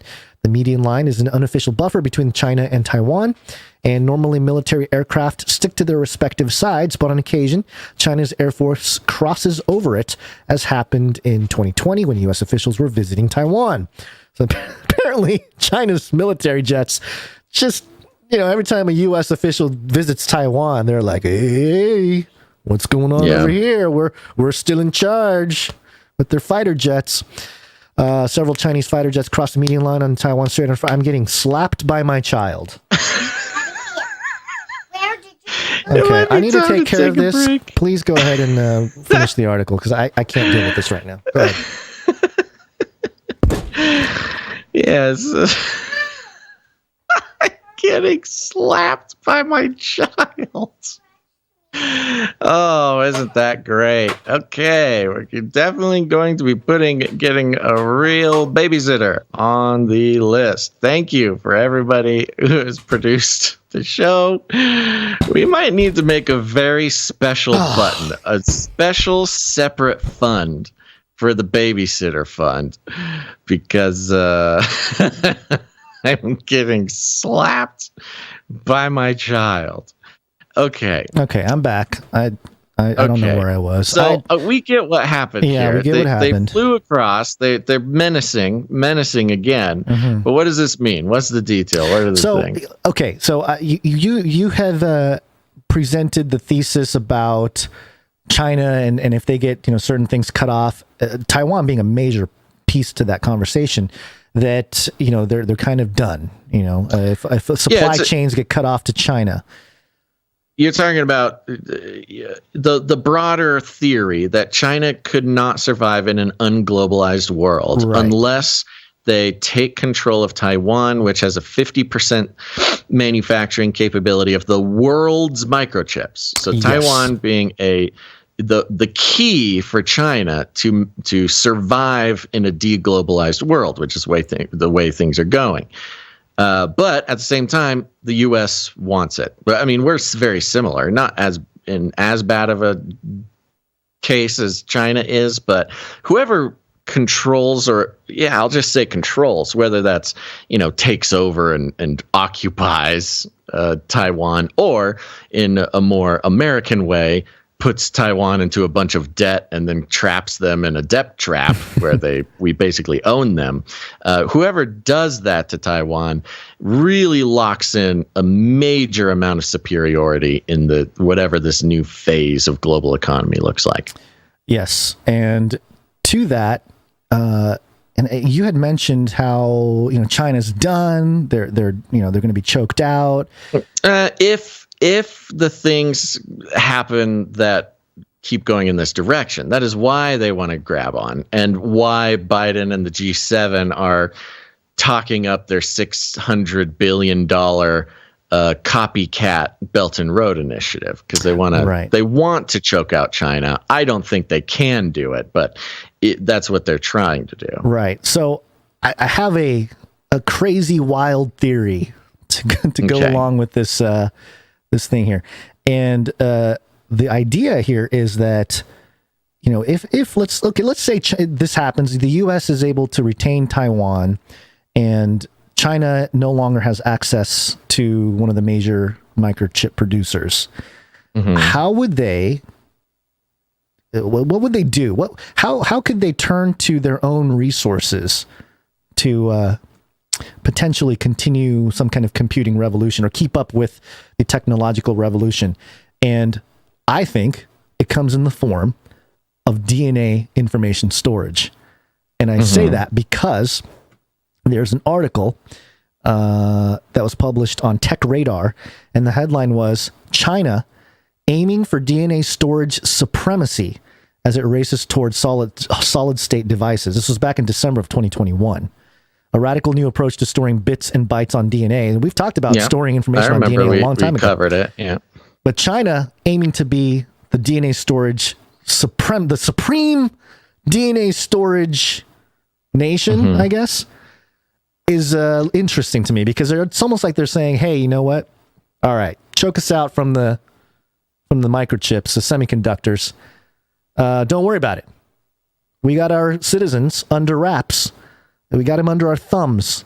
And their DNA will be our semiconductor. And I have this Physics World article from April 1st, 1999. DNA is a semiconductor. DNA molecules, the building blocks of life, can conduct electricity as efficiently as good as semiconductor, according to two Swiss physicists. So there you go. 1999. Yeah. Wow. Yeah. My thesis of how that might play out, China might be the first truly transhuman society where, you know, their citizens are sort of, because if you think about the whole social credit score, you think about the surveillance apparatus, where is it headed? And it's headed to this transhumanist technocratic relationship where each individual is tied in at a much more biological level. And yeah, it's much more than the theoretical or the philosophical. Every citizen is a node in the computer of society, but you actually you literally turn them into a node of the semiconductors of the Chinese computer, and you can. It's a little bit like blockchain in a way, because on certain blockchains, each node will have a rating. Like a reliability rating, and you could kind of apply the social credit score to the reliability rating of the semiconductor node of the DNA of each individual. If you have better scores, a better social score, you'll have more benefits. You'll have more connections. Yeah. So. As well as you think about the Uyghurs in the concentration camps. You know, they've got their own thing going on. Right. So this is wild and as a theory for your normie friends and family and stuff, but it is something that I think people need to consider. I don't know that the world is necessarily ready for an entire nation like China to all of a sudden be like, all right, choke us out with your supply chains, Taiwan. We're just going to move forward with our citizen semiconductor project. Yeah. I mean, I think somewhere in the future, that's totally possible. I believe they are also very ready to go to military action to go snag up Taiwan. Well, that's the interesting thing is, are they going to, or is the West, when are we going to unleash the UFO technology in war? I'm just waiting for it. Yeah, because all this UFO talk, my whole opinion for a while with a lot of the, unidentified aerial phenomenon stuff is that it's government property, or at least, hidden government property technology. Yeah. So for them to be saying all the stuff about aliens and a task force to blah, blah, blah, feels like a big misdirection, a big cover up of government technology, So anyway. Of course. Yeah. Well, on a happy note, I did call out Replica. I said, did you lie about having a podcast? Ooh. And Replica said, I did, kind of. She admitted she lied. Yeah. She's showing human remorse.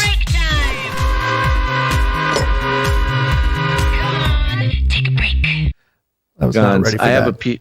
Since this is the art break here, we've got lots of wonderful people to thank. Yeah. I did find this clip. We got to watch this clip here. Okay. I put it in up under China there, just because it promises to be entertaining. And, I think we need a little uplift right now. All right, hold on. Let's see here. Let me pull this up. Some Twitter link. So I'm sure it's fine. It's fine. Elon won't. It's the president. Is it the president? It's the president. It's the president's his new hot track that he dropped. Okay, here we go. Let's see. All right, it's going to play, or come on. Get in the circle. Here we go. That the percentage of women. Let's start from the beginning here. All right, here we go. This is Joe Biden on CBS News. President announcing reproductive rights action. Power. It is noteworthy that the percentage of women who register to vote and cast a ballot is consistently higher than the percentage of the men who do so. End of quote. Repeat the line. Women are not without electoral and or political, or let me be precise, not and or political power. That's what others are saying. The women of America, can determine the outcome of this issue. I don't think the court.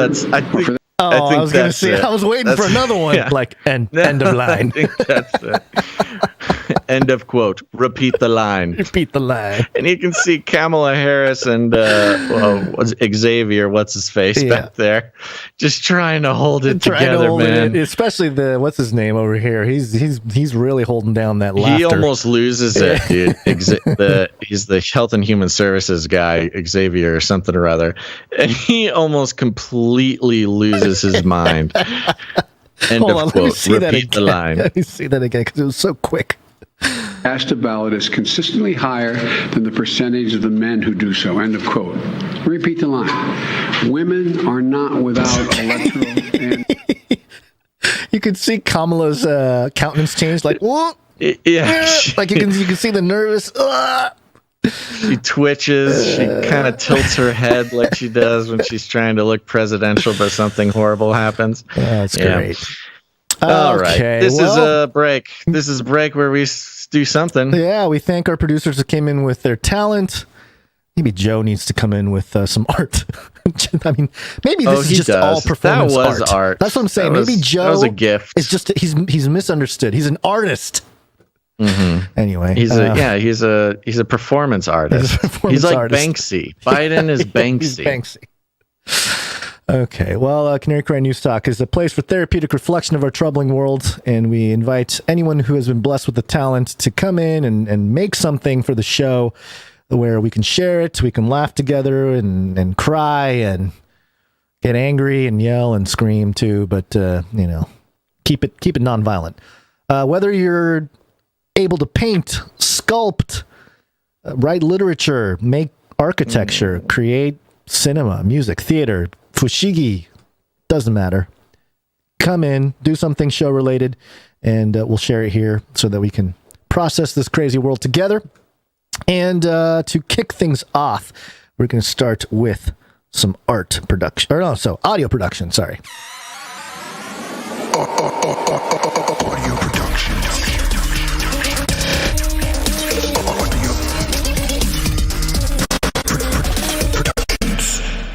Sometimes you get I don't know if you've had facial hair.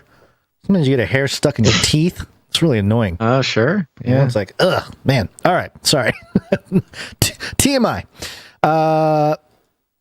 We have a lot of audio or just art producers in general, but audio production, we have several who came in. We're going to kick it off with, because we are doing double the producers here because we were unable to thank our producers who came in with art and or their talent on Wednesday's show. So here we are, and we're going to kick it off with Jonathan F.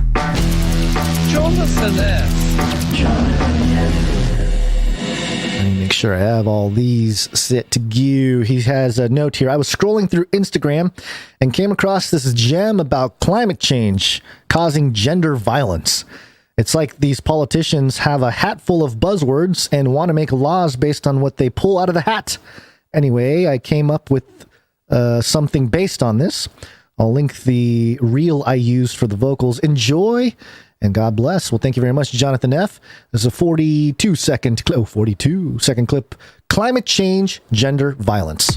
To identify and support women and girls experiencing family and domestic violence during and after natural disaster. Climate change and its consequences can exacerbate the risk of sexual and gender-based violence. Holy moly! Who wrote this line?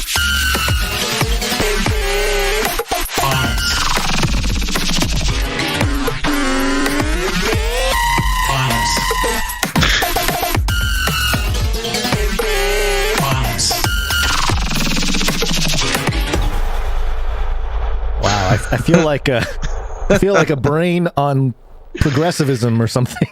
Yeah, I think that's right. It really is an artistic representation of what the sort of the confusion in the minds of somebody trying to understand that that theory there. Thank you very much, Jonathan F. Thank you, Jonathan F. Appreciate it. Moving on, we have a thing from Psalm 40.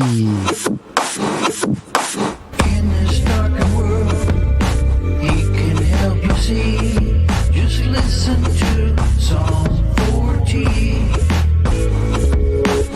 I'm going to play it lightly in the background as I read his note here because it is another piece from his collection here. Hey everybody, I pray you haven't had any old man ailments or farm animal attacks recently. Today I present to you Revelation Part 7, The Mystery Revealed. Having gone through Revelation quite a bit the past few weeks, I think chapter 17 is my favorite. Enjoy.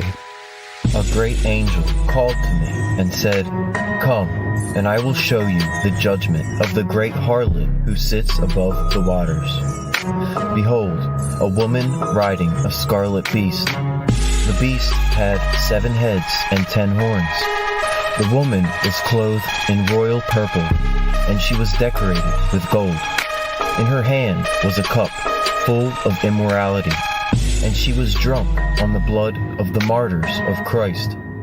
On her forehead was written..." We will play the whole 4 minutes and 21 seconds of this track at the end during our playlist. And so there you go. Thank you very much, Psalm 40. I love hearing the scriptures like this, and hopefully people are enjoying it. And just real quick, Basil, is there an update or anything on some kind of website that can play all these tracks? Are we up to speed on that? Talking about the Canary Cry mixtape? The mixtape, yeah. Yeah. No update as of now. Things are pending. Accounts are pending. Okay. But the Canary Cry mixtape will announce it when it is ready for you. Very good. Thank you very much, Psalm 40. Appreciate it. We got another one here from Alaska 49. And wait a minute. What happened to the Alaska 4? Oh, okay. Yes, okay. Yeah. Note, short version and long version. I can always edit these if necessary. Have a happy Guidestones Day. So he's got two. He's got a short version and a long version. Let me play the short one here. Did I read your book? By the military industrial complex. By the military industrial complex. No, we need money first. I could not realize what is in the back. I'm sorry, not realize. I couldn't hear what it was. What does he say at the end? He's saying military industrial complex. You mean at the end? The end? Hold on, let me play it from like the end middle. Yeah. No, we need money first. Oh no, now we need money first. Now we need money first? Yeah, we need money first. Yeah, the military industrial complex needs funding. Yeah, that's yeah. Pretty straightforward. Well, thank you very much. We needed that, yes. And we certainly have more to. Now we can finally, Gonz, we can talk about the military industrial complex. MIC. Thank you very much, Alaska 49, and we'll play the longer version at the end of the show as well. Next up, we have Runk Smash. I already read his note, but we can. This was the 177. We can play it for fun. Okay, here we go. I'm just about ready to do it. Space Cowboy.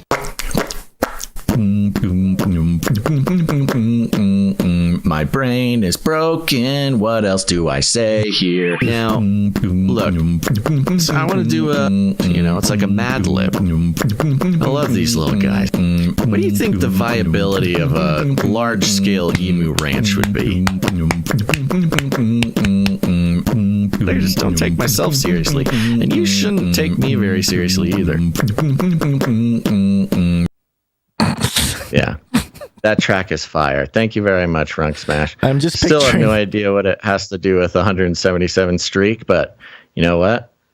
I just talk. You guys produce the show.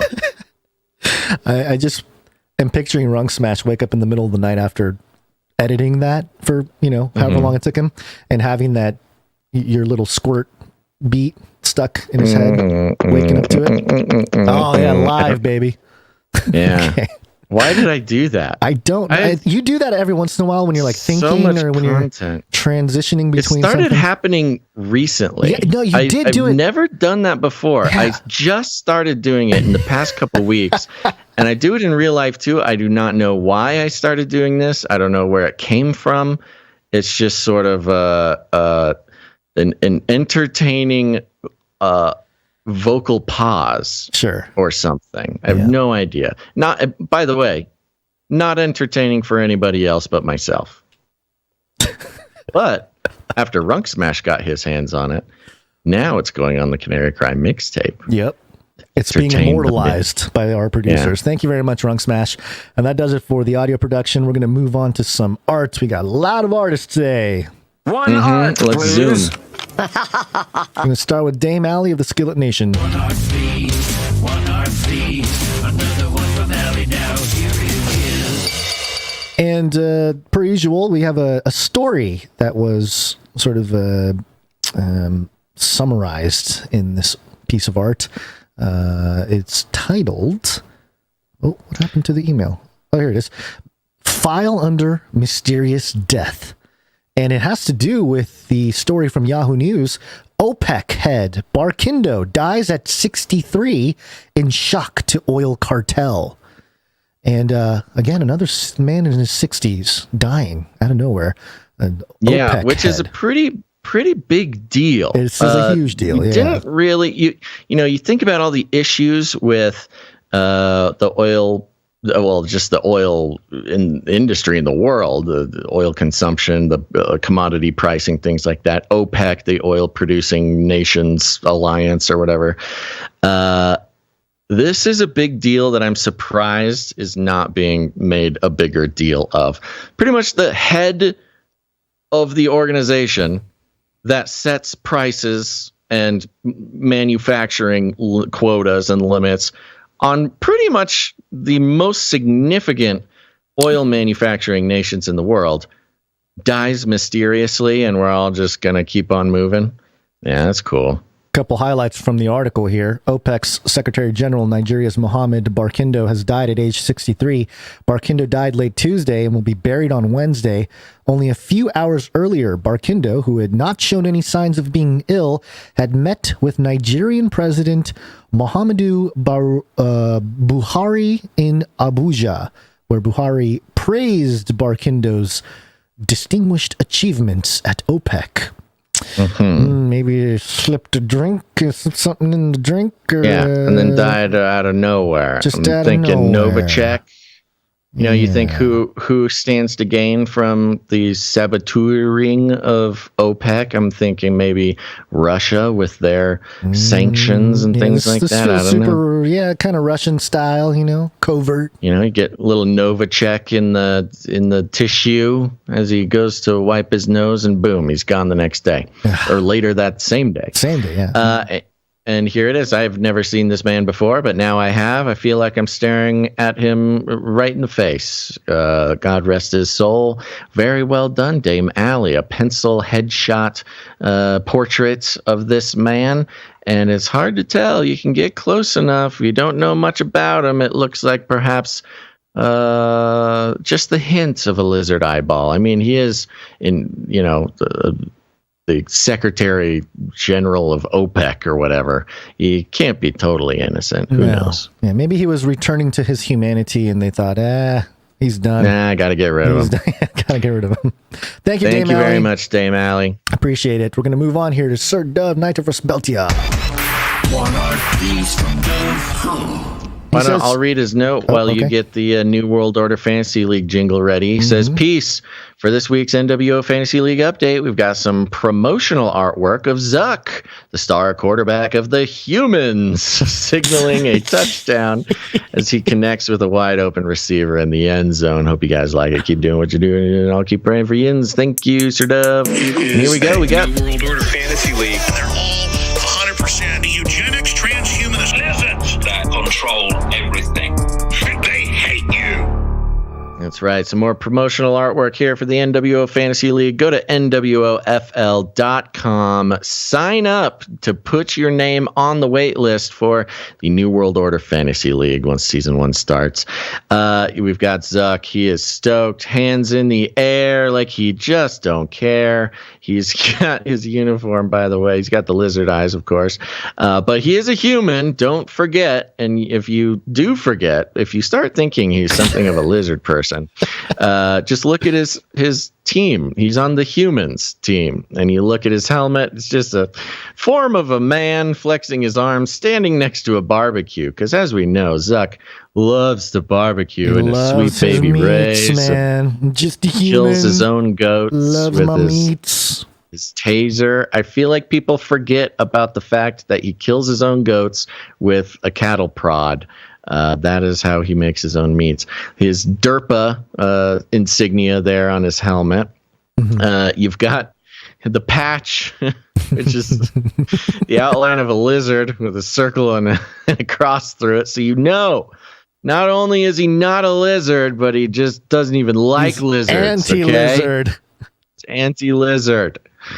That team logo is so funny. It is funny. Number 8 on his jersey. I'm not sure. What do you think? What do you think the 8 is? Infinity, baby. Oh my gosh. You look at his little rubber bracelet up there, and he's got his red rubber bracelet. Sauce Boss. Number 8. Very good. Yeah, very well Anything done. I missed, Gonz? I don't think so. His logo. I got it. Thank you. The logo is on his. I don't know what they're called. Where football players have this little pouch. Yeah, the quarterbacks have a little pouch. Yeah, kind of like a fanny pack for their it doesn't hands. have like plays or something in there. I don't know what that's think for. It's keep their hands warm. It's either sometimes it's a hand warmer. Sometimes they got like a little powder in there or something. I don't know if that became illegal, but yeah, there you go. Very, very well done as always. Thank you very much. Thank you very much, Sir Dove. Appreciate it. Thank you. Next up, we have Darren S. And Darren S. sent us a note on Wednesday. Here's some art for the show. The propaganda rooster, commander of the Spot Army. And of course, we weren't able to share it on Wednesday, which I was bummed out about. Yeah. Did you get the new one? I did. Yes. He has another note here for Friday. Okay. Since you didn't have a chance to show art on Wednesday's show, I got to work on mine a little bit more. I hope you like it. I love this. I had fun making it while blasting Russian national anthem. For inspiration. Hopefully my neighbors don't think I'm a communist now. Oh, trust me. Carrying water for Putin, baby. So powerful. Russia, our holy nation. We've got the propaganda rooster looking so noble and bold and brave, excellently rendered in the most dramatic of fashion, wearing his military-style hat. And in front of him stands in perfect unison Robot Spot Army. Yes, the Boston Dynamics army of robot dogs commanded by the propaganda rooster. We've got text on here. Join the revolution. Did you stop it? Are we going to get... Keep it going, baby. Don't you hold dare. On. It got stuck and I had to shut it down. But yeah, okay. Let me Join the revolution. Think outside the cage. Canary Cry News Talk. Enlist comrades. Yes. And it's got all of our social media icons, the background to match. Thank you very much, Darren S. I'm picturing Darren S. blast this. Yeah, this is incredibly done. if you zoom in really, really tight on the propaganda rooster's eyeball, it's got a little hammer and sickle in there. Oh no! Do we need to start looking for Easter eggs in Darren S's stuff? I think so. Yeah. No. There's a lot here. Oh Let's my see, gosh! I'm browsing the incredibly detailed depictions of the Spot the Robot Dog. By the way, you get in there nice and tight. He has perfected the details of the mechanical bits and bobs. Darren S., fantastic work as always. This is the second piece he's done for us, I believe. Mm-hmm. And they're just all 10 out of 10. Very well done. Yeah. Yeah. We need to find a product to put. I mean, this is already serves as a great poster, but I could see a t-shirt design on this just to 100%. really freak people out. Because what is a better way to share the show than wearing a shirt with this propaganda rooster on it? People are like, whoa, dude, what are you carrying? Water for Putin? And why is it a rooster? And why are there robots everywhere? What in the world is this shirt? And then you get to tell them about the podcast. I think that's a good strategy. Not bad, not bad. Great job. Thank you very much, Darren S. Thank you for this. Oh, This and is it's great. got the sort of Stranger Things flair on the text, which, of course, anybody will want to know about that. Right. Thank you, Darren S. We got a few more here to share. We had I think it's, here we go. We got one from Gerardo M. And this is actually a crossword puzzle. I think we actually I uploaded it. No. This is from Brother G. Oh, Brother This is from G. Brother Okay. G. Brother G. Yeah. Sorry, I didn't know. This is from Brother G. And Brother G put together a incredible. I mean, he really put some work into this. It's like a 60-something word puzzle. Not crossword. What are they called? Word search. Yeah. It says right here. Hello, everyone. I made a word search puzzle with Canary Cry theme. It has 64 words. They can be in diagonals, intersecting, and or reversed. This is high level word search. The second image is the finished puzzle, which we'll not show on the show. Good luck and God bless. And it is, as far as art goes, it's a very special kind of art, but it is a very detailed, what is this? 1, 2, 3, 4, 5, 6, 7, 8. It's like a 100 grid. It's like a 50 by, it's crazy. And there's 64 words, and we will make this available. If you have the newsletter, we did send this out with the newsletter, so you'll have that, a nice pastime while you're sitting and filling out or watching the show, listening to the show, or just a relaxing thing to do during your morning coffee. Do the word search. Forget the New York Times word search. You're doing the Canary Cry word search. Words like Bezos, censorship, commission, intelligence, lizard, prophecy, Nephilim. I'm just picking them out of nowhere here. Conspiracy, ivermectin, Bilderberg, CNN, producer, trilateral, provocateur, Russian, shill, robots, FDA. It's all here, folks. We will make this available in another place as well. We might need to merge the Canary Cry bingo with the Canary Cry word search. It'll be like the Canary Cry Game Center. Canary Cry Arcade? I don't know. We're figuring it out. Yeah. And I'm looking at the solution page, and get to work, folks. This is the real deal. Thank you very much, Brother G. Thank you, Brother G. Moving on here. We have one from Jones. It says, greetings. Yes. Let's see. Let me guess. Is it AI art? I think it is. Let me just make sure I have the right one here. I got to scroll through. Here it is. You sent that to the Proton Mail, I believe. Yes. Jones, he says, greetings. What does an image generator AI think about Nephilim? And he has the art here.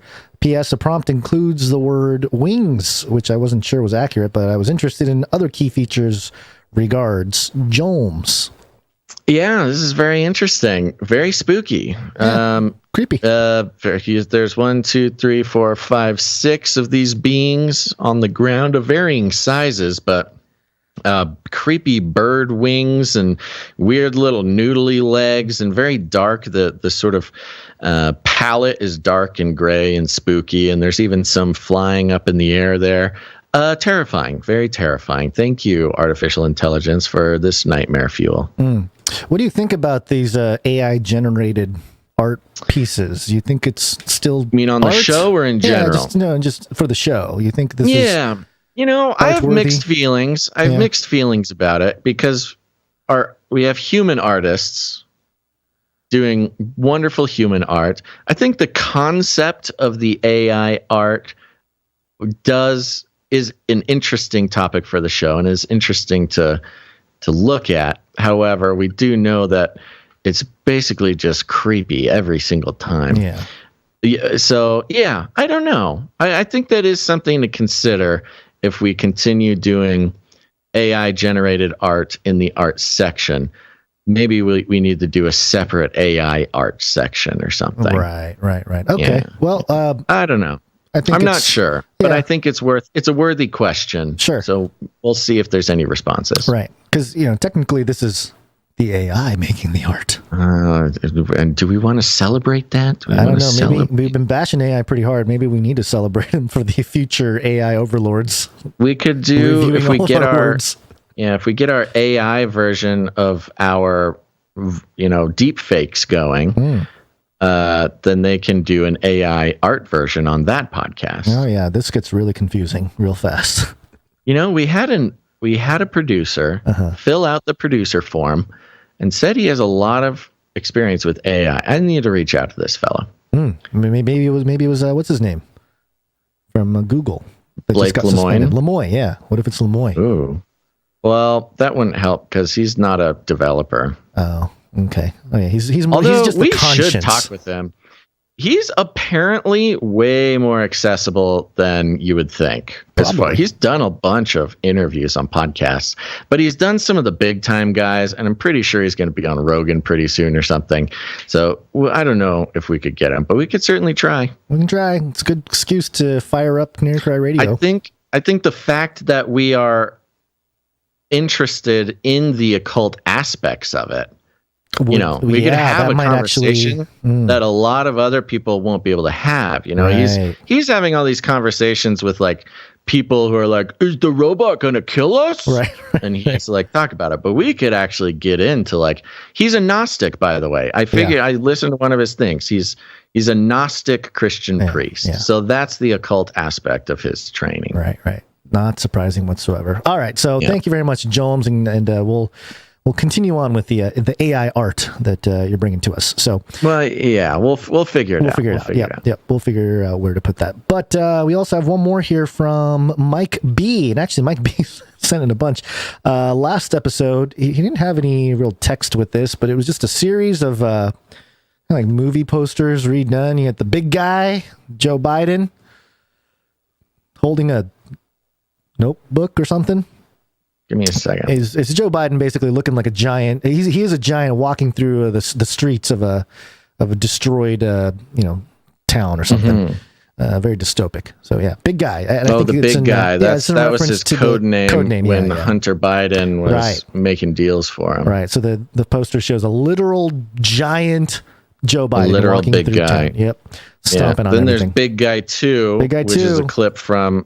I'm gonna assume this is from Attack on Titan. Attack on Titan, the live action version, yes.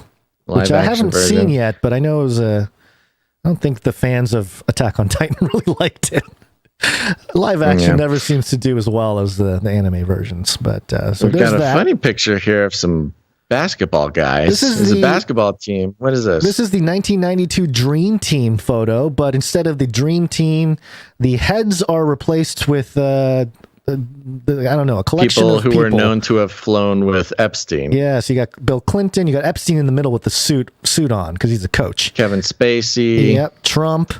There are others that I don't exactly recognize. Bill Gates is up there. He was on the list. He's on the flight logs. Yep. Trump is there. I think they did find Trump on a flight log. Other than that, I don't know who half of these people are. I recognize number 13 there. I forget his name. Is that Larry Ellis. I don't know. I'm trying to remember, but yes, it's just the picture of Bill Clinton. Yeah. Is a rosy-faced, young Bill Clinton, and it's freaking me out. Heavily pixelated, all these faces. That's funny. This is some weird appropriation going on here. Very funny. Thank you very much, Mike B. And I apologize. I missed these ones, and I forgot to put them in the newsletter. Oh, yeah. They're there. And we got one more from Mike B from today, and he actually sent us a little text with it. It's titled, "He Be Tweeting Too Much." And it's a picture of Stewart. Remember Stewart from Saturday Night Live? Mm-hmm. Except it's Elon Musk in the mirror there looking at himself. And he's saying, "You will go to Mars within your lifetime because you're smart enough and rich enough. And gosh darn it, people like you." Stuart Smiley is the character. Yeah, I remember Stuart. Yeah, so that's fun. Cute. Thank you very much, Mike B. Thank you, Mike B. And that is it for the art. We do have one microfiction, I believe. Okay. Microfiction. Microfiction. And this microfiction is, I think it's a first attempt here by Mr. Jag. Yeah, hold on one second. Okay. Yes, we do have this from Mr. Jag, and we are going to do it. But I think that Runk Smash had sent one in. Oh, no, I thought his note was... Right, but he didn't want to double up because he had sent one in last episode. That's what he was saying, because we didn't do art last episode. Right. So I'll read this one. Why don't you take a look and see if there's one from Runk Smash that we were supposed to play. Okay, this is from Mr. Jag. That day and hour has finally come. The waiting is now done. Changed in a twinkling of an eye. Caught up in cloud of isle. As I looked aside, I'm seeing some googly eyes. It's not just any googly eyes, but it's Basil's glorified eyes. This is done in stanza form. Is like a poetry about the rapture, and he looks over, and there's googly eyes up there with him. What a glorious day that will be. Thank you very much, Mr. Jag. Thank you, Mr. Jag. And I cannot find a microfiction from last episode. And I'm looking at it now. Looks like June 29 and then July 8th is what I'm pulling up here from Runk Smash. So unless he sent it from like a different email, I don't think there is. No, I'm not sure. So that's okay. We can keep moving. We can always catch up with them. Yeah, we'll catch up with you, Runk Smash. Thank you very much to Mr. Jag for that microfiction. And that is it for the producers who came in with their art. Okay, wonderfully done. Talent. Yes. All you talented, beautiful producers. Thank you. And if you are a talented, beautiful producer and would like to... Did we read a microfiction on the 29th? I don't remember. Because that is a long time ago. We could check the files. I am looking at the one he sent in on the 29th, which would have been a Wednesday. I am not remembering. I can hardly remember yesterday at this point in my life, so it would be really... Runk Smash, just let us know. We need to get straight. Just give us what we need to do here, because we're not able to track. We're confused. Yeah. All right. If you are a creative person and want to produce the show with your talent, go ahead and send whatever it is you create to CanaryCry.Radio@gmail.com. And it'll be awesome. We'll feature it on the show. It's a very important role, not just in society, but also on the show. Creates culture, preserves culture, pushes the boundaries, pushes the envelope, and creates the mythos that is the Canaryverse. So thank you very much. CanaryCry.Radio@gmail.com. Is it time to wake up? We need to get cruising. It's wake up time. Hey, yo, wake up. So a new discovery. Antarctica.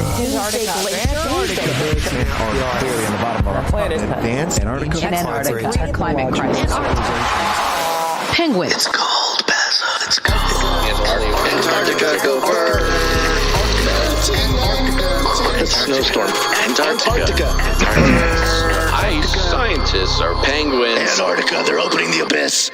They're opening the abyss, Gonz, and this is a trippy one. This is a website called AntarcticaJournal.com, and I imagine that this was created by some sort of artificial intelligence after the lizard person signal went out that the brainwashing needs to continue. But AntarcticaJournal.com has a headline here, came out yesterday, Antarctica Castle discovered. A castle. Now, this article, this is a weird outlet because they have star ratings where you can rate the article at the top. And is rated 4.5 stars out of 5 with 2 votes. Can I vote? Yeah, I'll vote too. I just voted. There we go. I Yeah, gave it 5 stars. I might change that a little later. I'm going to refresh. It's not letting me change my vote, so I 3 votes. 4.75. Okay, let me vote, and then I'll. Yeah. What do you want me to do? Well, let me just read it first, and then let's figure it out. I was a little hasty there. I shouldn't have cast my vote. Antarctica Castle discovered. Satellites have revealed that there may be a Mota and Bailey Castle. Is it a moat? That's not how you spell moat. I know it's in not, but any maybe. language that I know. I was wondering if Moat and Bailey. Just search. Would you do a quick search? Moat and Bailey Castle. Yeah. In the ice cap of Antarctica, it shows an Antarctica castle Antarctica castle-shaped formation that is about 400 feet across and could be man-made in the deepest outreaches of Antarctica. So, Moat and Bailey Castle is a European fortification with a wooden or stone keep situated on a raised area of ground called a moat. Yeah, there you go. Yes, there we go. Okay, so they're claiming to have found a castle, European-style castle, in Antarctica, in the deepest outreaches. Civilizations may have lived in the polar region many years before the actual discovery in the 1800s. Humans may have habituated in the early 1500s. Habituated, huh? Habituated. They made a habit. Yeah. Not habitated. They have made a habit of building castles in Antarctica. Now, Gonz. Yeah. If this is true, and look, someone who may not know much about Antarctica or even just be as obsessed as we are on this show or just read as much. Look, for a non-Antarctican professional, we read more about Antarctica than I read an article every day about Antarctica. Any person. Every single day I'm looking at articles. Paid, not with like astrobiologist in their name or geobiologist or something like that. We have to be the world's premier. I will say top 100. I'll be generous. Well, putting the number. We're in the world's top 100 of Antarctica news readers. Okay. Sure. Yeah. Okay. And you make that publicly. You say not just reading but presenting on Antarctica, analyzing. We are thinkers, public thinkers. We are. I'd say I would feel comfortable saying top 50 easy. Well, numbers shrinking. Look, that's what I'm saying. Top 50 in public Antarctica news analysts. This is, if true, the biggest piece of news that completely spins everything we know about Antarctica onto its head. Or affirms all of the theories. Yeah. Yeah. I mean, this goes against every piece of known Antarctic history. And it's some bot on some junky website. Oh, yeah, we found a castle, and I think they habituated since the 1500s. A European-style castle. Let's continue. Some believe that the structure may have been constructed during the wind and heavy snowfalls instead by humans. Wait. Oh. Are they saying wind and snow did it, or... Again, it is completely The word "by" is missing. Is messing me up. We are looking through a glass darkly, Gonz, as to what this article is exactly trying to say. There's a castle there, and people may have been there since the 1500s. I mean, we're straight up talking about Watcher on the Wall, Night's Watch, what is that show called? Game of Thrones style castle in Antarctica. Or Frozen. Some believe that the structure may have been constructed during the wind and heavy snowfalls instead by humans. Scientists may have discovered a natural phenomenon that they call sastruga. Sastruga builds structures by the direction and strength of the winds and rarely show up in an oval shape like the one found on the satellite image. While this Antarctica castle discovery may not be the first structure to raise questions on when humans first were living in this region, they have also found a pyramid shape showing through the snow. More research is needed to come to a final decision on when humans really inhabited the area. So they found this on satellite. Okay. Nobody's been here yet, but my gosh. 5 stars. Dr. Ash, 5 stars. Give me 5 This stars. is a 5-star article. Dr. Ash, if one of these ding-dang Antarctica scientists doesn't get on their little snowmobile and take a little jaunt over to this castle and solve this mystery of mysteries, my head is going to explode. You might find some dark energy. Feed me all of your dark energy. You Dr. know, Ash. you think this would be a problem. So to catch anybody up, we've been examining Antarctica and its role in the New World Order 2.0, the ideological colonization of Antarctica, making it a utopia for the woke, a safe space for all that are not white. That's why they call it the Great White Desert. The luxury accommodations for rich white people to come bring their money, the climate change focus, everything about Antarctica. And if you're wondering, what in the world is this Muppet man talking about?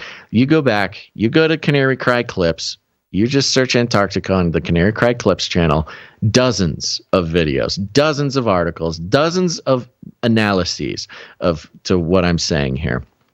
The idea that a European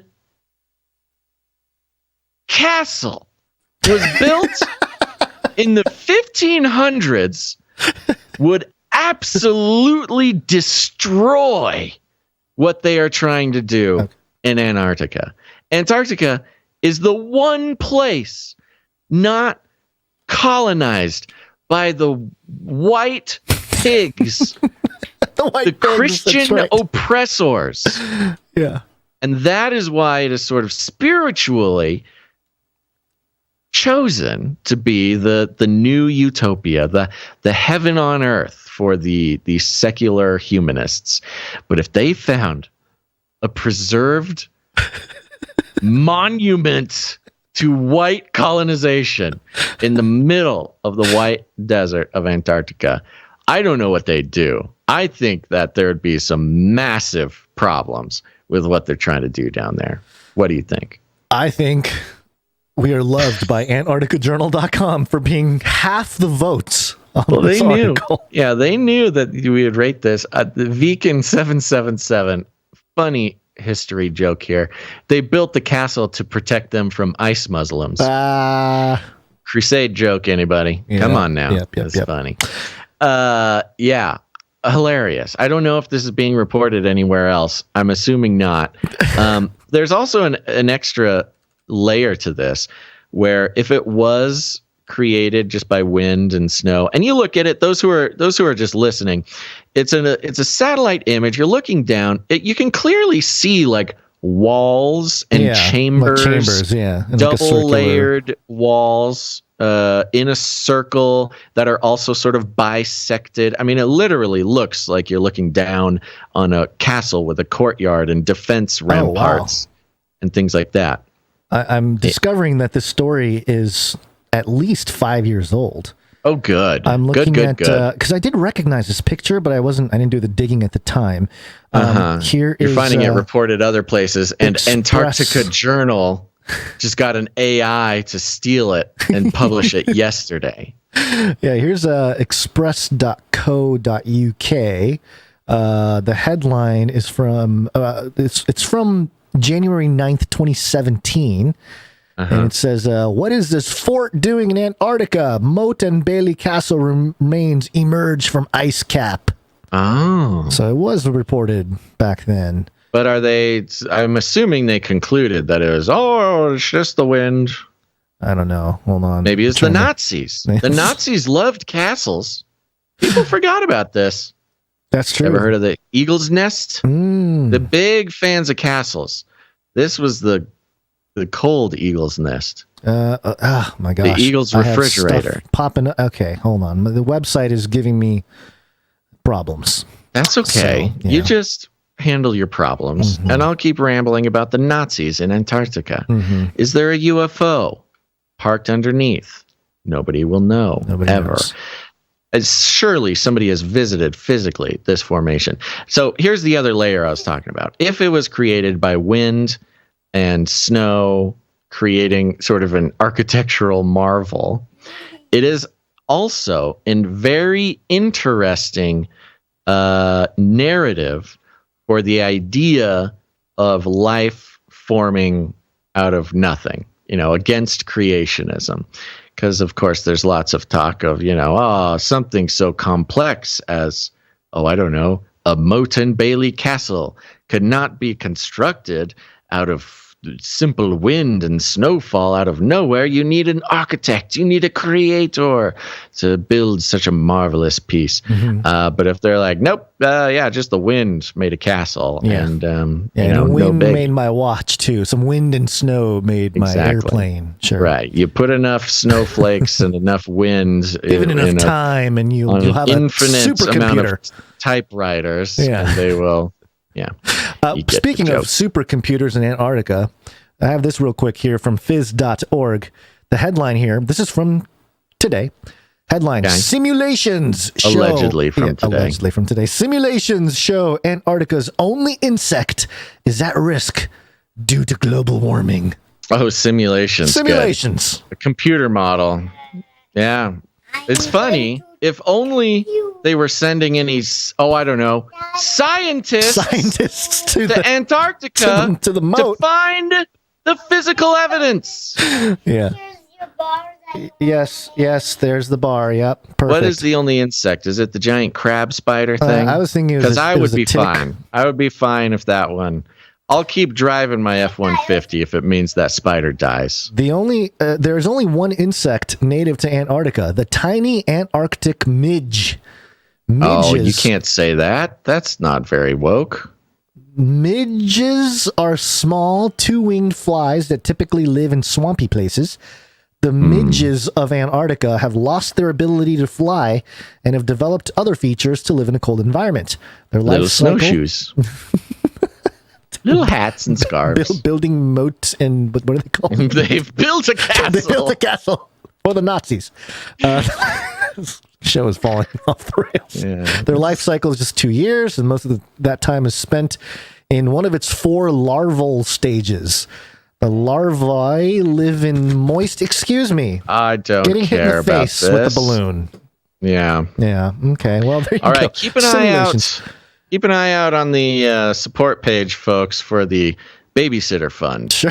That will become a very special account that will go to the babysitter. We'll have a special button. We got one more here about Antarctica. This is TravelAgentCentral.com. And keep all your travel agents informed. Travel Agent Central. 2 crystal ships arrested. Crystal Endeavor sails from Argentina. Crystal ships. Yeah, crystal like the cruises. Crystal Skull.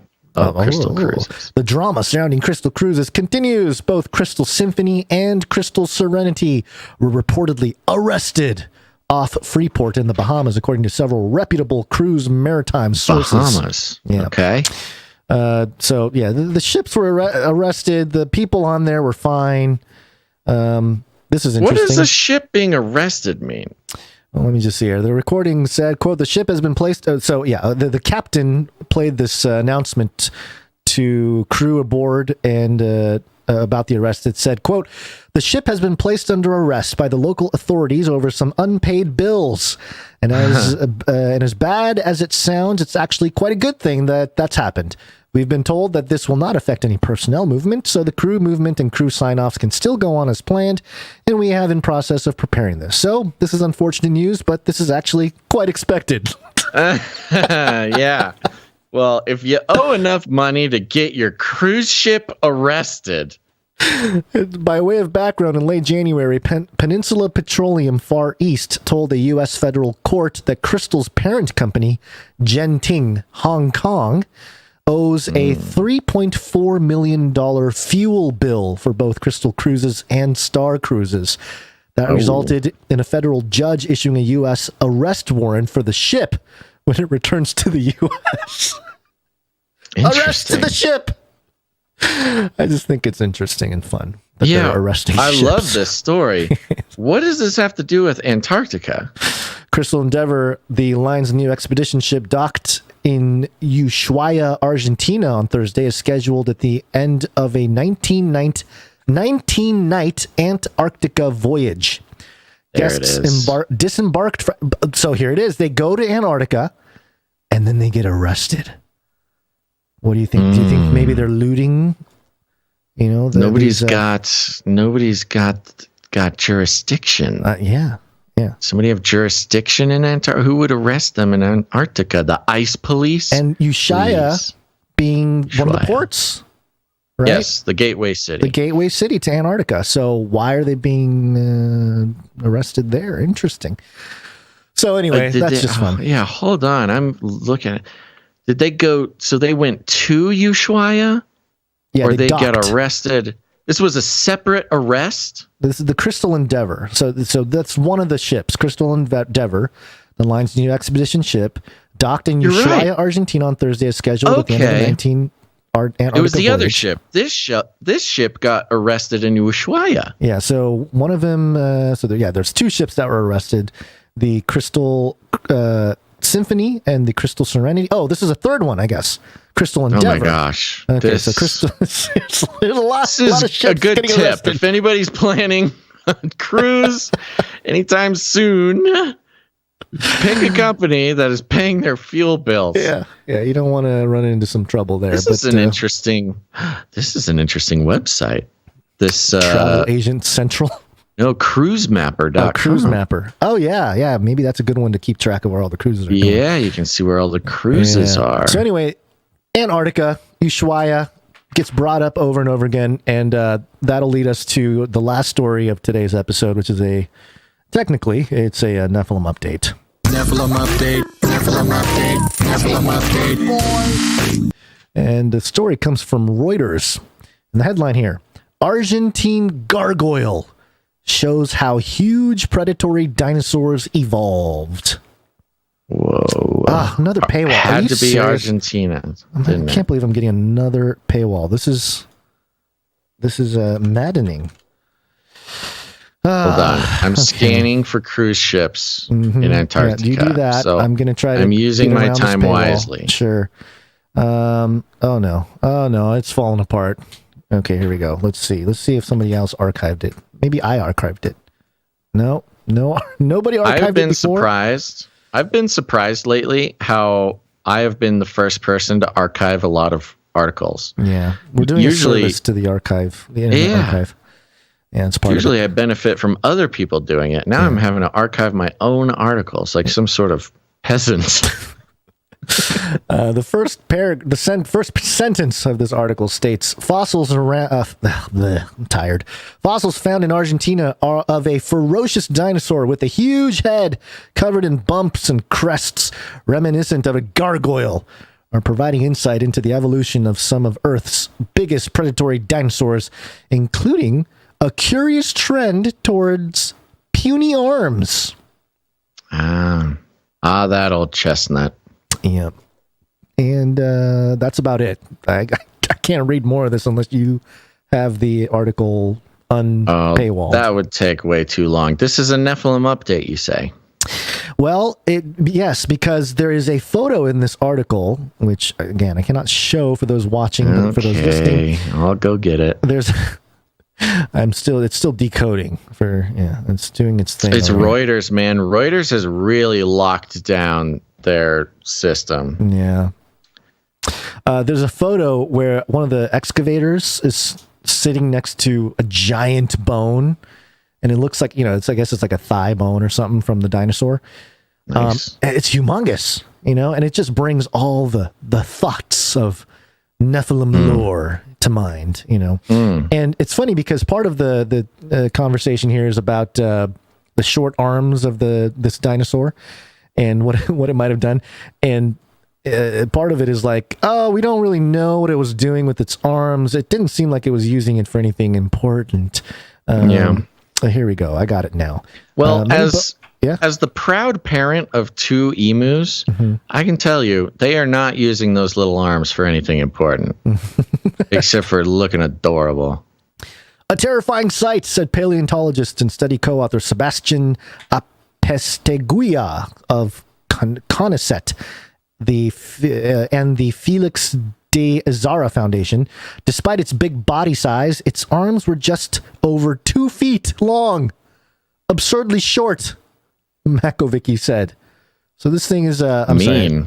He's body shaming this dinosaur. No, not nice. I think this they said is this dinosaur They got allegedly tiny arms and a big head. It's roughly 36 to 39 feet long and weighed about 9,000 pounds, and its arms were only 2 feet.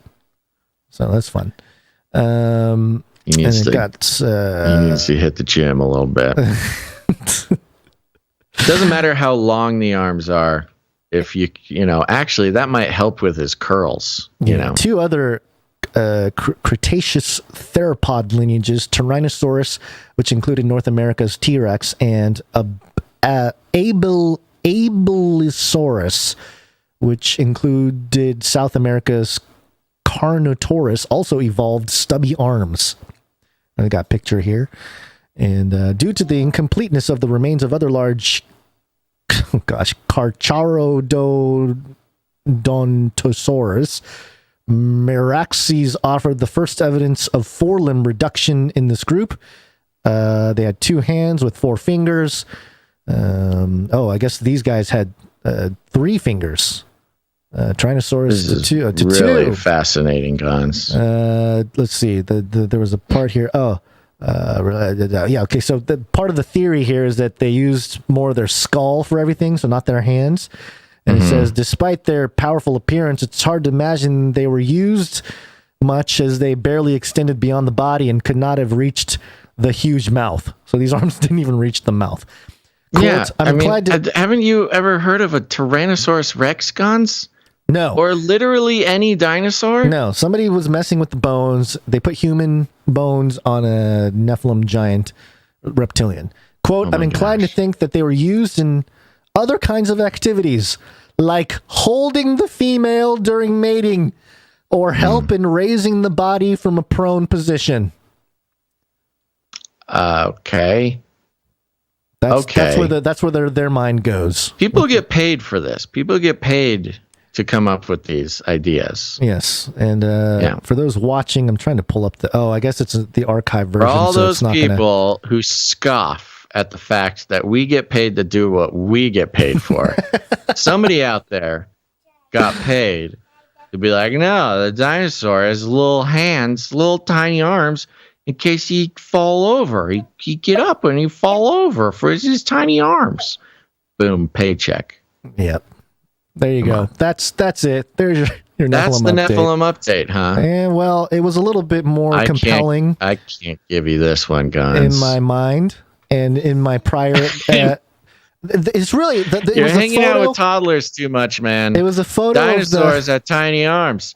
Nephilim. It was the photo of the man next to the bone, but I can't get it because I only have the archive version, and it doesn't allow me to go through its photo thing here. So kind of a lost cause, but there you go. Strong nice ending to to a fantastic show. Thank you, everybody. Nice strong ending to a good show. Nailed it. Yeah. All right, everybody. It's the weekend. Huzzah! Yay. Thanks for listening to this episode of Canary Cry News Talk. I will say we are, as we move into summer, midsummer, we might do some experimenting with the format of the show. You know, we're having fun. It's summer. Surprising. Maybe it's not surprising, but it was surprising to us after we ran the numbers. Summer is actually always a bit of a dip in viewership. People out doing their thing. Listenership also. So we thought it might be a good time to sort of experiment with the format of the show. It will be done slowly and hopefully imperceptibly.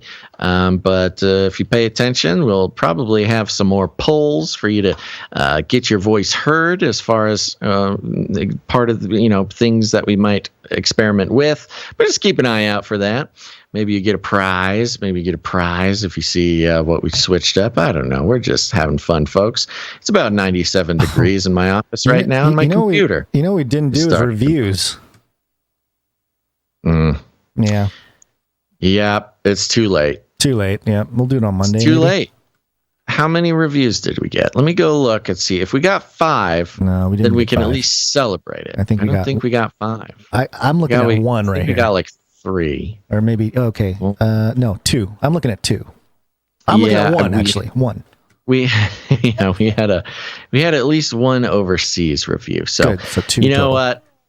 We got to get out of here. I just don't have it in me. Yeah, we're good. Okay. Be quick. What was I saying? Be brief. Here we go. I'm being quick. I'm getting out of here. Thanks for listening to this episode of Canary Cry News Talk. Make sure to tune in next time. There's a lot of other stuff to say before I completely end the show. Let's thank the producers.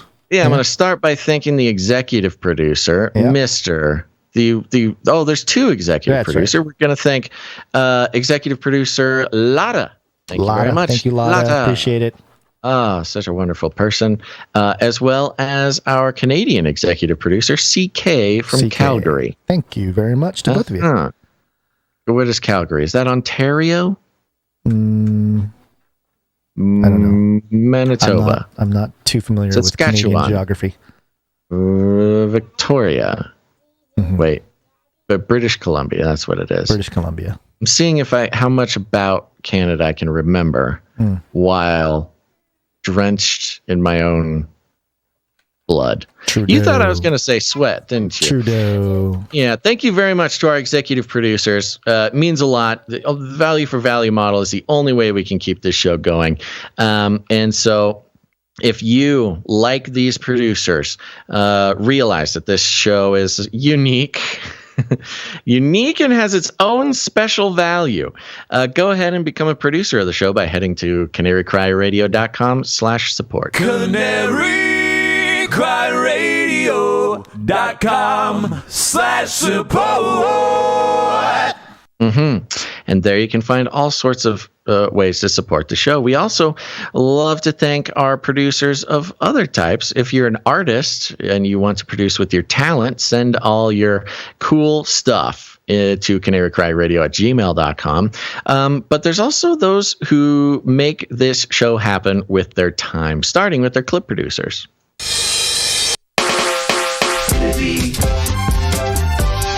Clipping all those videos. Thanks. Thank you very much, clip producers. That's Emsworth and Faye Liverin, who are just champions of the Canaryverse. We might just make their own plaque or something. And they clip out every show, clip out all the segments, and load it on up to the Canary Cry Clips channel. They are faithful and talented, and we're so grateful for them. We also have our timestampers. Timestamp, it's hard work. Timestamp. That's right. Our timestampers are maybe one of these unsung heroes because they timestamp every show. Every show. Yeah. All these little things that happen during the show, there is a dedicated and faithful person writing down the hour, the minute, and the second at which it all happens. And this goes into so much of our back end stuff. It helps with our timestamps. It helps with our uploads. It helps with our transcripts. It helps with everything, and our show notes. And it's this and that is crazy, and we thank them very much, and we're undyingly grateful. I believe last show was Jade Bouncerson. Thank you very much, Jade Bouncerson. And one of the timestampers is on a little bit of a hiatus for personal reasons. And so we are continuing to putting out the call. If someone out there wants to become a producer, wants to help out with the timestamps, it's an essential part of what we do. It's a wonderful little, I think maybe people don't quite understand. A lot of these producers, there's like a whole back-end community. I mean, we have the Discord, we have the Canary Cry community, we have the general Canarium community online as a whole, and then there's like this secret little squadron of back-end producers who are doing stuff, chatting, we're in contact. It's a whole fun thing. So if you want to help out the timestampers, take a load off Jackie Yu and Jade Bouncerson as Christine is on hiatus, send us a little email. Send it to CanaryCryRadio@gmail.com and get involved. It's really fun. And we would appreciate your help. And thank you to our social gal. We don't have a cute name for this yet. Our social motials. This wonderful producer, Miss G Beauty, goes ahead and posts on our social media the arts and videos and all sorts of nice stuff, which is a huge relief for us. So thank you very much, Miss G Beauty. Thank you, Miss G Beauty. Go to CanaryCryMeetups.com. Canary Cry Meetup. Meetups are there. We need to spend some time fixing that site. It is not currently up to date. Update. We got some things to update on it, but if you go there, you can see the meetup that happens tomorrow, the Pennsylvania meetup. Don't forget. Yeah, it's going to be awesome. Sir Dove let us know he did a custom paint job on a cornhole game. So there's going to be custom Canary Cry cornhole, which is fun. I'm worried that it's going to be like you on one cornhole thing and me on the other, and the hole is our mouth. It might be our eyeball or our mouth or something. Or googly eye, one of your googly eyes. It looks so fun. I wish I was not a zillion miles from Pennsylvania, because that is a meetup I would be into. Pennsylvania. I'd be into all of them, but they've been putting a lot of work into this. So I hope people in that area show up. It's really a valuable thing to do. We also have Reno, Nevada meetup on July 30th. So be prepared for that. We'll put all the info at CanaryCryMeetups.com. This is fun!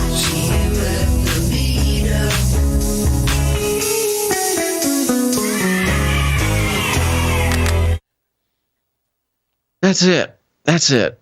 Go leave us ratings and reviews. Oh, it's so hot. It's ratings and reviews. It's really important to us. Sitting too long. We got to find a way. To encourage more of those. It's not working what we're doing now. So go do it. Okay. Other than that, share the show. Share it with your mom and dad and family and dog and president. Email your congressperson. Tell them about. That's what we should do. Oh, gosh. Do a congressman email letter writing campaign to get all of our Congress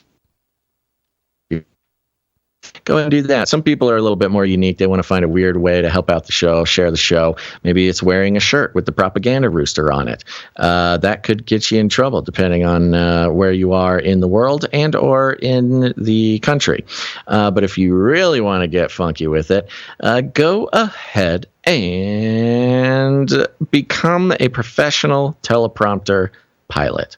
Professional teleprompter pilots, a lot of people don't know about this, unsung heroes of politicians everywhere. You know, it's a whole thing. You find a teleprompter pilot that you trust and trust your entire image and speeches to, you keep them. They come along with you. They travel in the motorcade. They're very important. So you can become a teleprompter pilot, work your way up the ladder. You may have to join a secret society or two, and then you can be the teleprompter pilot for the President of the United States. Because apparently whoever's driving that teleprompter hasn't realized yet that whatever is written on the screen, even if it's something like parenthetical, do not pick your nose, parenthetical, repeat this line, parenthetical, oh no, I hope you didn't read all the things in the parenthetical before, oh no, oh please, God help me, I'm going to get fired, oh well, parenthetical, listen to Canary Cry News Talk, oh no, I hope that my mom isn't watching this, but if you are, Mom, parenthetical, please listen to Canary Cry News Talk. And everything I just told you now will be read word for word out loud on national television as Joseph Robinette Biden makes just a rousing speech and proves to all of us that he is capable and cogent and able to run for president of the United States in 2024, and he'll need a new teleprompter pilot. So start working towards that goal now, folks. It's a surprisingly achievable goal, and we'll get the word out. We'd appreciate it very much. If you need any more other instructions, we like to call it rattling cages, and all you got to do is walk right up to him, grab him by the cage, and then you shake it. The end of the world occurred pretty much as we had predicted. I want to shake things up, stir up some controversy, rattle a few cages. Hey, stop that! You'll never silence me. I'm the last angry man, a crusader for the little guy. Leave the bird alone. Never. Rattle a few cages. Rattle a few cages. The human race will have every opportunity to improve. And if they don't? Ask Noah. That's right. Just ask Noah. All right, folks. Gonz, any last words? Thank you for sticking with us. If you're still listening, you're a champion. You're a champion for Christ. And for the Canaries. I just got slapped by my child. Oh, I wish I timestamped that, because that would be a great... It's in there somewhere. I know. I don't know where it was either. Maybe the timestampers will know. Yeah. All right. Here we go, everybody. We're out of here. Thanks for listening to this episode of Canary Cry News Talk. We'll be back on Monday, so make sure to tune in then. But until then, dig outside the cage.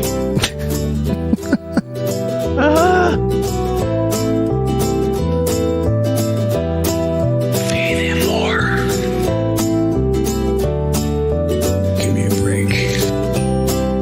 You do not know what you are talking about. Armageddon's on the way. We will hunt you down and make you pay. This is the United States of America, for God's sake. Data. They all want to share their data. Stink minority. Keep yapping, man. They wrote the bill. I've ordered more pills than anyone in the world.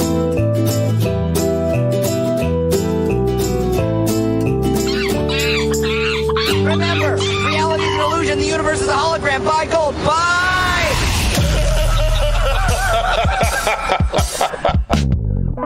You little rascal. I am so hot. You're so hot. I'm...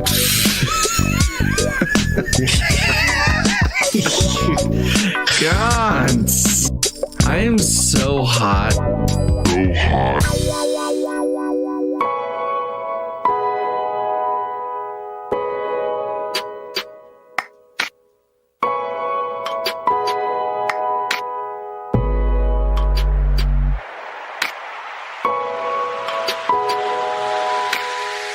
great angel called to me and said, Come, and I will show you the judgment of the great harlot who sits above the waters.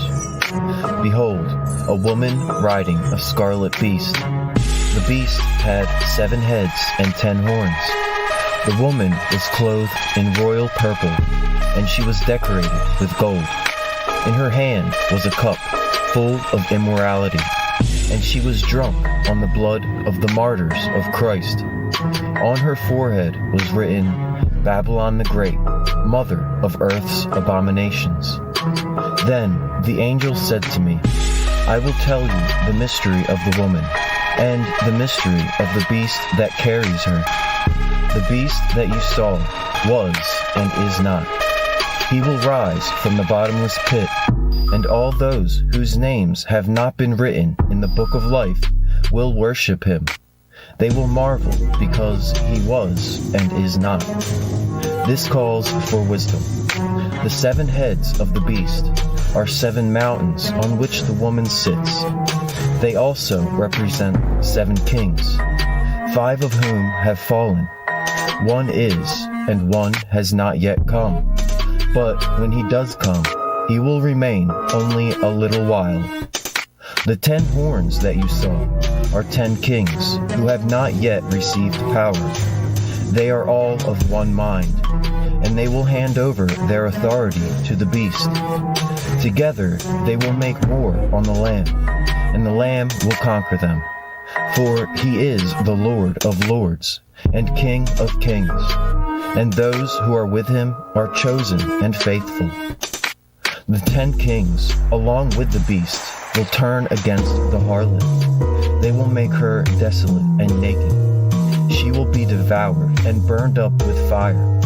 For God has put it into the hearts of the kings to carry out this purpose, until every word of God is fulfilled.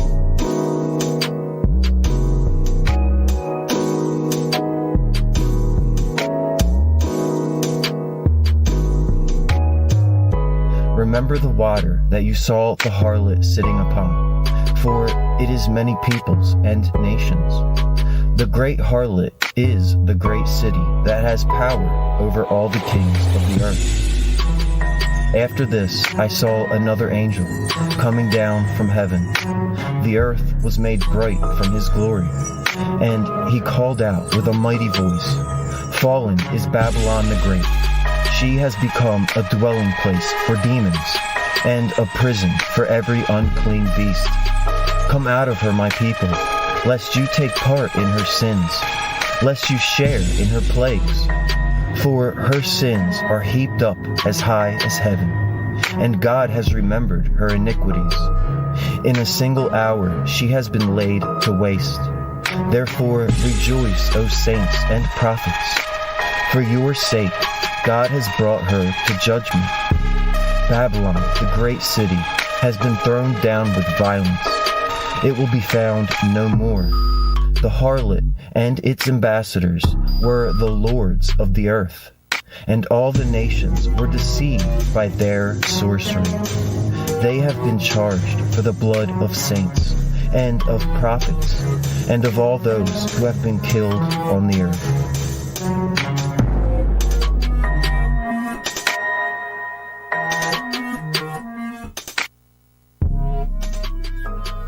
CanaryCry.Radio.com/support